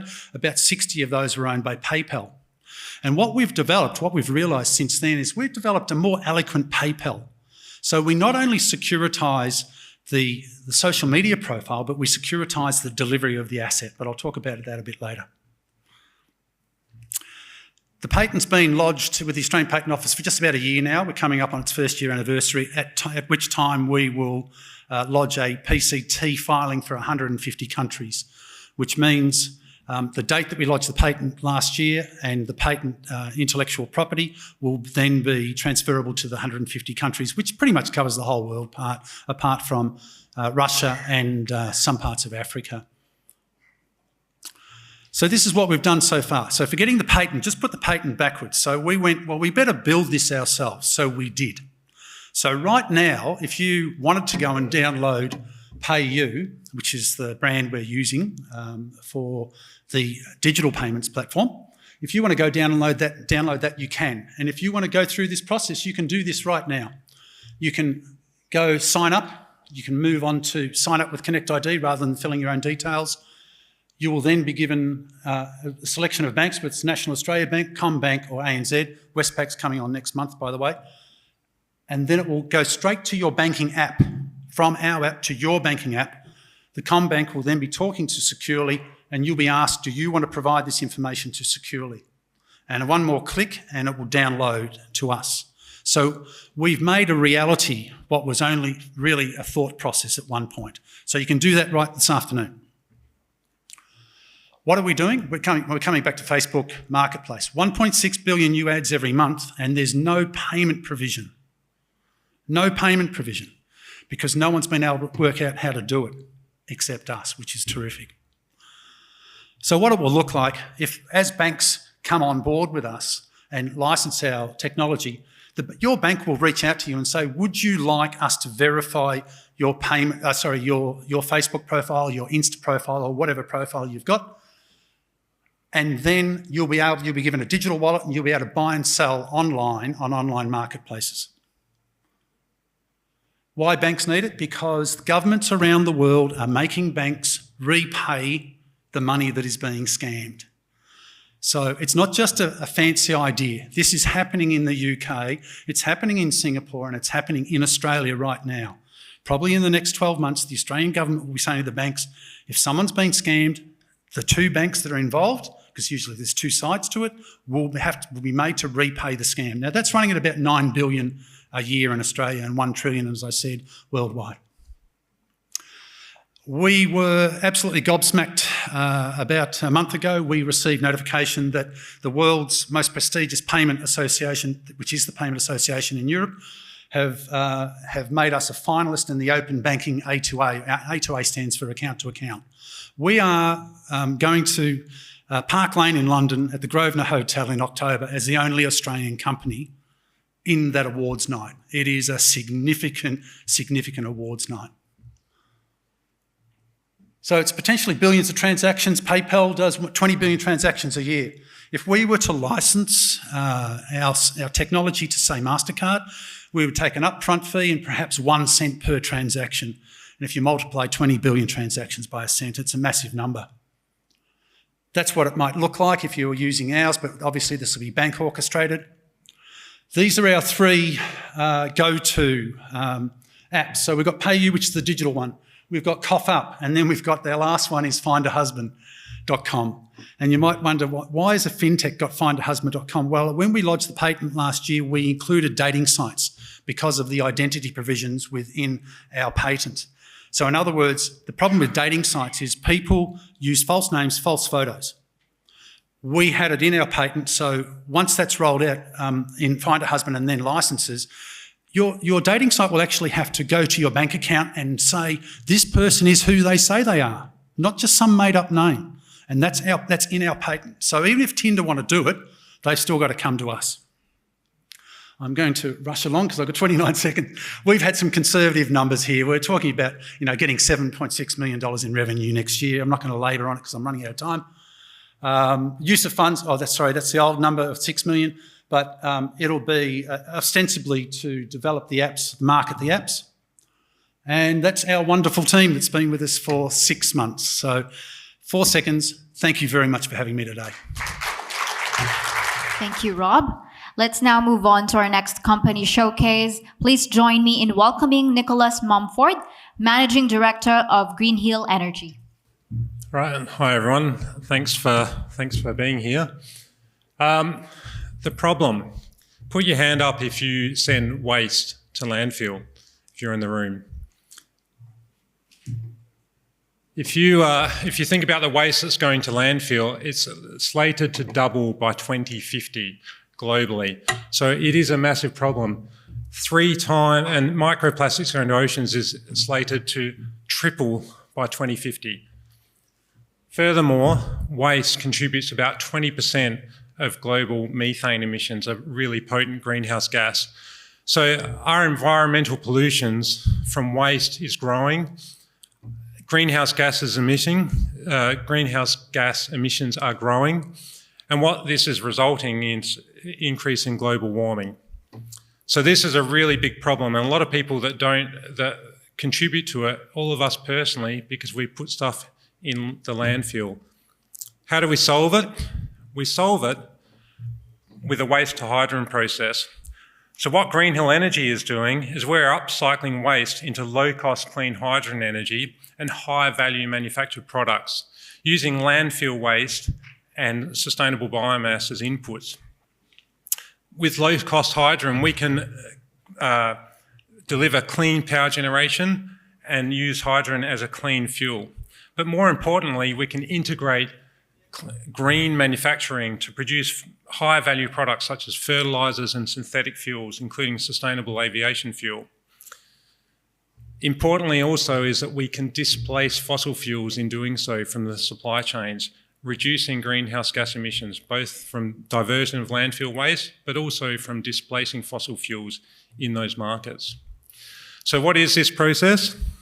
The waste to hydrogen process simply takes import feedstocks on the left-hand side there, landfill waste, ag and forestry waste, commercial and industrial waste, plastics, soft plastics, other biomass waste, and puts it through a gasification process, a 100-year-old proven global process which has been improved over time.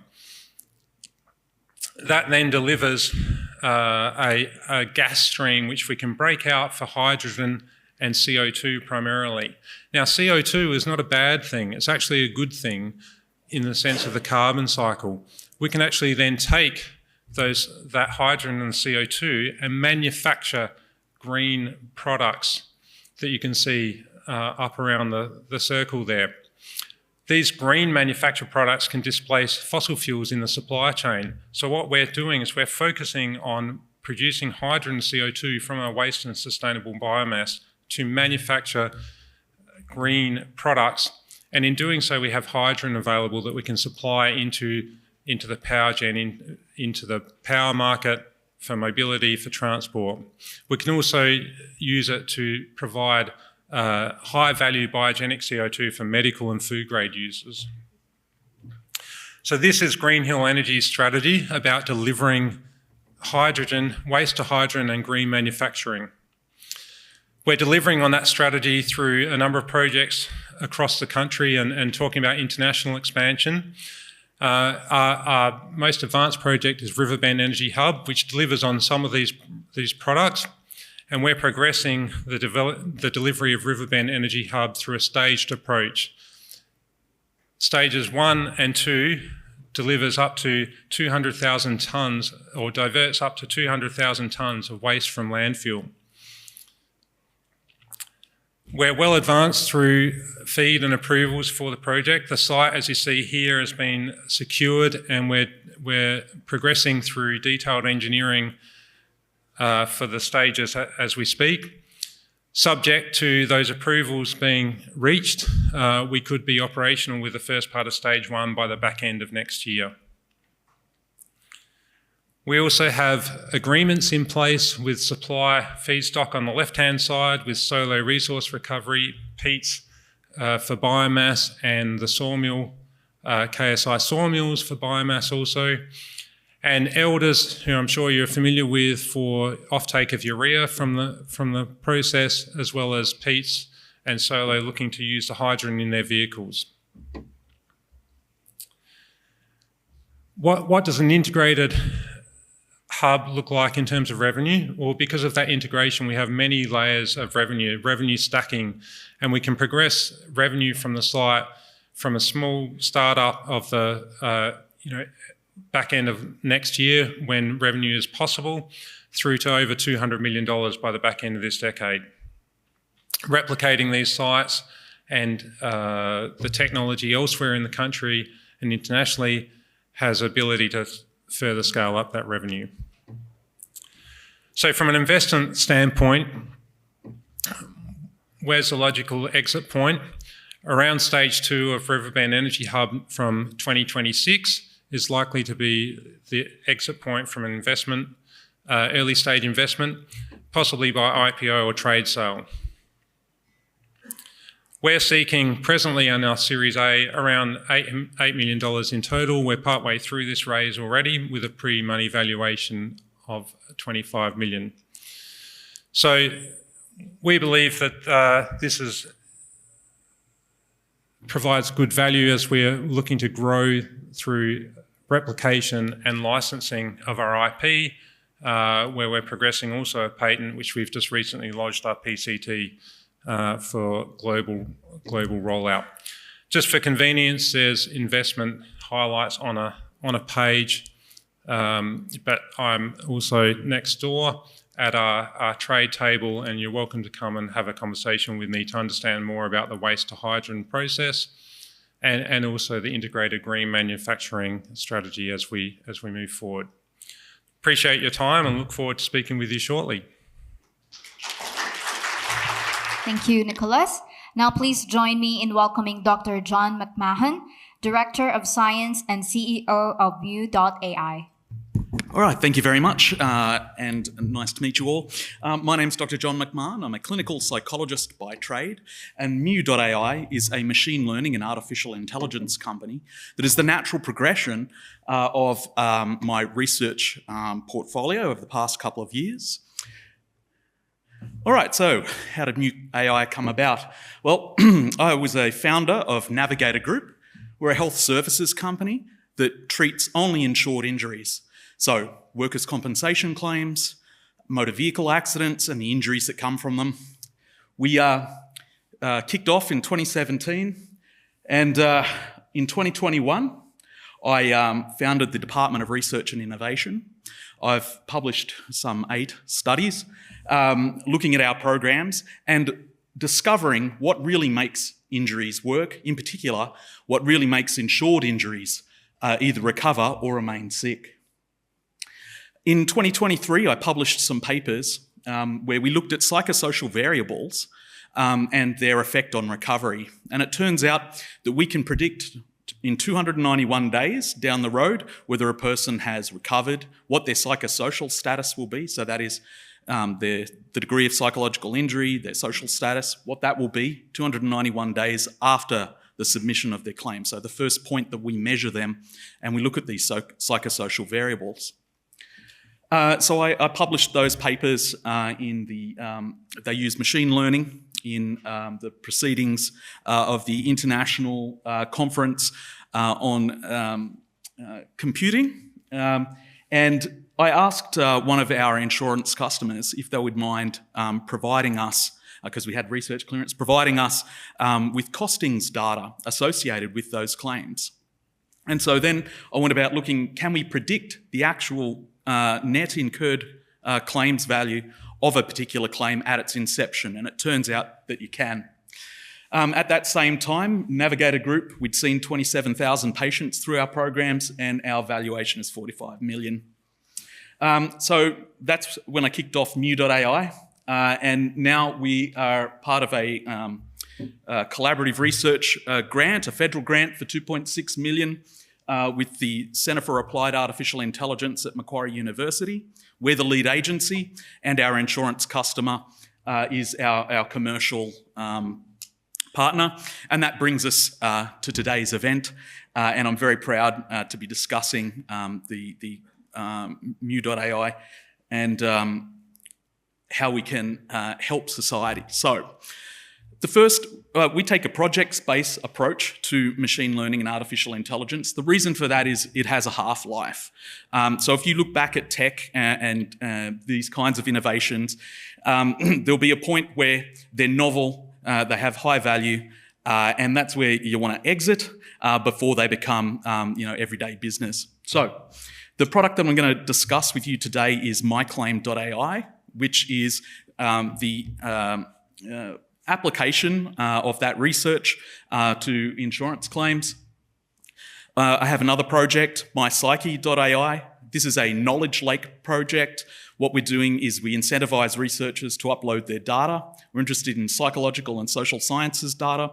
We've invented a cryptocurrency that is what we reward our researchers who upload their data with. And then when we've aggregated that data and applied the machine learning models to develop new insights, we then auction those insights in an eBay-like auction using that cryptocurrency. And of course, the universities will want to have the best research. They will then buy that crypto for hard currency, and that's how we monetize those ideas.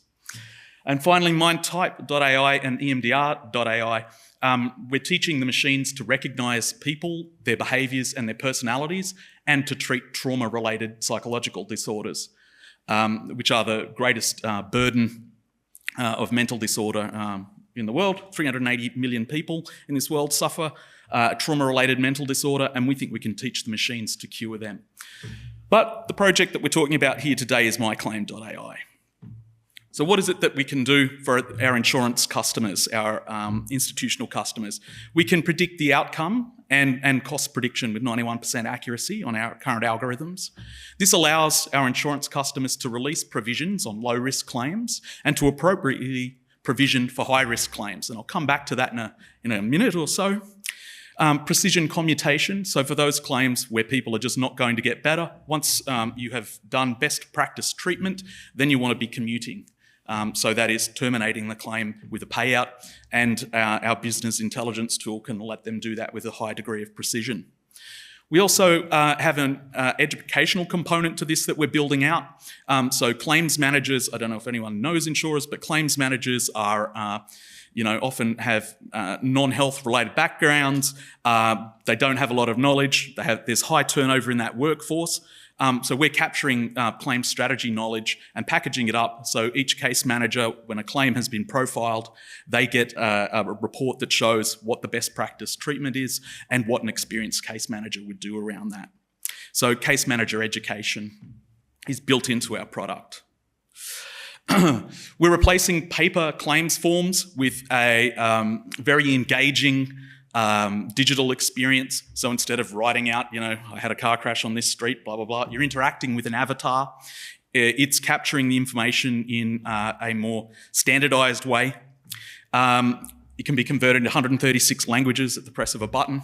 And what it's got is that embedded profiling. So as the person is completing their claims form, we're asking them the questions that predict how their claim is going to go. When we identify one of those high-risk claims, as you can see, the amount of money that those claims represent, even though they're only like 1.8% of a portfolio, the cost of those claims is massive. So low risk, you don't have to do much with, but these high-risk ones you really need to be across. And from a portfolio perspective, if we can reduce by 25% the cost of those high-risk claims, it gives you an uptick in the portfolio of about 6%.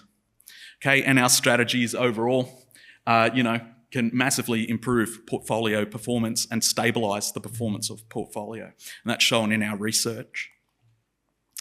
So, what's the size of the addressable market? Well, here in Australia, there's about 570,000 claims.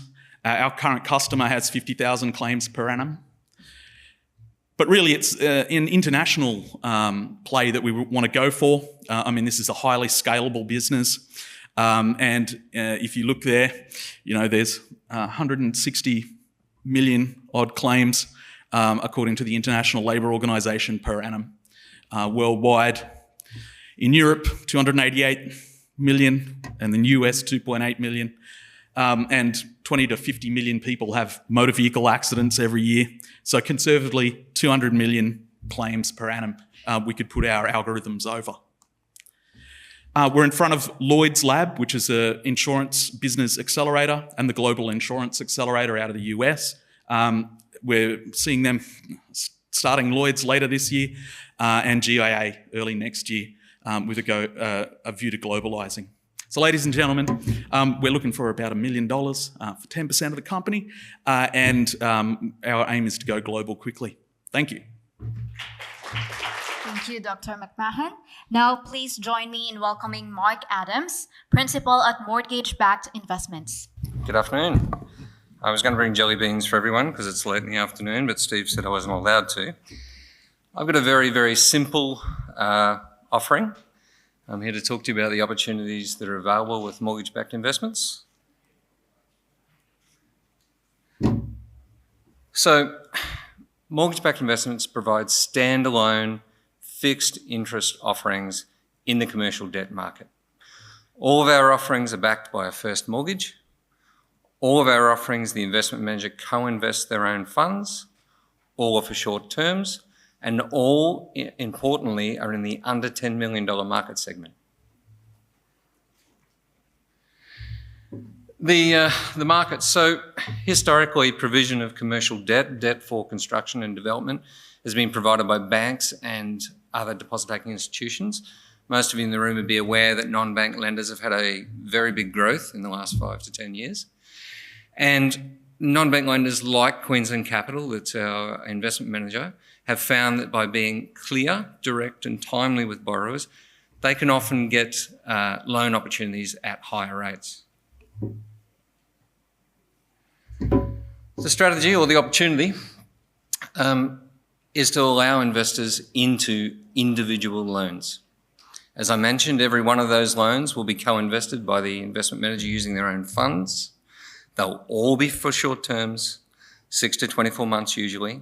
They'll all be backed by first mortgage security, and they'll all be for projects in the under $10 million space. Returns. So presently the returns are showing between 9 to 10%. That compares very favourably to deposit rates or historic dividend rates. Importantly, the investment manager does not receive any fees. It prioritises the earnings for investors and the return of capital investors before it receives a single dollar. Further on the security, so the LVR position or the extension position, every loan is backed by a first mortgage. We operate on conservative LVR positions to give a significant headroom to recoup investment and investment earnings in the event of a problem. Usually they're about 65%, so that means for $65,000 of loan out there, there'll be $100,000 of value of property. Again, reiterating the security position, it's all first mortgage. First mortgages get paid ahead of second mortgages, they get paid ahead of preferred equity, they even get paid or returned ahead of the borrower's own equity in the company. There's no pooling of mortgages. The investment's not affected by the performance of other loans or the actions of other investors. The under 10 million market. So the under 10 million market space is not very exciting for people. And I must say that our offerings are very boring. You won't find an offering funding a high-rise in the Gold Coast. You'll find very pedestrian, everyday product. We see the benefits in the under 10 million market is that the developments are less complex, there's less design risk, there's less construction risk, and if you do have a problem, you're able to find a contractor to finish it. You're not looking for a tier 1 builder. They're shorter in time frames, they're smaller in size, which means you have less product to sell, to realise, to return the investment. And because of the shorter timelines, you're less exposed to any movement in either cost or market demand. Co-investment. So just to recap on this, the investment manager that has the same ownership structure as mortgage-backed investments, we are the same people, will invest a minimum of 10% into every loan. It offers its investment on a first loss basis to investors, meaning it would have to lose all of its investment before any investor's investment is at risk. Additionally, it subordinates its earnings until after investors get their investment and their investment earnings back. Investment manager record. Look, I've been doing this for 15 years. Since 2016, we've assessed $4.8 billion worth of projects. We've funded $404 million worth of projects. We've injected $133 million of our own money funding these projects and zero capital loss to date. The investment structure. So at the centre of the investment structure is a special purpose entity. For every loan, there is a special purpose entity. There is no pooling. Investors have security over the special purpose entity, and then in turn, the special purpose entity has security over the borrower and holds the first mortgage over the subject property. Our custodian, we use Computershare, holds investors' funds until all of this security is in place. Who can invest? Well, we see a wide range of people this would be suited to, including self-managed super funds, indeed other funds, and trusts. Our AFSL obligations mandate that we can only accept investments from professional, wholesale, or sophisticated investors. Sorry, mental blank. Here's some investments available at the moment. You will see that they are all for short terms. They are all backed by first mortgage. They all have co-investment from the investment manager, and these happen to all be at 9%. To recap and to reiterate how mortgage-backed investments are different, I know there are some other property funds and indeed even debt funds in the market. We are not a pooled situation. It's deal by deal. We invest our own funds alongside investors. We offer that investment as a first loss to show our confidence and to protect the investor's investment. We subordinate earnings till after investors receive their investment and their investment earnings back. They're all backed by first mortgage, they're all short terms, and they're all in the under $10 million market. How do you invest with us? Well, it's very straightforward. The first step is please go to the website, mortgagebackedinvestments.com.au, register, and that way you'll start receiving opportunities for your consideration. I invite you to come and visit myself or Kim or Don this afternoon. We can talk about if any of the investments that we have available are suitable for you, and if not, we can register you so that you can have opportunities delivered for you for future consideration. The website again is mortgagebackedinvestments.com.au. Good afternoon. I wish you all the best in your investing. Thank you, Mark. Now wrapping up our third set of company showcases is Paciali. Please join me in welcoming its founder and CEO, Joaquino Marmota.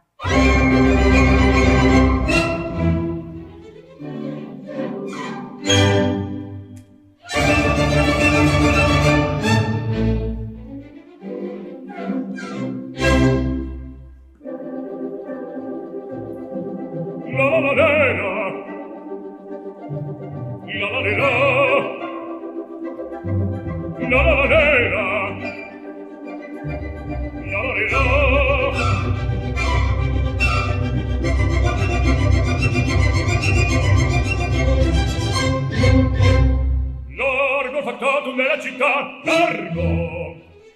La la la la la la la la la! Ah! Presto bottega che le facciam, presto! La la la la la la la la la! Ah! Oh, che bel vivere, che bel piacere, che bel piacere! Per un barbiere di qualità, di qualità! Bravo, Figaro, bravo, bravissimo, bravo! La la la la la la la la! Bravissimo per l'unità, bravo! La la la la la la la la la. Fortunatissimo per verità. Fortunatissimo per verità. La la la la la la la la la la.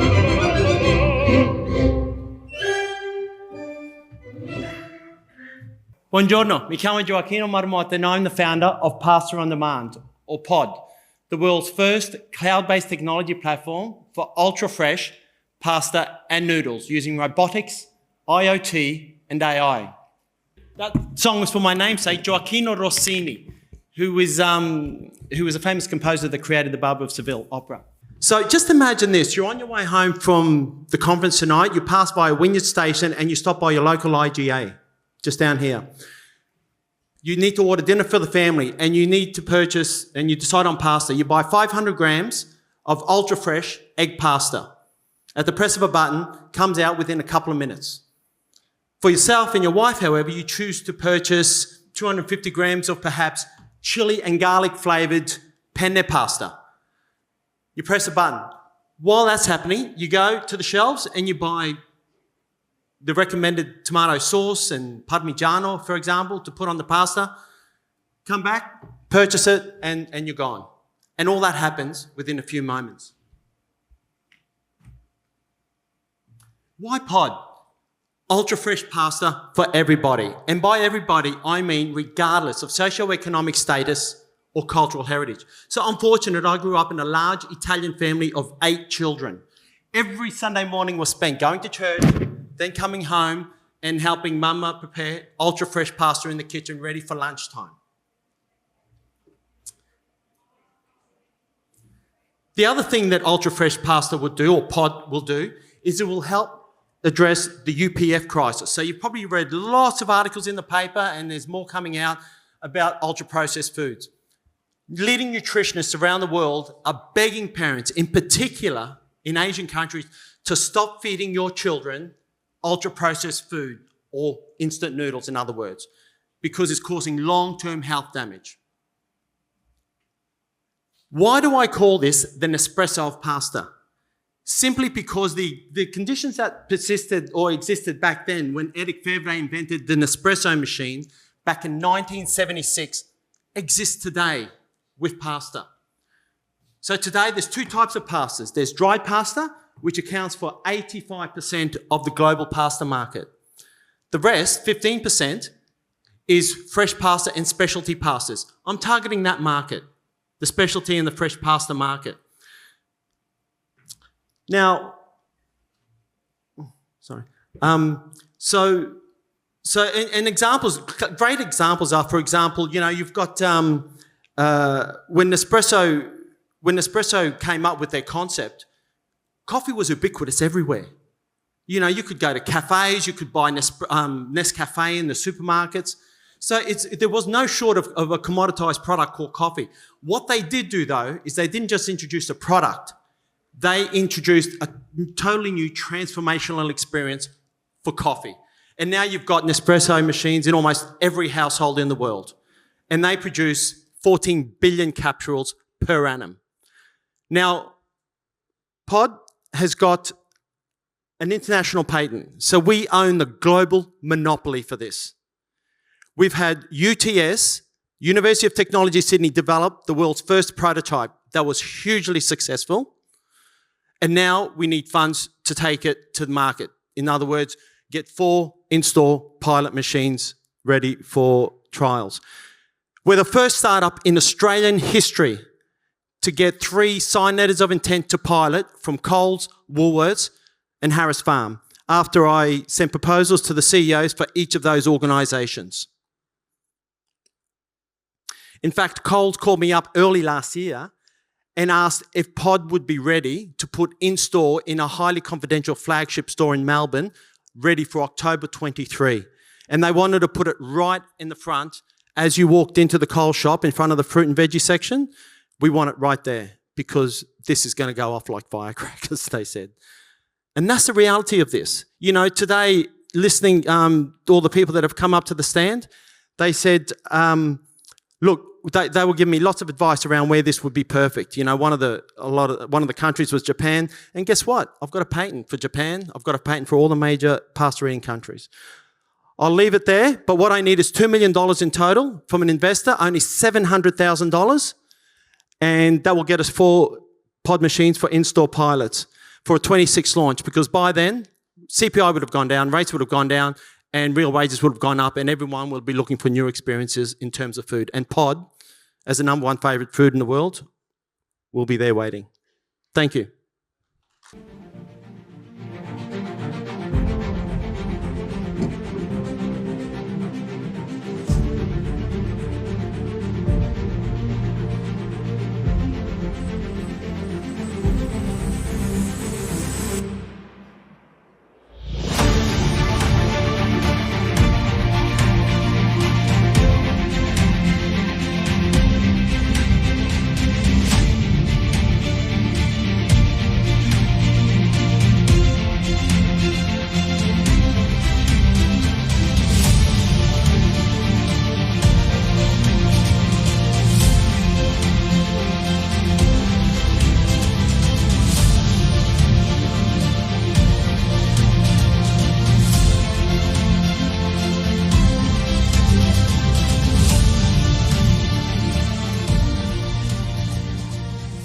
Thank you, Joaquino, for that wonderful presentation.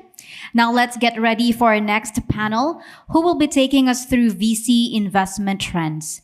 Please join me in welcoming to the stage Dr. Nicholas Hartnell, founding partner of Sohai Partners, Mike Nichols, partner at Main Sequence Ventures, Lauren Schwartz, general partner at OIF Ventures, Maria Halas, CEO of Stride Equity, and Stephanie Basley, investment manager at Possible Ventures.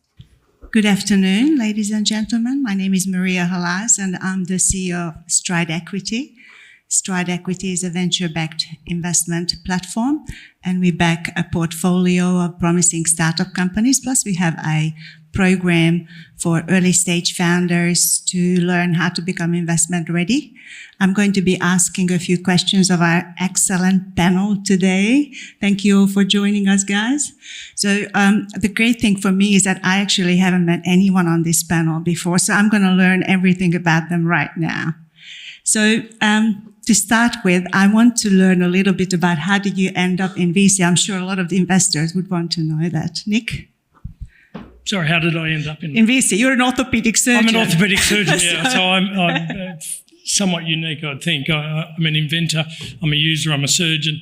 I've had quite a few ideas that I've got to market, and like everyone who has an idea, you struggle with funding. Then I started chatting to some colleagues, and they've had the same funding problem. So it became fairly clear to me that the best idea was to get these people together. They're the smartest people in the room, get them all in the same room, and they love to share their ideas. So I set out to start a VC so we could invest in these collaborative ideas and get those teams together, because if one succeeds, we all succeed. So that's essentially how we've got into VC. Sounds like some of the angel investors around here might want to learn from that.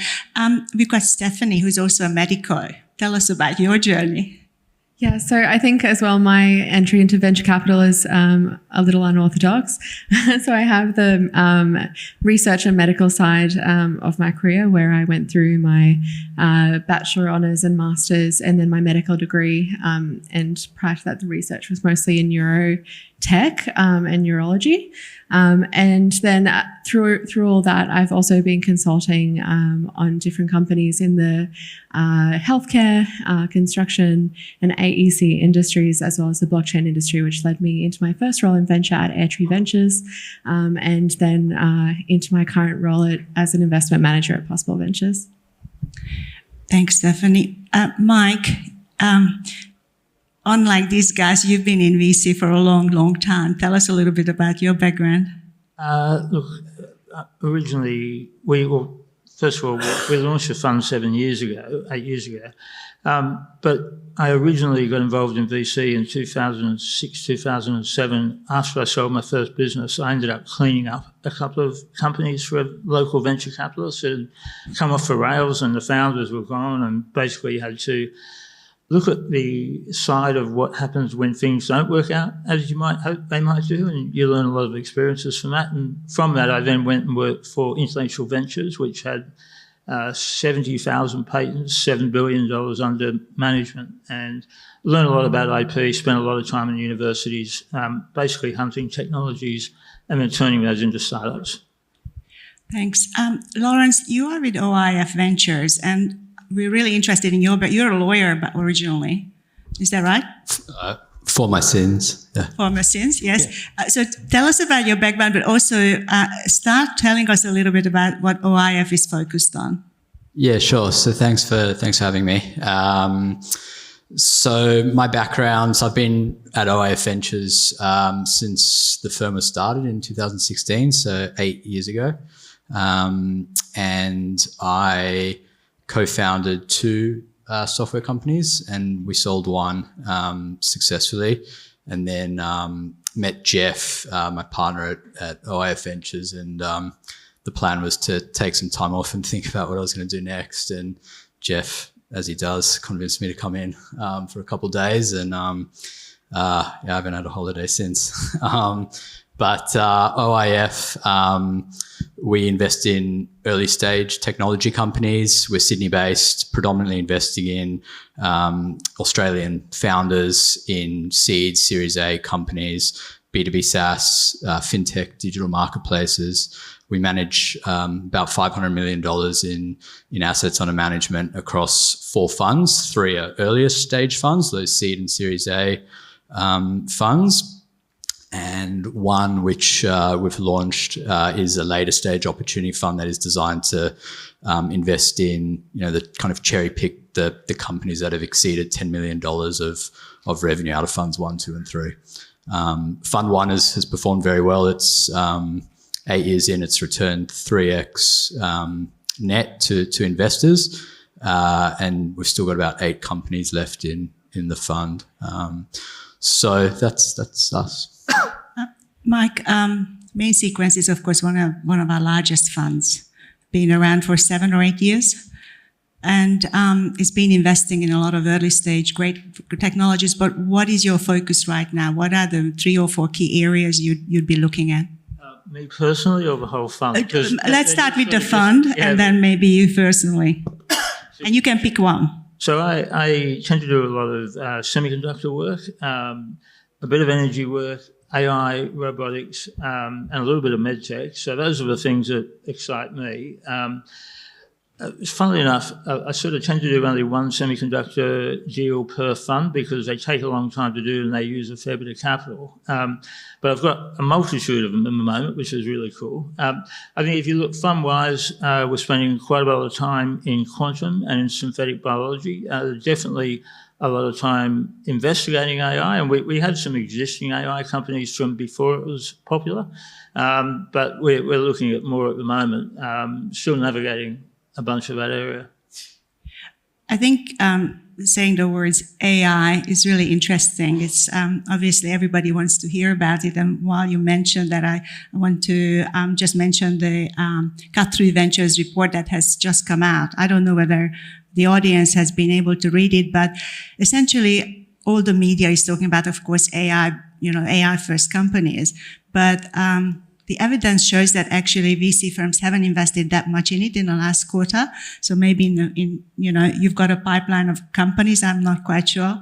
But it could also be that by the time something becomes trendy for us, retail investors, it's already gone past from professional investors.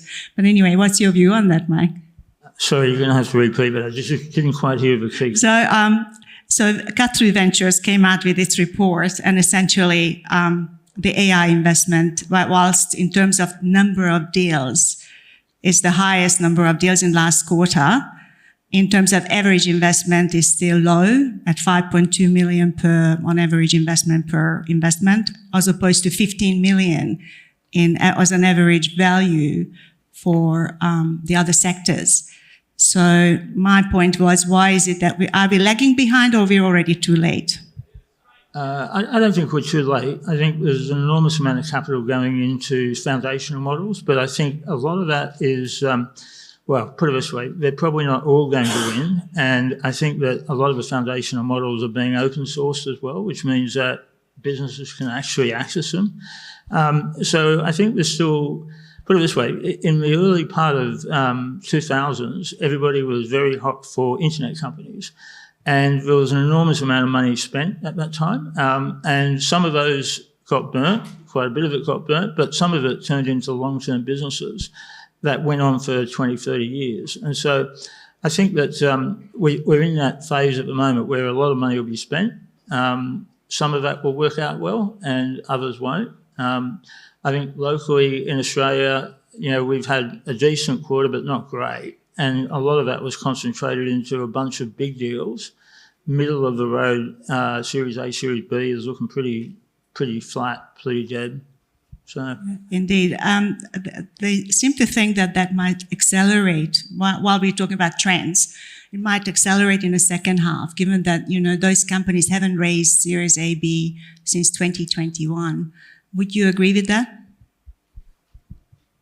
Yeah. Again, I'm really struggling with the sound. I'm sorry. Sorry. So the report also points out that Series A, B raisings have been lagging behind, which is what your point has been. And do you see that accelerating in the next half? Look, hard to say. What everybody doesn't really think about too much is why that's happening. And so if we look back sort of 18 months ago, when the world pre-Silicon Valley bank crash, we used to have American VCs flying into Sydney every week looking for new opportunities, and that sort of dried up post-SVB. And so that's a bit of a challenge, and also government funds being, still the two major funds, National Reconstruction Fund plus AEA, are just coming online now. And so there's been a little bit of a dearth there for 18 months of funding sources. If you've got a high-tech company in Australia, you can get the first sort of seed and seed plus round done, maybe the A, but anything after that needs to come from an international investor. There just isn't the depth of capital here. So I think that's why it's happened. Whether that resolves itself soon, hard to say. Yeah. Stephanie, I want to test you on something else. What is frontier tech? Because your website talks about their investment theme being frontier tech. Yeah, great question. So at Possible Ventures, we define our thesis as frontier tech, and how we look at that is in two ways. Firstly, frontier in your mission. So are you doing something that's really going to push forward humanity and do something that to really create the future of tomorrow in mission, or is it in your technology? And just a little bit like what Mike does at Main Sequence, we really do focus on deep tech and life sciences, and even software that is making a path to tomorrow and really doing something new. And one of the things in the recent second quarter 2024 report that I picked up on was the drop in investment in female founders. What's your view on that, and do you see that changing?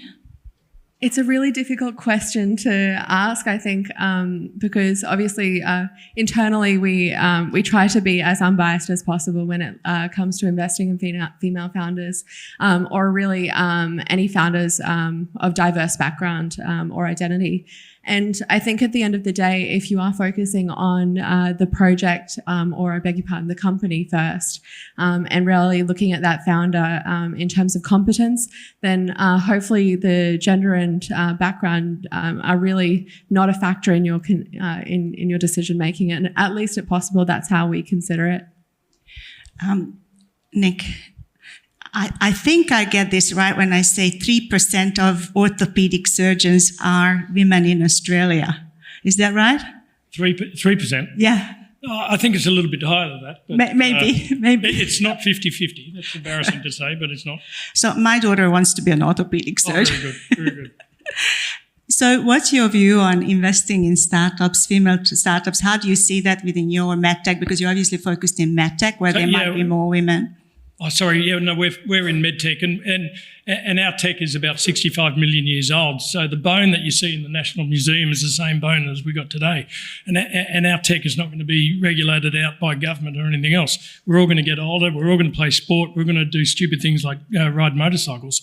So our tech, I think, is safe and is safe for the future. So we're also focused, and I think we really want to put a focus on mobility, and everyone can see an outcome with the improved mobility, and mobility really gives you independence. So I think if we can get that investment right and improve someone's mobility, then we've improved our fund and improved not only the investors' return, but improved someone else's life and given them some independence. So I want to go back to Lawrence a little bit. I want to tease out a little bit about your favorite area. If you can pick one area at the moment, because we're talking about trends in this panel, what is one sector that you really would like to focus on and invest in because you think it's really the strongest in your view? Where do I start? So we focus on 3 areas at OIF, and that's B2B, like enterprise software, fintech, and digital marketplaces. I mean, just to zero in on enterprise software, which dovetails a bit about AI and what Mike was describing. We've seen a lot of use cases of AI starting to come through, especially at like almost like the behind the scenes, like OpEx level. Developers can develop faster, more scalably, more cheaply. We've seen AI deployed into customer call centers now. So we've seen that really like lower the cost barrier, and cloud adoption. It's been talked about for 10, 15 years, but it's still being forecast to grow 2.5x over the next 3 years. So there's still a lot of cloud adoption. You'd be surprised by how many companies we speak to, the Fortune 2000, the ASX 200, who are still on a mainframe, still have, critical aspects of their systems running in very legacy technology. And it's really inhibiting, we all use Uber or Netflix and have this great user experience. And then we flip across to the enterprise side and we're stuck in the 90s. And so we're seeing companies being forced by consumer requirements to really start to adopt, consumer-centric software, and that's where we've been investing heavily behind. Sadly, we're also seeing a lot of need for cybersecurity. We've made a lot of investments there. We share one with Mike at Main Sequence called Casada, but XM Cyber, Nullify, and others, EFT Shore, which we sold. But unfortunately, there's just been a big need for investment and for companies starting. And Australian founders have had exceptional success building really robust cybersecurity software. So we're seeing a lot of excitement, sadly, investing behind that area as well. I think that's very topical with some of the events of, Optus, etc. I think we are Medicare data leak. Yeah, and for every one that is named, there are hundreds that are unnamed. Yeah, exactly. Mike, if you could pick one area that you personally are really interested in looking at right now, what would that be? One area. One sector or one area. I'm sort of thinking the intersection of semiconductors and AI. Everybody thinks a lot about LLMs, but not actually what goes into powering them underneath. And so looking at how can we use AI to build chips faster? Because if you can build chips faster and make them lower powered, that's pretty interesting, because one of the biggest issues you've got right now with AI is we're suddenly sort of burning a large chunk of the world's energy on training models. So that's pretty interesting to me. And then how can you massively reduce the cost of building semiconductors by taking away the 3, 6, 12-month cycles of building a test chip, taping it out, sending it back, testing it, building a test, and so on. That takes humans literally tens of thousands of hours to lay out all the transistors, to lay out all the design. That is a task that is optimally suited for reinforcement learning and other types of AI. So that's pretty interesting. Is it something that you find in Australia from? I may have. I've been looking for 2 years. I'll tell you in a few Sounds weeks' like time. we should have a look into your Rolodex. Stephanie, how about you? One area you're really passionate about, you really want to look at this year? Again, it's such a hard question. There's so many promising companies coming out, but a word that I'm really looking at the moment is resilience. And whether that be cyber, as just mentioned, or whether that be improving our structures around energy and climate, or whether that's even in the medical field and looking at stepwise changes to improving health and longevity. I think that there are lots of great options out there, but I couldn't narrow it down for you. I'm sorry. Nick, you're the last one. Passionate project. Can I take two? Yes, go for it. So I think what we've noticed is that the investors, a younger investor especially, they want to see that they're making a difference. They've got a conscience. So making a lot of money comes second to making a difference. And so my focus and my passion, I guess, for this upcoming investment is two. We've got a plan to help solve back pain. And I think, the world understands back pain. Probably 20% of the room have back pain right now. I mean, it's more, remarkable. I think. So we're working on a protein to be injected that can help with back pain and help disc disease and prevent the secondary osteoarthritis of the spine. And the second project that I'm really passionate about is ligament reconstruction, and we're using a xenograft, which is a kangaroo-derived ligament, which is much stronger than any other ligament that we know of on this planet. And we're using kangaroo ligament to reconstruct the ACL. And if you look at the Olympics, if we take the Olympics today and you look at our Matildas, we've got 3 players out with ACL injuries. So 3 players out of that squad with the 1 injury. So I think we can just make that better as well. So two projects, 2 plans, back pain and an ACL ligament reconstructions. And when you get it done, please let us know. I've got a personal interest in both. All of you invest in early stage companies and early stage projects. And, as an investor, you always come up to risk reward and how do you manage your risk. So if I could start with Lawrence, what are your specific strategies that you use with companies you invest in to mitigate your risks in early stage, particularly in early stage investments? There are a couple ways.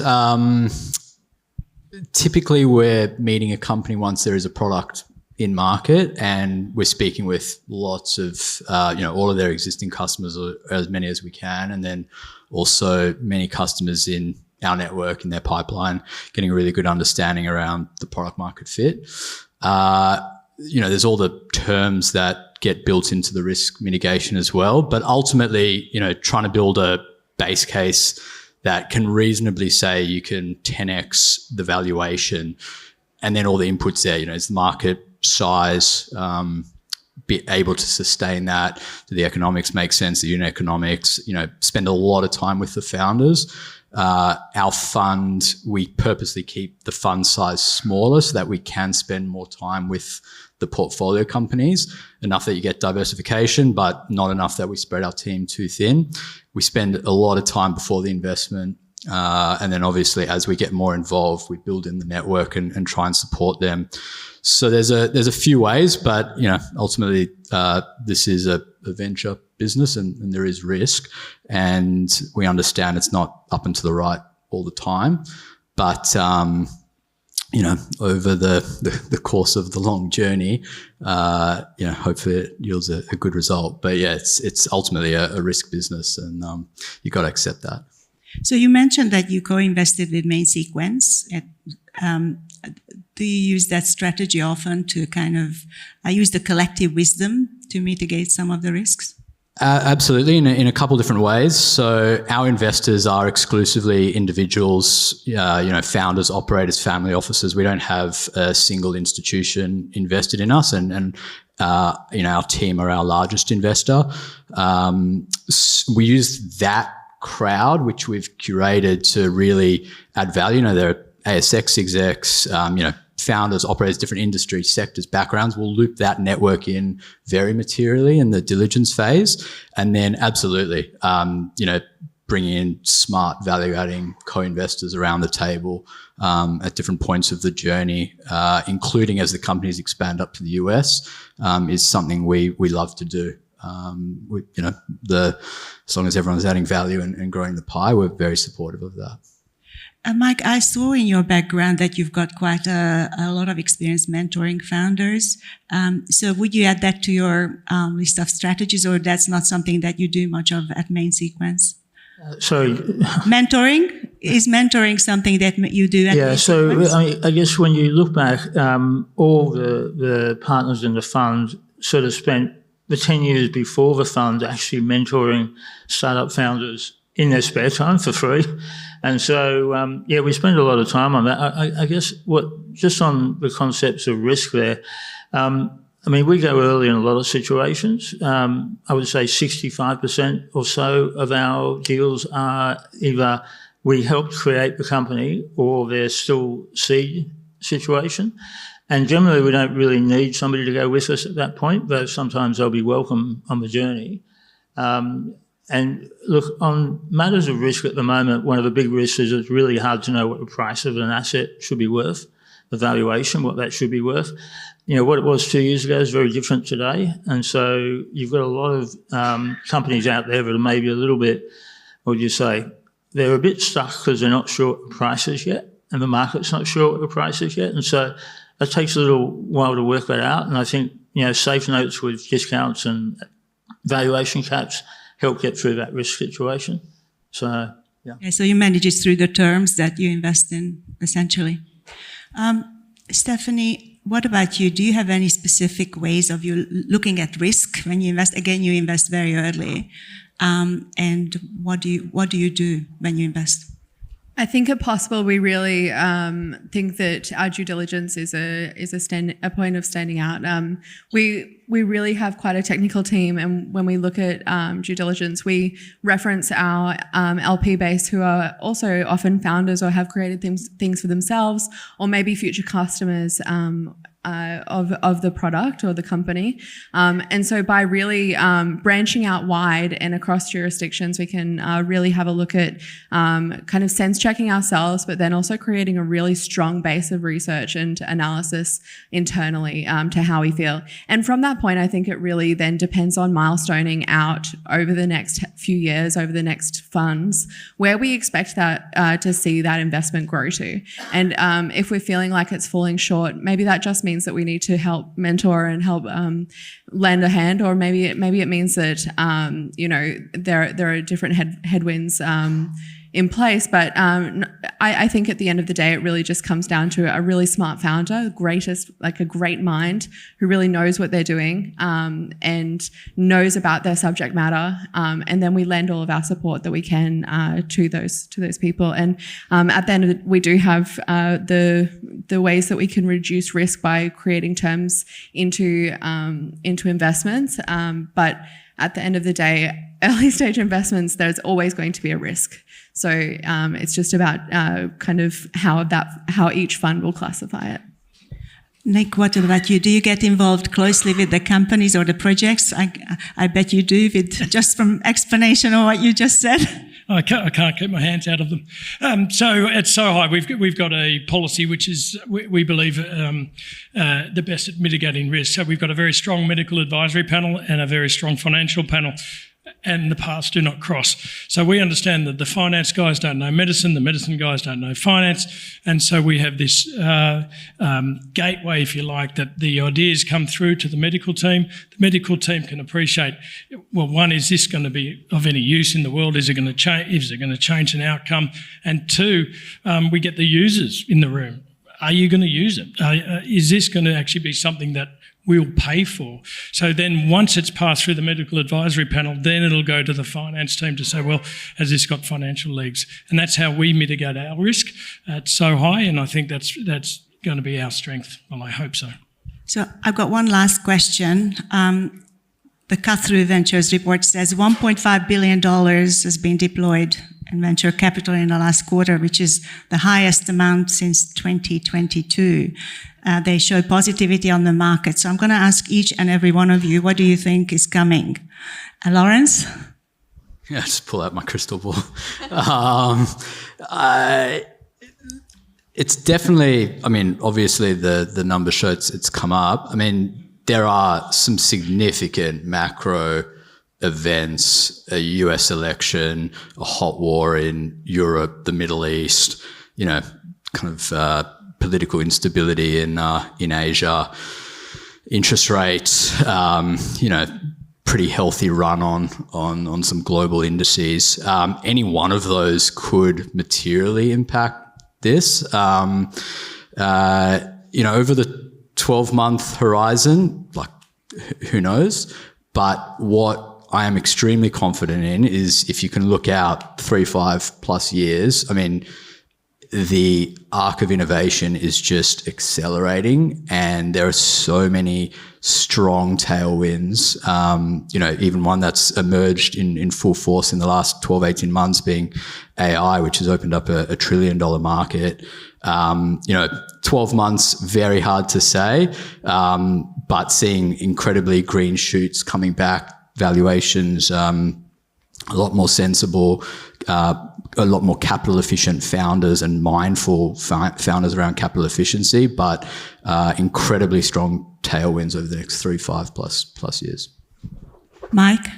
I think if you dissect the report you're talking about, seed is super strong. The top end actually had a couple of really big deals with really large amounts of money. What's in between, the A's and B's, not looking so healthy. And I don't know that that's changing anytime soon. I think one thing that maybe contributed to that is valuations have gone down in that sort of range from where they were 2 years ago. So you might have done the same amount of deals, but there was less money into them. And it's not clear when that really comes back. I think there's still a whole bunch of maybe companies that are still valued in 2022 numbers and maybe need to adjust. But the NASDAQ is sort of at all-time high. Well, it was a week ago. Maybe it's come off a few percent. ASX is at all-time high. We lag by maybe 12 months. VC lags in Australia by 12 months, whatever's happening on those big markets. And so maybe it'll come back. Yeah. Stephanie, what's your view? I think we've spoken a little bit about macro, so I won't go there. But what I will say is that on the front lines, when we're talking to founders, I'm not seeing a shortage of really high quality founders and of new things that are developing every day. And I think anyone that invests in deep tech can really see the stepwise changes over time. And as long as we continue to have great opportunities to invest in, there's always going to be a market for them. Nick, you're the last one, please. I'm the last, lucky last. So I've got a feeling that when the community is in crisis, the community gets together. And I think what binds us all is health. And I just have a feeling that the community will get behind health and the medtech will still be strong over the next 12 months. And I agree with Stephanie, the innovation is exciting. It's a great field to be in. Well, I want to thank you all. Please thank Lawrence, Mike, Stephanie, and Nick for their participation. A heartfelt thank you to our distinguished panelists for that interesting discussion. Now we're on our final set of company presentations. Please join me in welcoming Chris Carrigan, Head of Property Investment at Quanta Investment Funds. Thanks very much, everybody. Good afternoon. I'm Chris Carrigan from Quanta Investment Funds. We are a real estate fund manager based in Brisbane. We've been in business for over 10 years and we operate in offering investors, sophisticated investors, investments in traditionally retail, office, industrial and health assets around Australia. We take an agnostic approach in finding the best risk-adjusted return. So we're within those sectors, we take a broad approach and look at deals all across Australia. Our investor pool is currently over 450 wholesale investors, and those investors have investments that range from $50,000 up to $20 million. We certainly operate a co-investment a co-investment model where our management team invests up to 30% of the equity in the trust, so that we have very strong investor alignment. When we make decisions, we're not just making them as the investment manager, but we're making them for our own investment as well. As I mentioned, our head office space in Brisbane, we have a team of about 35 people, and we have internal acquisitions, investment management, property management, and investor relations team. So I mentioned our sectors: retail, industrial, office and health predominantly. Our investment style is broadly core plus through to some more opportunistic special situation investment. So that really is, we provide investors with very strong underlying distribution that is paid monthly, that's paid monthly, but we look for a very strong value add and value creation thesis, so that when the asset is sold, which for us is typically 5 to 7 years, the asset is sold for a lot more than we bought it. So we look for a lot more than just counter-cyclical capital growth or just value increase based on rent reviews. We look for true value adds scenarios. The special situation is assets that we acquire as a result of market dislocation, such as the current distress caused by interest rate, the interest rate increases. The market, we look all across Australia, and we're currently invested in all states across Australia except for South Australia and Victoria. And our return profile, minimum distribution of 7.5% paid monthly. In terms of a total return, our equity IRR is between 11 and 20%, depending on the risk of the asset. So the industry has historically operated pooled, open-ended funds. We are specifically for accountability and for transparency. Our style is to provide investors with opportunities in single asset closed-ended funds. So that means there is only one asset per trust, and that has a very defined investment horizon, so that investors choose what properties they invest in, and they have certainty about when their equity is returned to them, which is two factors that can't be accommodated in open-ended pooled trusts. So this is just a summary of our existing assets at the moment. Minimum investment of $100,000, which I didn't mention before, but just to give you an idea of a recent investment we made in Brisbane, this was a value add style investment that we acquired. It was 48% leased during the sale campaign. This was a non-market campaign that was, we secured a tenant to take that occupancy from 48% up to 86%. We changed the usage from office to a health usage, and the broad brushstrokes of that deal are: we bought the building for $39 million, spent $7 million putting that tenant in, and converting the usage, and on completion it's worth $59 million. It had a non-completion valuation of $59 million. In addition to that compelling capital upside story, from day one we've paid investors 8.15% distributions monthly.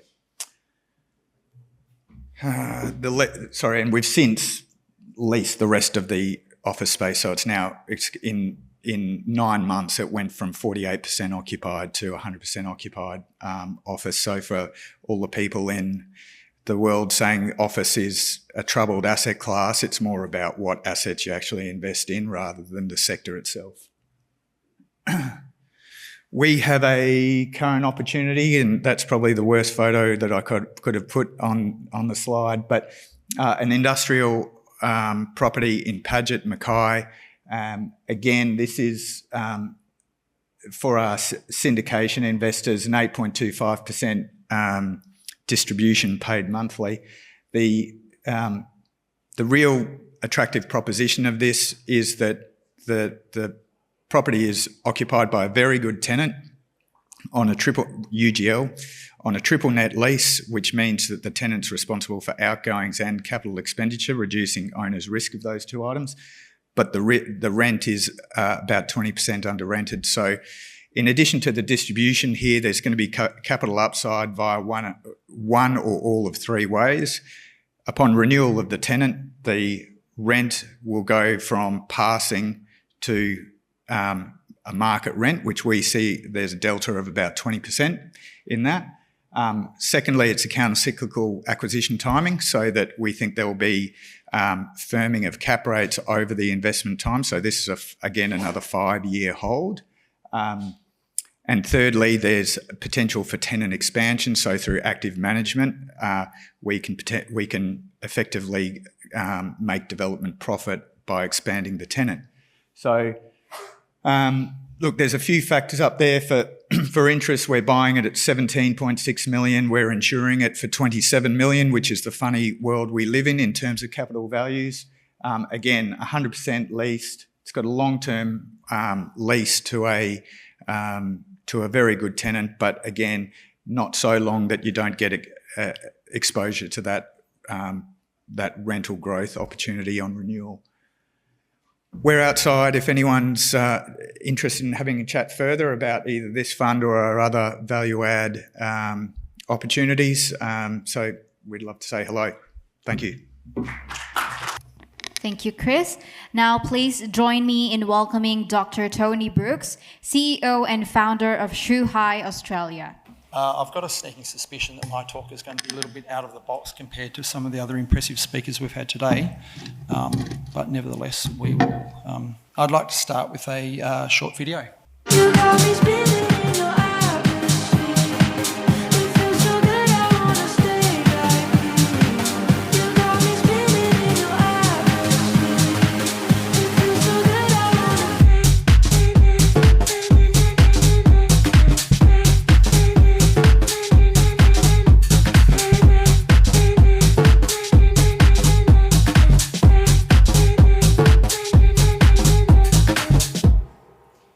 That's just a small glimpse of one of the festivals that we were in Perth, which we had a really successful lot of sales in. Simple is difficult to do. This is a Japanese karasanui, a dry garden, taken into Fukiji Temple, which is just outside Kyoto. These are supposed to be meditative gardens. It looks geometrically very simple, and as I was meditating on the photo, I couldn't really understand if they did the circles first and then the lines, or they did the lines first and then the circles. But actually, it's more importantly, where are the footprints? The other way I know simple is difficult to do is my 20-year career as a clinical anaesthetist in Perth in Western Australia. Every day I see patients that vary from very simple, fit young people having very simple anaesthetics to incredibly sick patients, which sometimes I'm surprised they're actually still alive, having highly complex procedures, and we need to figure out a way of trying not to kill them. What has this experience taught me? It has taught me that precision matters and risk management matters. So when you get a highly complex patient with a complicated procedure, how do we actually distill what matters? And there's a principle of the exclusion of the non-essential. If you get rid of all the rubbish, concentrate on what's important, you'll often have a very good outcome. My anaesthetic experience very much lies at the core of Kiso Shuhai, the brand, the drinks, and hopefully this presentation.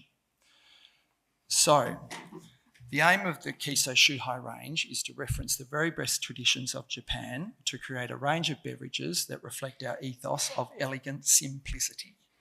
In doing so, we challenge the fundamental nature of what a good RTD should be. For those that don't know, an RTD is a ready-to-drink beverage. So how did we get there? My partner and I first got up to Japan in 2014.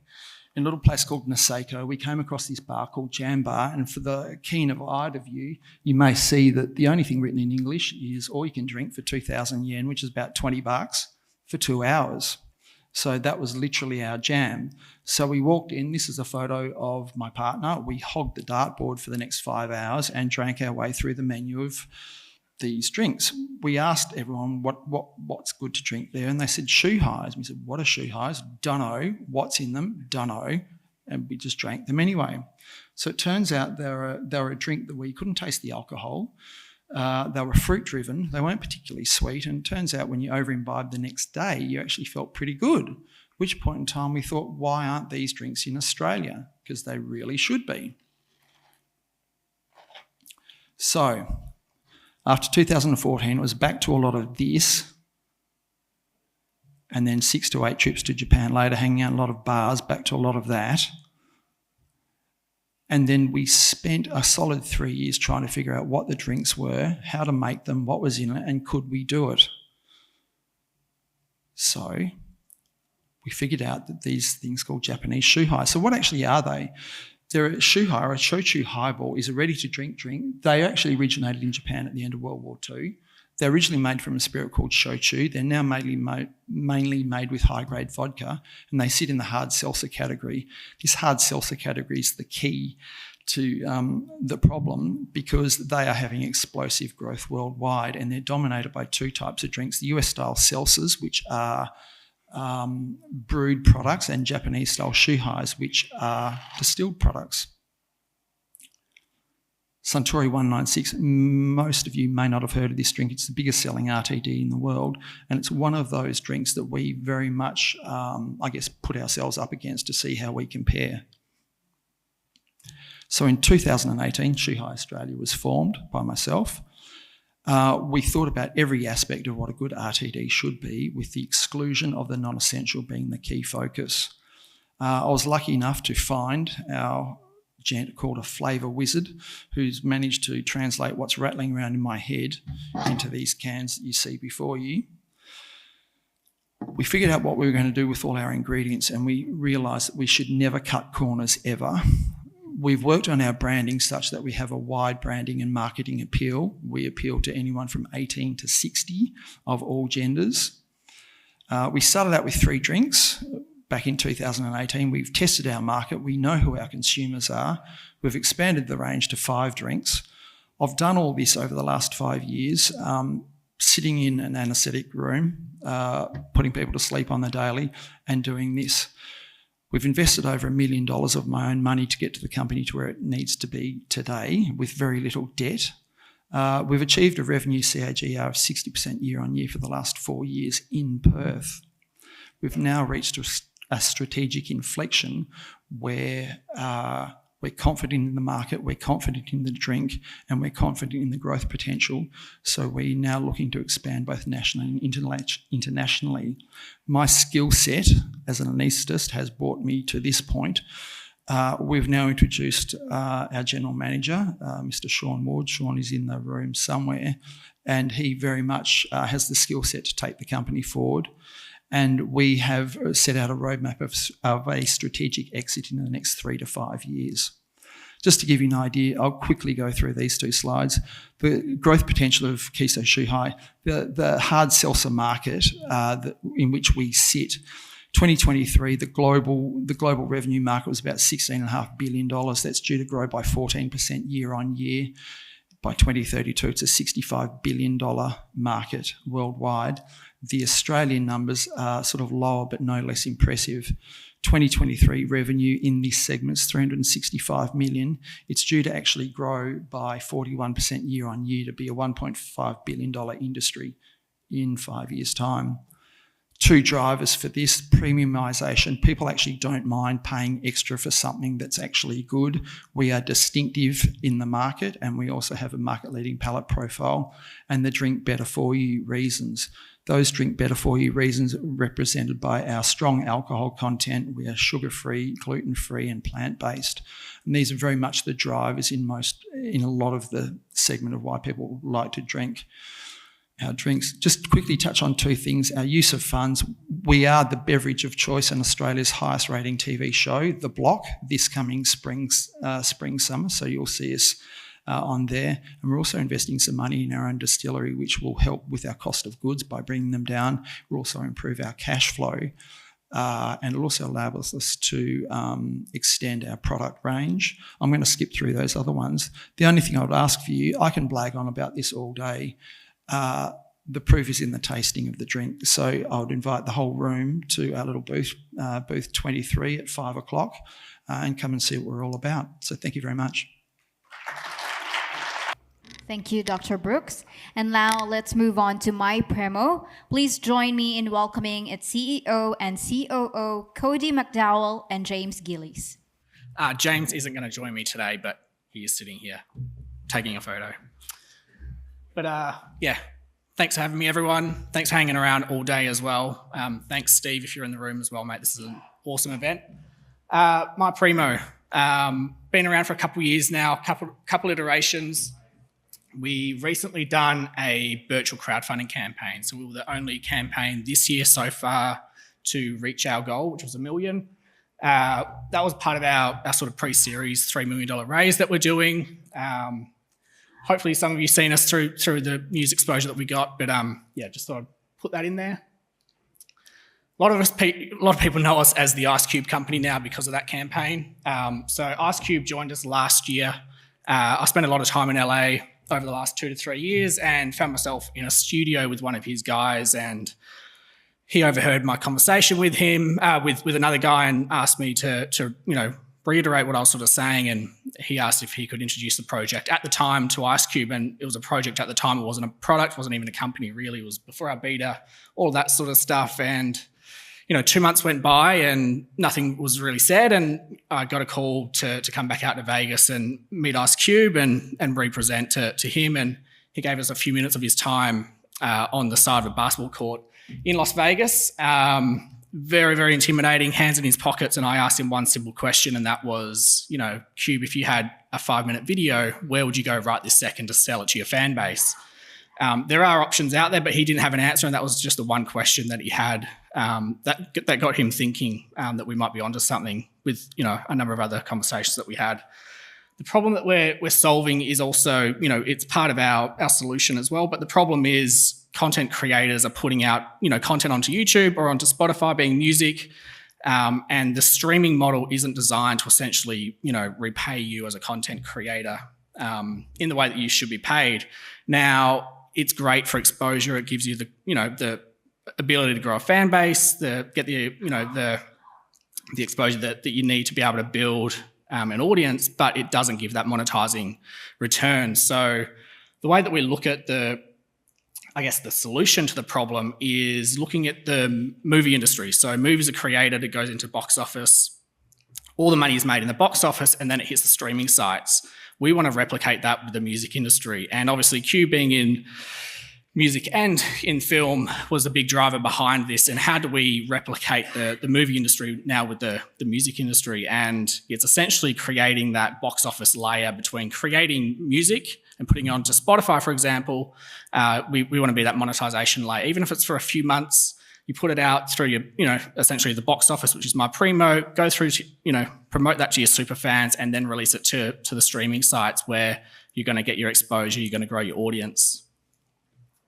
On top of that, we have essentially built out a bunch of complementary features, essentially. So we are a link in bio tool. So a lot of people are familiar with companies like Linktree. We want to own the social media real estate. So if you look on here, on Ice Cube, you can't really see it, it's a little bit blurry, but on Ice Cube's social media accounts, we own his real estate along with our 2,500 other creators that use our platform as that link in bio provider. And essentially that's a customizable landing page. You can customize it to however you want to look, however you want it to look. Then on top of that, it's got the content monetization piece as well. So you can upload any form of content in literally a few taps. We've got a few ways that we acquire our users. It's through our automatic referral program. So anyone that goes to Ice Cube's page, for example, and clicks that top right-hand corner, click here, anyone that signs up from his page becomes his referred user for life. Now, I'll get down into what that means later on, but essentially we pay out a 5% referral fee to anyone that signs up from your page. We provide a full dashboard, automated payouts to our creators, and also a digital wallet for our consumers that buy any piece of content from our creators. A couple of features that we're building out at the moment, just to sort of open up our offering to sort of the tier 2 and tier 3 celebrities, is one-on-one video call interactions and custom requests, similar to Cameo. And then we're looking at the memorabilia and the NFT sort of space in conjunction with each other, and how we can utilize NFTs to and streamline that high-end memorabilia from the artist directly to their fan base without that middleman. Competitors and market, obviously, YouTube and Spotify are dominating their respective fields. We look at OnlyFans being although we're not an adult content platform, we do look at them as having a lot of creators that have been sucked into their platform purely because of the monetization piece, and also Linktree. Our revenue model. So essentially, we pay out 80% of every piece of content that's sold back to our creators, roughly 3% in credit card fees. The 5% referral is paid out of our 20%, and my Primo sort of nets out about 12%. Now, if we have an organic sign up without that 5% referral, we maintain 17% from every piece of content that's sold. Have been around for a couple of years now. This coming 12 months, like I said, we raised the $1 million through Birchall. That was to start our $3 million pre-Series A round. We are actively looking for a bunch of new team to join the company in certain aspects that we need filled. And really for us over the next 12 months is to sort of build out more of a scalable, this is my sort of space, but more scalable tech, making sure that our security is up to scratch with the type of clientele that we're getting joining the platform, and then looking at, different opportunities to scale, whether that's, we're in talks with major record labels, major independent artists, athletes, filmmakers, looking at a bunch of different opportunities to help us get our brand out there. This is our team. A few key people that really make a big difference for us in our key spaces is obviously Tushar, our CTO, been around 20 plus years, incredible at what he does. Lindsay, an absolute genius as our CMO, and obviously having IceCube, having that industry knowledge at our fingertips, and continuously being part of that innovation that we're trying to drive is a big help for us. So we have raised $1 million of the $3 million that we're raising another $2 million as part of this pre-Series A at a 25.69 pre-money val. If there are any other questions, would love to speak to you out at the booth at 24. Thank you. Thank you, Cody. And now up next is Atom Beam, to be presented by its CEO, Charles Yeomans. Hi, everybody, and thanks very much. It's a lot more folks here than I would have thought, but at any rate, so really appreciate that. And but I do have a trigger warning.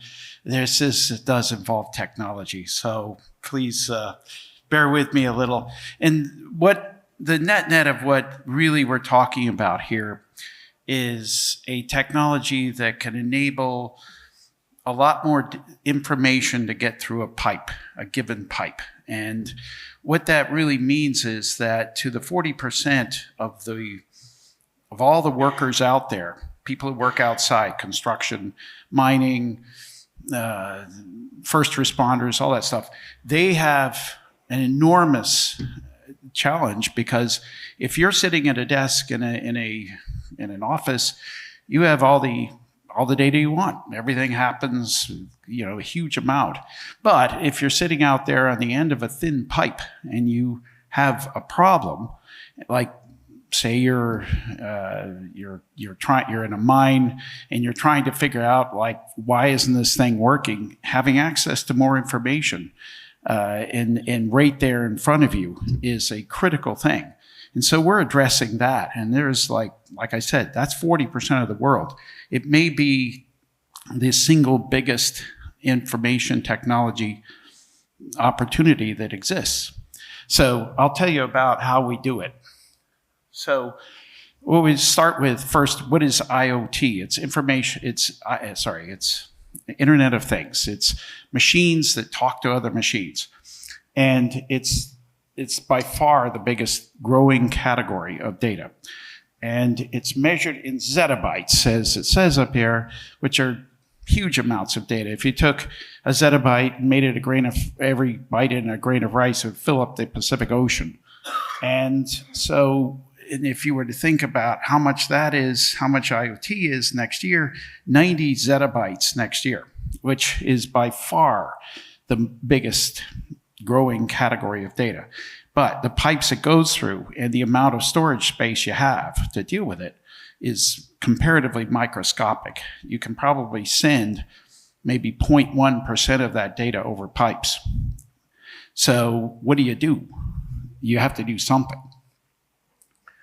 So what we do is we change the way computers operate so that they're representing themselves, the data rather, is represented to the computer as, in this case, a little tiny group of in this case, 4 digits that say, okay, to the computer, which has the kind of code book, those 4 digits become to that computer that 128 digits that's right behind it. And so the idea is to recontextualize data, to change the way data works so that it's not optimized for humans, it's optimized for computers.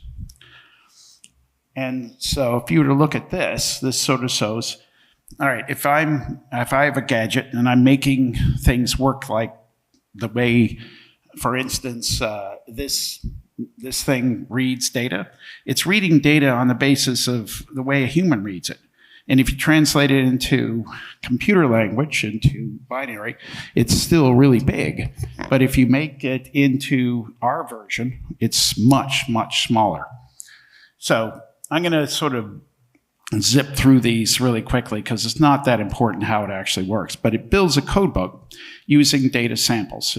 We have a SaaS product. It sits in the cloud, and the data gets generated by a machine, and it identifies these patterns in the data and builds a code book. And the code book says, here's a bunch of little code words, 3 bits, 10 bits, whatever, represent much bigger patterns.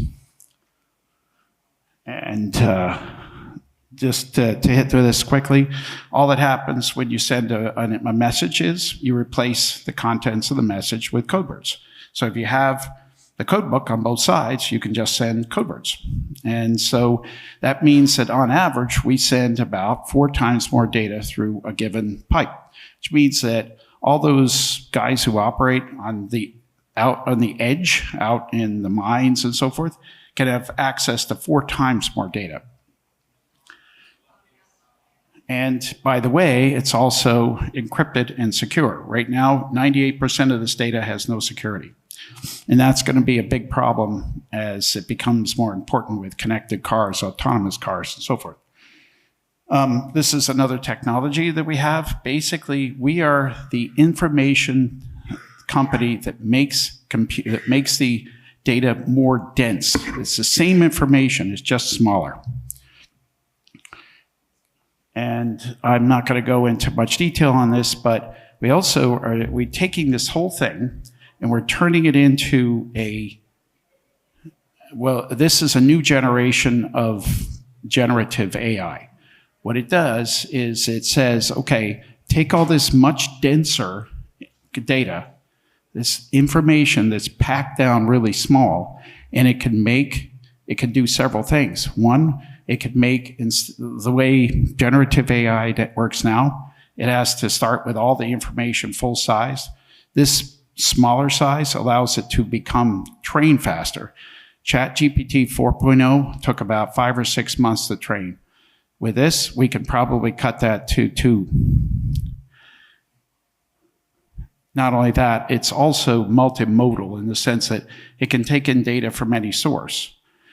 With current generative AI, the way it works is it takes in information from sources that are not just language, translates them into language, figures out what the deal is, and then translates it back into a picture or whatever.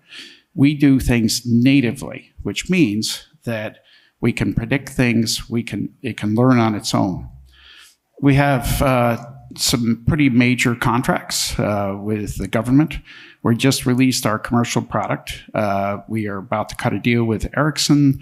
We have deals with Viasat. We have deals with Intel. NVIDIA is interested in working with us and has a partnership with us.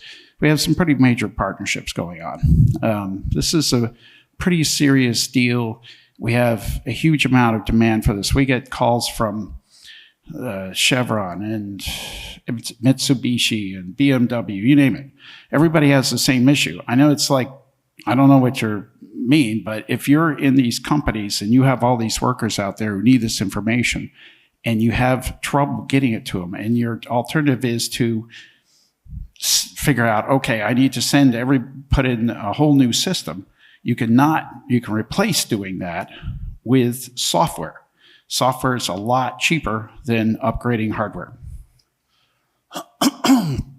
So we raised, well, now it's more like 15, 16, but we have 52 patents. We have another 60 that are pending. We have just launched, and you can go to it right now if you want, but we've just launched a crowdfunding raise. And we did that on Monday, and it's already over 3 million. And it's on Start Engine, in case you were to look. But the patents are always behind because we get so many going. So, and basically, you may say, well, okay, there must be somebody else doing this. No, there isn't. There is nothing else like this out there. And we know because we've been dealing with major companies, you name it, Cisco and LG and, you name it, lots of big companies, and nobody's seen anything like this. And so it's really hard to come up with a comparable company, another company that compares to us. So we have a big team. They are, very experienced people. We have about 30 some people now. And just to finish up, I'm over time, I realize, sorry. At any rate, so we have a product now, it's in the market. We'll start closing deals here with a commercial product. We already have revenue coming from the government, US government, and that's the pitch. So thanks very much. Thank you, Charles. So wrapping up our final set of companies is a pre-recorded presentation from Chimeric Therapeutics by its COO, Rebecca McQualter. Let's watch this. Thank you so much to the organisers for having me today. My name's Dr. Rebecca McQualter, and I'm the Chief Operating Officer of Chimeric Therapeutics. At Chimeric Therapeutics, we really are pioneers in cell therapy. We have 3 novel cell therapy platforms across 4 phase 1 trials in the US at the moment, and we're really moving towards making a dent on cancer. Here's my disclaimer. As I mentioned, Chimeric is a cancer cell therapy company. We have 3 novel CAR T and NK assets across 4 phase 1b trials, all up and running, open and active in the US, and recruiting patients, which is really exciting. So it's a very busy time at Chimeric Therapeutics. Just quickly, our corporate profile before I jump into the investment highlights. Our ticker is ASX CHM. Our share price today has been just a little over 2 cents, which is great, great to see. And our market cap is around 16 million. Jumping into the investment highlights, as I mentioned, if there's any key message I'd like you to take away from my presentation today is that we have 4 phase 1 clinical trials running across the US under 3 FDA INDs. And for those of you who don't know what an FDA IND is, it's a very hard thing to get to make sure that your drug is safe to use in humans. So we have 3 of them, so we're very privileged. Over the next 12 months, we'll see multiple clinical catalysts, and I'll dive into those from our 3 main assets in a second. I can't do this by myself. We have an experienced leadership team based in the US, and I'm here based in Melbourne, and I've got a fantastic team all the way across the US, and we've all worked in cell therapy and cell therapy commercialization and have that core clinical development capabilities across the entire team. So for myself, for example, I have a PhD in cell therapy from Monash University here in Melbourne. And I've worked for multiple big pharmaceutical companies, Amgen and Novartis, just to name a couple, and really working to bring cell therapies to market. So making sure that the clinical development strategy is appropriate to maximize the commercial impact of the product. One of the key assets that we have at Chimeric Therapeutics is CHM-CDH17. Try to say that one 3 times fast, but this is such a really exciting asset, and it's one of the main reasons I decided to join Chimeric Therapeutics. But this is the only CDH17 CAR T in trials globally. We will be the first to trial it in humans in the CAR T format, and I'm so proud to be leading the team on this journey for this particular asset. We also have a first-in-class chlorotoxin CAR, which is such a beautiful CAR, and that's to target the really nasty glioblastoma, a very nasty aggressive brain cancer, and that's the asset that the company was IPO'd on a few years ago. We also have a great off-the-shelf product, Natural Killer Cells, which is an allogeneic product that we can have hanging up in the pharmacy ready to go as a cell therapy product that's off the shelf. But I'll dive into the 3 assets a little bit later.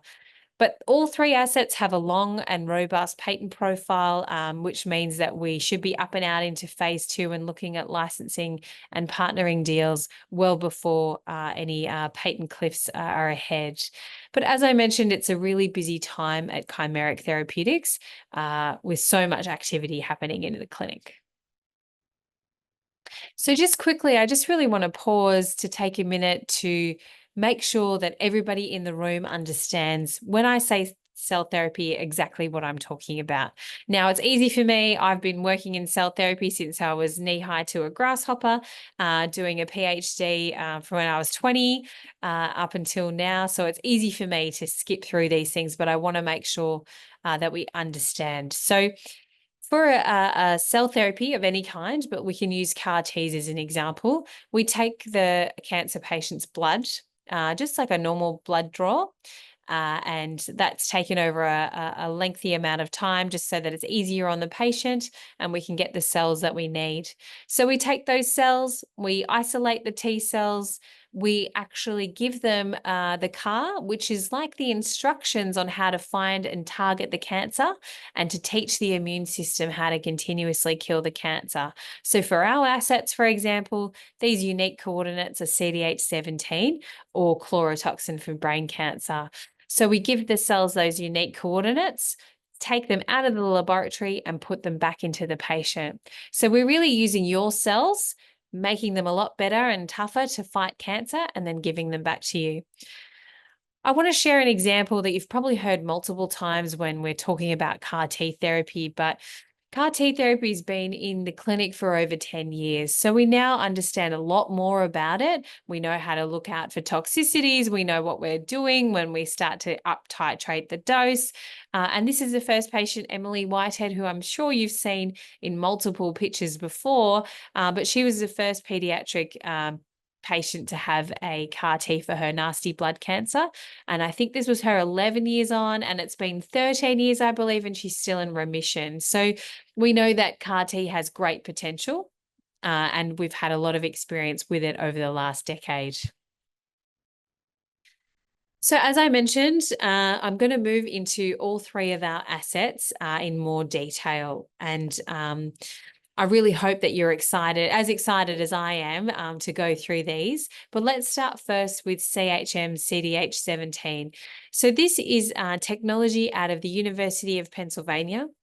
And you may have heard that name before, but this is really where CAR Ts were invented in the first place, a very long time ago. But we like to call it the home of CAR T.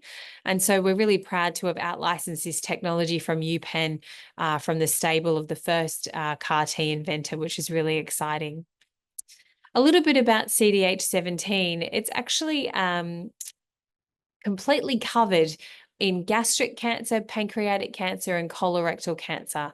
And so on the cancer surface, there's so much of it. It's a really easy target to add to a T cell so that we can teach the immune system how to kill these cancers. We now have announced we've had our first patient enrolled in our phase 1/2 trial, which is open at Sarah Cannon Cancer Center in Nashville, Tennessee. And I'm really looking forward to my trip to Nashville, Tennessee in a couple of weeks' time as we get more patients through. We've got other sites coming online. So UPenn is coming online as well in the next few weeks, MD Anderson Cancer Center, and also the University of Chicago, which has a fantastic cell therapy center of excellence up there. And it would be remiss of me to say that, we're an Australian biotech. We would love to have an Australian site. So my job over the next few weeks is try to determine how we can bring our amazing technology and this particular asset to Australia. One thing that I want to touch on is the importance of the phase 1/2 trial for this particular asset. The team have done such a clever job. They have got us pre-approved to move into phase 2 really quickly. So once the FDA deem that this is safe, we can progress into phase 2 without any more paperwork. So once we get through our first 15 patients over the next 12 months or so, we can be up and out and into phase 2 quickly. And it's a real testament to the knowledge that my amazing team in the US have on their clinical development for CAR-Ts. So moving on to the next asset, which is CHM chlorotoxin or CLTX, the blue asset here. This is technology that we've in-licensed from City of Hope. And as I mentioned before, we IPO'd on this a few years ago. We have a phase 1B trial that's active at Sarah Cannon Cancer Center at the Sister Institute in Austin, Texas. And this is really the target for the nasty brain cancer glioblastoma. We saw some encouraging phase 1A results, and we're going to actually improve the protocol design here for this particular study to make it even better. So I hope to share that with you soon. And our final asset, now I can't say that I've got a favorite asset out of the 3, but this asset is really looking after itself. So this is our off-the-shelf CHM Core NK. So these are natural killer cells. They hunt around. They're like the Batman of the immune system. They go on missions to get baddies, which are cancer. And so with these NK cells, our patented technology is the expansion technology, which means we can make multiple commercial doses from one healthy donor. So we can have it ready to go in a pharmacy, just like you would any other drug, and that can go straight into the patient without any issue, which is a fantastic commercially scalable asset. This particular asset's really exciting because long before my time at Chimeric, MD Anderson Cancer Center actually rang our chief medical officer and said, hey, we want to use your asset in a trial and we actually want to pay for most of it. And of course we said yes. So for the world-renowned cancer center, MD Anderson, the #1 cancer center in the world, to give you a call and say, hey, we want to use your asset, it's really a testament to the asset. And this trial has been ongoing for a few months now for a blood cancer called AML, or acute myeloid leukemia. And we're actually moving into the second cohort for dosing, and we're moving really quickly. And so the news flow coming out of this particular asset is going to be great over the next few months. And as I mentioned, the Chimeric contribution to this study is quite modest, which is fantastic. And finally, one more trial that we have running. It's so busy to keep up with everything that's going on at Chimeric, but this is also with our amazing Core NK platform at Case Western University, where we out-licensed the technology from. And this is targeting solid tumors using the NKs and sending the Batman in first to really beat up that colorectal cancer. And this is progressing really nicely. So again, I'm going to go and see them in a few weeks' time and hope to meet some patients that have been treated. But just to leave you with a few closing thoughts, and I know everybody's going to stand up here and say that their company has amazing assets and is undervalued, but I am going to say that to you.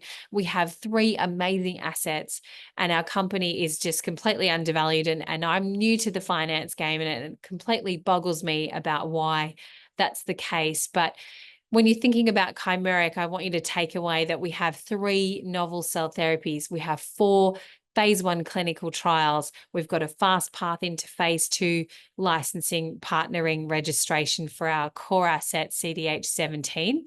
And I look forward to sharing with you the exciting news flow that will be coming out of all 3 of these assets over the next 12 months. Thank you for your time. And that's our last presentation for today. And now we're on our last panel, who will be taking us through accessing high-yield opportunities. Let's welcome to the stage Campbell Newman, Chairman and Managing Director of Arcana Capital, Craig Bannister, Executive Director of Distribution at Palace Capital, Elizabeth Dean, Head of Property Credit at Aura Funds, Chris Carrigan, Head of Property Investment at Quanta Investment Funds, and Tim Martin, Founding Director at Causeway Asset Management. How are we doing? As this is the last session prior to drinks, we're holding all these people back, so we'll get straight into it. Yield is something that investors are focused a lot on. In recent times, there's been a lot in the AFR and other places just about what's going on in credit markets and this massive rush to yield. And we've got a wide range of experts here on the panel. So what I'd quite like to do is just get each of you to introduce yourselves and say a little bit about the funds under management and what you're specifically doing. Tim, perhaps if I could start with you. Thanks, Chris. Good evening or good afternoon, everybody. My name is Tim Martin. I'm a co-founder of Causeway Asset Management. I think Mike Davis, my co-founder, presented earlier today. Causeway Asset Management's been around in one way, shape or form since about 2002. We're a senior secured lender to the lower middle market space in Australia, sort of typically writing transactions between $2 and $20 million. We probably differentiate ourselves a little bit from the rest of the panel in that we're not a property lender per se. So we're always happy to take some property as collateral, but generally we're looking at corporate lending against business assets. That's a niche space, but it's a space that we've played in for a long time. Thanks, Chris. Thank you to everyone for having me here. I'm Elizabeth, Head of Property Credit at Aura Funds. Aura is a mid-sized credit fund. We have 4 verticals. We specialise in VC, PE, pref equity, and I look after property. We've got about 1.5 billion under management. We've got a few spare microphones up this end, so nice. So I'm Chris Carrigan from Quanta Investment Funds. We're a Brisbane-based fund manager. We invest across the risk-reward spectrum, but broadly from core plus style investments up to value add. Typical investment scale for us is between 10 and 50 million. We have 450 active investors that have invested funds between 40 and 20 million. We have a co-investment model, so our management team invests up to 30% of takes 30% of the equity in the trust. Therefore, we're aligned with investors and make decisions as investors as well as the investment manager. That's probably enough. It's enough. Hi everybody, Craig Bannister from Palace Capital. Palace Capital is a non-bank lender. We specialise in commercial real estate debt and loan sizes sort of $5 to $30 million. We've built up our FUM or assets under management to about $2 billion, which is a little over 300 individual loans. Those loans are funded by high net worth family offices and institutional money that flows through Palace Capital. And the investors, as we'll talk about, are getting these yields. They're getting 10, 11, 12% under first mortgage security and slightly higher under sort of second mortgage debt opportunities. So. Campbell Newman, Arcana Capital. We're a boutique commercial property fund. It's really a fund of funds with about $250 million worth of assets under management. Been going for 9 years. And our model's particularly single asset, single unit trust, closed-ended unit trust, I should say, which gives people an opportunity really, it's a syndication model. So I think the key issue that's been brought out recently is about risks. So Campbell, perhaps coming back the other way, so you've got a single asset model in terms of how you run the funds under management. How do you mitigate risks if you have, issues with a particular property and a particular asset within the portfolio? Well, we've got a very exacting process, I suppose. So we're looking, when we make a decision to buy anything, at tenant risk, property risk, sovereign risk, interest rate risk, and we work by consensus. So we don't vote on an acquisition. Everybody's got to agree, and basically it's a partnership between three families. And we're always putting our own money in, so that focuses your mind totally. We've got one problem asset, where we had an ASX top 200 company go into liquidation, and we've had to work with our bankers on that and our investors, but we've continued to always service the loan and do what we have to do. So generally it works pretty well. I think the biggest issue at the moment is trying to buy things well. Most commercial property asset classes are overpriced given the very large increase in interest rates. There hasn't been the full reset with a huge increase in rates. We haven't seen the cap rate soften to that same extent. So there's an issue in terms of the price of assets you see in the marketplace at the moment, and that's a hurdle.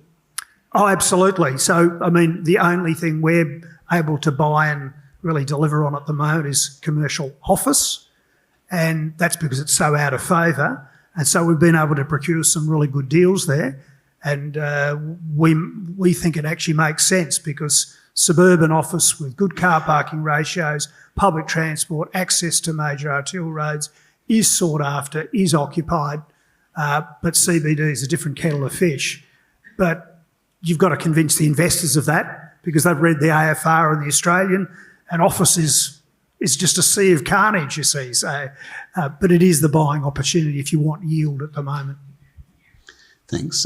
Craig, so your funds are basically under one umbrella, so therefore how do you convince investors about risk? It's obviously on an aggregated basis, and what individual credit problems, how are they dealt with? Well, it's similar. We also have single asset opportunities, so investors can choose, they can read an IM and then the debt is over that particular asset, or coming through pooled mortgage funds. But the risk for any investor, I think it comes down to if you can look through, see the assets, where's the investment manager investing into, where's the location of that asset, does it make sense to you? We have a lot of investors that invest in single asset loans because they live nearby the asset. They walk around, they see it, they sort of kick the hoardings and say, I'd like to invest into that asset. So I think that's an important part for any investor. If you're speaking to the investment managers, ask, where are these loans located? Is it, what areas or what sectors?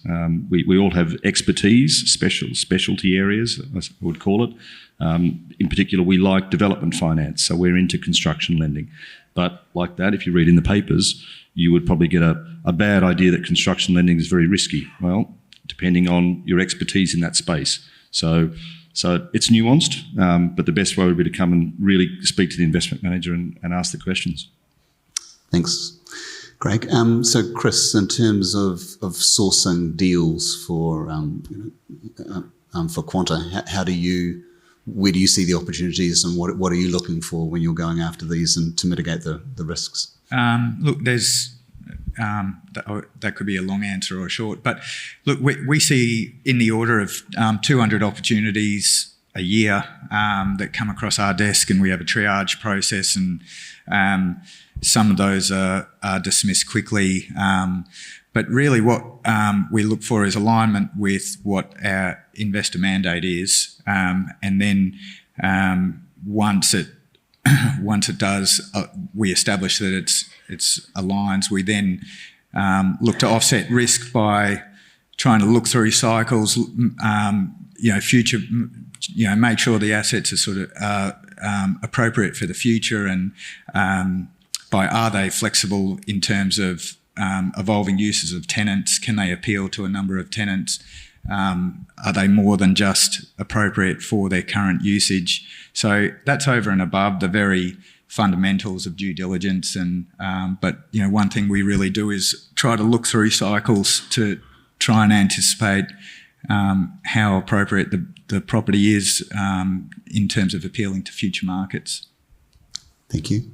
Elizabeth, so again, yours is a broader fund. How do you deal with diversification? How does Aura deal with diversification in terms of having appeal for clients? Each vertical has its specialist that's heading the role. So for us, it's property.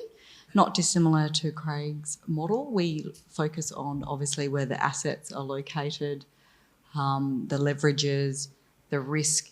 And for us, it's really important to better understand the clear exit. It's always good to deploy money, but you definitely need to get it back to obviously have our investors feel more comfortable. So working with the investment manager, understanding the diversification nationally, not only the location, but with asset classes and sponsors, and then making sure that the asset and the opportunity meets the investors' risk-adjusted requirements. Thank you, Elizabeth. So Tim, you've had wide experience in terms of portfolios and dealing with businesses rather than just property. How do you manage credit risk and as problems arise in the market? Sorry, that's a good question, Chris. Look, I think the first thing I would say is that diversification is really key, particularly in the corporate lending space. I think you've got to have regional diversity, you've got to have sector diversity. You've also got to look through businesses to see who their counterparts are and who are they doing business with. So not everyone is doing business with, say, Woolworths, or not everyone is doing business with BHP. Great names, but you still want some diversity there. So you've got to break down and look through that. A lot of it comes back to the way that you actually research and find the opportunities, and we would describe ourselves as a control lender. So we want to actually, we'll find the deal, we'll research the deal, we'll structure it, and then we'll manage it. I think that it leads into what happens if you get a problem. I think if you've been through that process, you have a very good understanding of the business. You make sure you grow and build really strong relationships with key employees within the business, particularly on the finance side, but also legal and at board level, and make sure that you're kept up to date.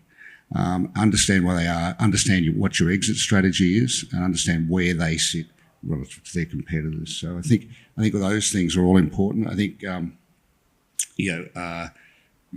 making sure that you've got businesses that can actually not just service a loan, but can actually repay it, which I think Elizabeth just highlighted as well. So I think serviceability as well as amortisation are critical.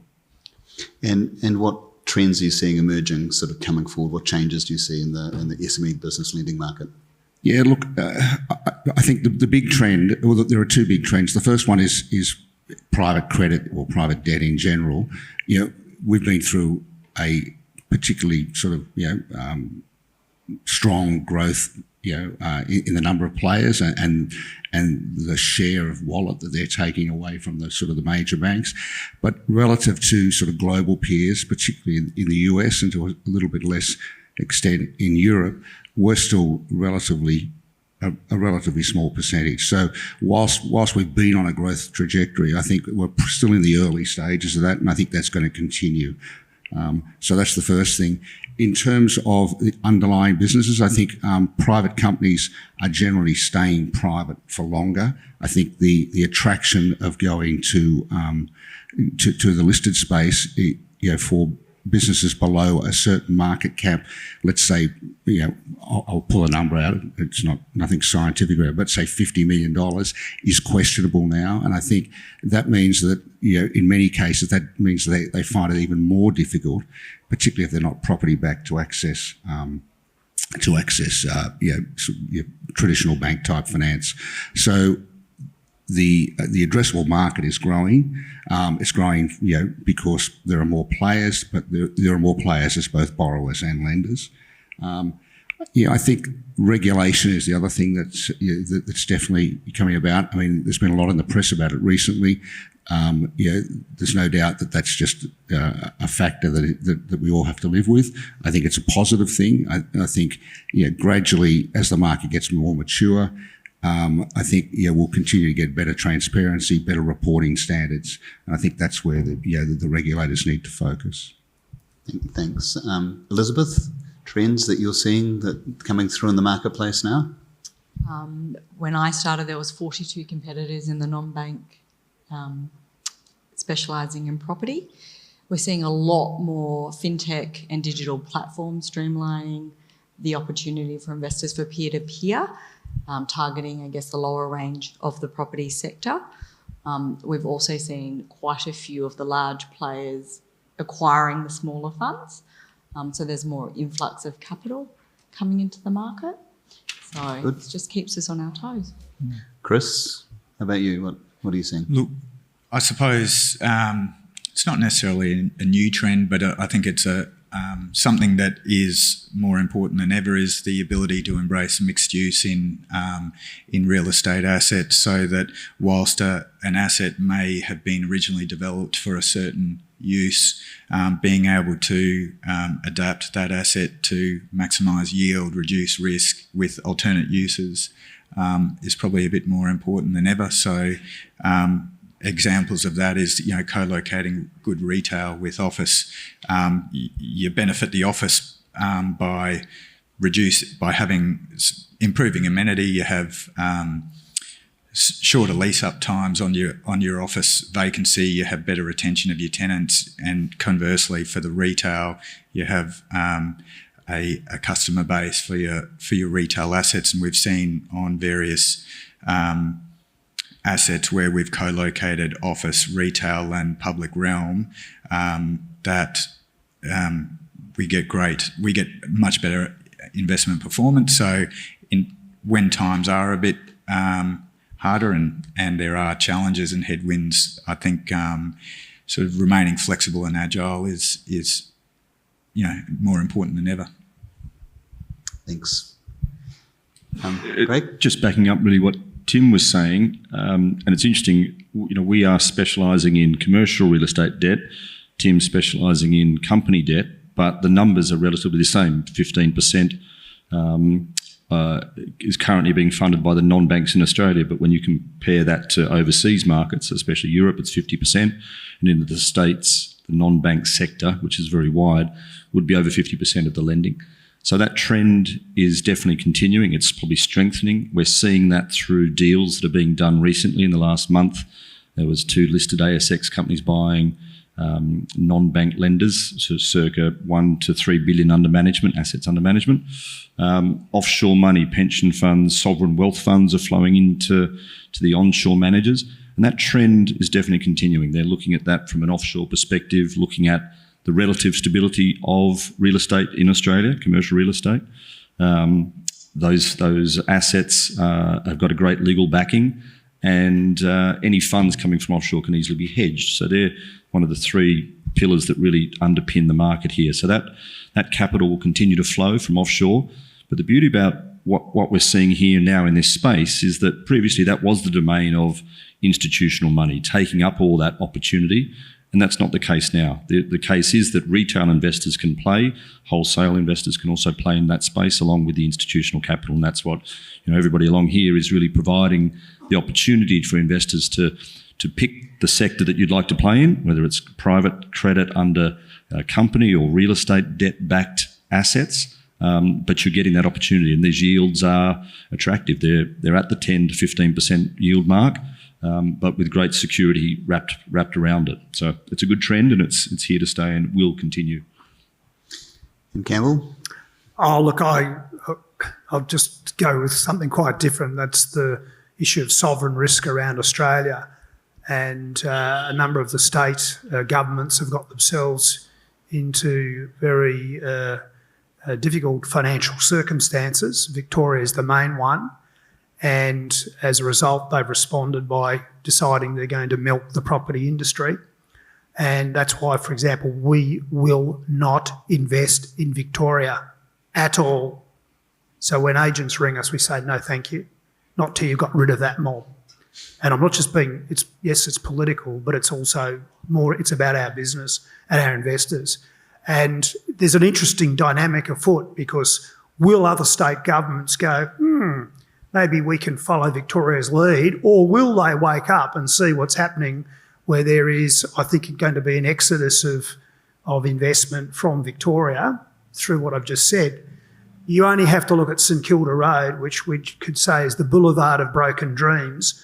You know, going back to what I said about office before, well, there's some bargains there, but when you'll have a tenant and a real opportunity to see value uplift, it could be a long wait.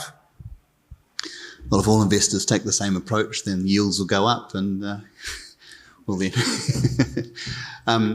Okay, so any final comments? I think we're probably this is a good display of the different varieties of yield that are here. So Campbell, any last comments? Look, just this is a bit left of field, but it's just because we're here. This is the Wholesale Investor Conference, and there has been a quiet battle fought behind the scenes this year for you as wholesale investors, for me as a wholesale investor, with the federal government, who are looking to change the criteria for eligibility as a wholesale investor. For the moment, this has been kicked into the long grass. The government decided it's all too hard after a real backlash from VC funds, angel investor groups, the biotech community, and thank God for that, because they were about to do something that had very significant adverse consequences. The UK decided not to do it. The Americans decided not to do it because of those unintended consequences. And I just say, ladies and gentlemen, Steve Torso's played a very important role in that, and I thank him publicly for working on that with people like me this year. Very true, very true. Any last comments, Craig? No, nothing's particular. Oh, look, the only thing I'd say is that for as managers and investors, we've had some pretty strong headwinds over the last couple of years, and some pre-existing investments have been a real arm wrestle, and there are investment managers have handled that differently, and some better than others. But it's just good to see that the environment for investing is actually becoming more favourable, and probably the certainty in debt and equity markets is probably going to give a bit of relief to both investors and managers over the coming years. So perhaps this higher for longer, but at least it's steady and at least therefore a little bit more know. predictable, so people can make decisions. At least we know, that's right.